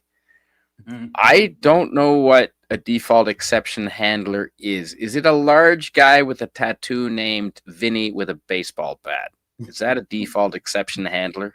no, I think that's more some kind of a computer Other- code like thing going on. Well, Yeah, well, Windows obviously doesn't have that because it crashes all the gosh darn time. what? Are you friggin' kidding? This happened? Jill, do you mind reading this? Is this real? Phantom Outsider says, "My brother is like that. He loves his Tesla. He even does the summon thing that Stark did in Age of Ultron. He clicks the key fob and the car pulls up to him. My brother is like, gotta say, looks cool." Wow. Yeah, I've seen these cars that can pull up, to you when you summon them, and I've seen them that they will self park, even doing parallel parking much better than a human could do. Wow. But the whole self-driving thing is it's not quite there yet, I don't think. They're working on it. Clearly. In production. What? There's some computer programming language in the chat now from. Do you understand this, Jill? You're gonna have to translate. Yeah, try catch. A try catch. Yeah. So if there's like some kind. So try max headroom. Catch the exception. And if you catch an exception, you don't. You're intentionally empty because there is no way it's gonna crash. So you're never gonna have to deal with the thing that is error. See, anytime I get a really bad problem with the computer, my solution is just turn it off and turn it on again. Yeah, me too. I have But a apparently large Max Headroom ball doesn't peen have to do hammer. that. Well, No, yeah, he doesn't have to. Not with that if the try turning off and on doesn't help, it goes out the window. And large ball drop peen it. hammer. No, I just threaten it. I threaten it with the ball peen hammer, and it smartens up. I don't have to hit it. You just threat. It's same as the belt. You see your dad coming with the belt. He doesn't need to use it. Well, see, that's the thing with the corporal punishment. I say this all the time. If you did it early enough, when my twin girls were born, they would once they became starting to become independent, about 2 years old, and rebellious, you know what you do is you tell them, listen, you do this or else, and then you count to 5. If you get to 5, you swat them on the hiney, just enough to upset them, not enough to do any damage. And then once I did that, anytime that they got out of line, I start counting, they fell back into line, and I never had to touch them again. Just the counting did it. Yeah. Yeah. I've seen Counting, you know, someone who doesn't do as much of the physical counting is a very magical thing with parenting, because I guess the kids are more afraid of the unknown with the counting than Yeah. actual threats. Yep. Jill, since you're female, do you mind reading this? Lilu Dallas multipath. Awesome. Greatest line ever. Love that. Love it. And yet, heck yeah, old man bird. Love Mila Jovovich. I did not know who she was until The Fifth Element, and now I will never forget her. Yeah, amazing. Yeah, no, Lulu Dallas multipass is great. That, and I am a meat popsicle. That is also awesome. Yeah, You know, guys, it's 3:30, and I gotta deal with my kids in like a few hours. Yep. So Very I'm cool. gonna go to bed. Yeah, Very cool. I want to go hunting in the morning as well. Yeah, thanks for being here, Jill. I appreciate it. Mhm. But And- I think DJ Play Nice and Wes Cagle will help you close it out and stuff. You got it. I'll talk to you guys later. And All right, yes, Jill. please Take it subscribe easy. to Jill, everyone. She does all kinds of things almost every day. True. In just a few hours, I'll talk about the Twilight Zone. I got some Ooh. interesting ones tonight. Is that 9 a.m. Pacific? Yeah, your time, 11 a.m. Central Time. Fantastic. See you guys later. Thank See you you later. for the stream. This was great. I know. Get to We'll learn see about you the in the Yucatan. Twilight Zone. And you can talk about the Yukon beaver eaters in the Twilight Zone, I think. Maybe. Yep. Oh, DJ, did you? Yeah, you got to see the Yukon beaver eaters, I'm assuming. Oh yeah. Oh, okay, very good. And while you're there, DJ, do you mind reading this from Phantom Outsider? I will give it a shot. Hold up. I cannot focus on it. I'm sorry, man. It's too small on the phone. No. Oh, it's a short thing, man. I know exactly what that's like. Wes Cagle, can you Yes, see sir. that? Yes, sir. Phantom Outsider says to us, well, there is also the fact that everyone knows screw-up people who slack off at their jobs. Oh, yeah. Oh, yeah. So the worry is, what if the programmer or the person that installed the sensors wasn't feeling it? Yeah. It's the quintessential computer meme, Mhm. garbage in, garbage out. That's it, man. We learned that day one. I learned that 30 years ago taking computer programming. Yep. Take carrots, Jill, says Old Man Bird. I definitely vibe that comment, though. It kind of reminds me of decoding VINs and finding build sheets for vehicles when people would actually try to avoid, and this would be like in classic cars, but they would try to avoid any car that was assembled on a Monday or a Friday if they could. Bingo. For that simple reason. Yep. And I understand it. Yeah. Oh yeah. Wes, do you have twin daughters? I do. They were born before they were born last century. So Oh, wow. they're already into their 20s. So. Last millennium. Yep. Wow. We want the self-drive when we want it, but we also want to say, I'm taking over Kit, says Phantom Outsider. You're damn right, man. Yep. That's it, man. Yeah. Oh And yeah. yes. Thank you, Wes Cagle, for throwing in anti-derivatives. channel.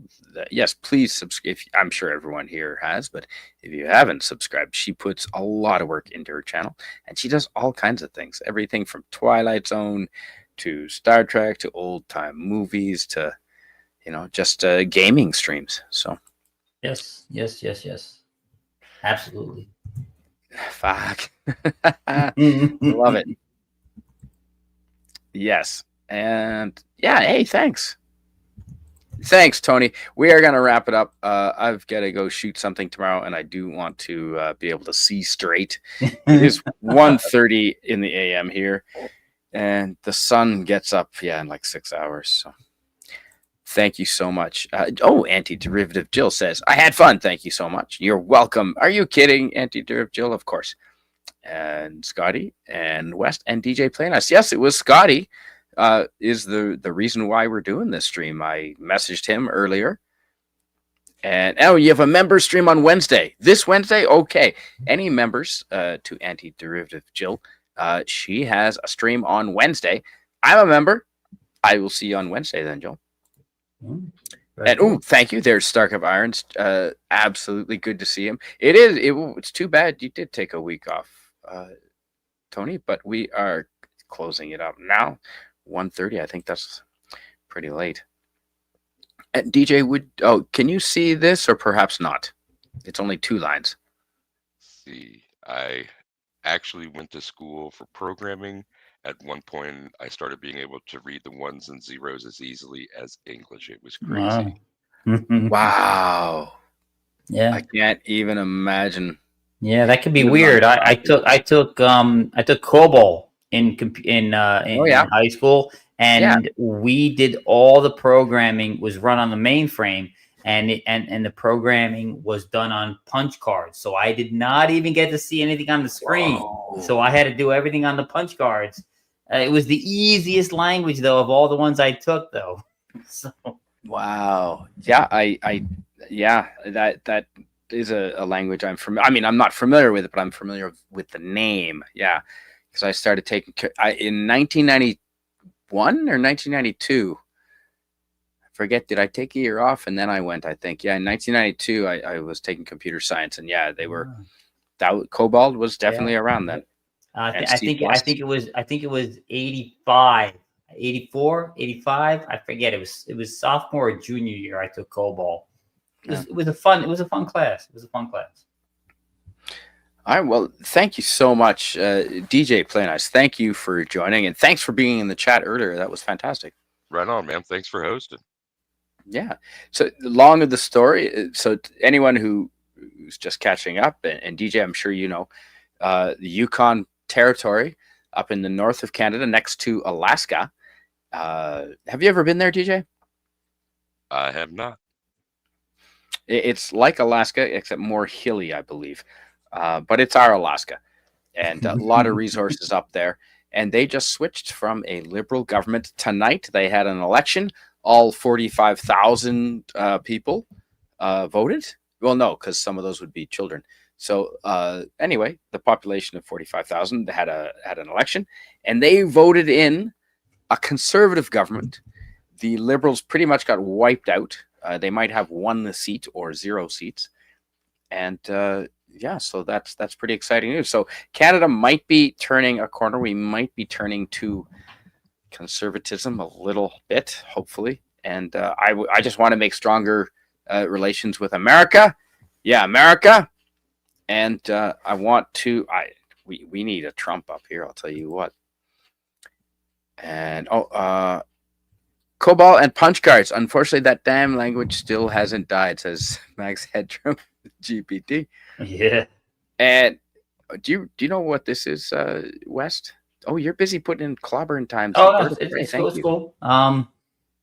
The AS400 programs would get converted to 1s and 0s, and I could look at the page of 1s and 0s and debug it faster than going online. Yeah. Wow. Well, see, that's the thing. You start seeing things, and if you do it enough, you know, it's like any language. You see it, converted in real time. So, or picking blueberries. Yeah. eventually, if you do it hour after hour. DJ? Well, we do Reading that here music. in Jersey a lot. So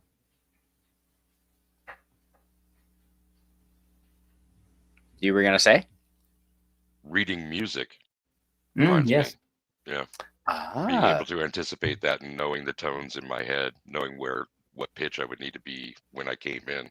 I can't do it any longer, but I really enjoy being able to do that then. And also reading percussion patterns, being able to read several measures ahead of what my hands were doing was fantastic when I was young. Yeah. That's a good Yep. idea. Yep. I'll have to learn to read it someday. All right. Well, thank you, gentlemen. I'm gonna go to bed. It's getting wee hours here, and it's an early morning to go after the deer. They get up early. It's crazy. Thank you so much for being here, everyone in the chat, and DJ and West and Scotty, of course, and Jill and Rod Thunderheart, as always. Thanks for being here, guys. All right. Have a good night. Yeah, we just have to keep voting conservative up here and making stronger ties with America. Oh, They are, yeah. Yeah, much yeah. stronger ties. Surely. Yeah. Things will get better. I think things will get better. It all starts somewhere. Mm-hmm. Yep. Bonus. All right.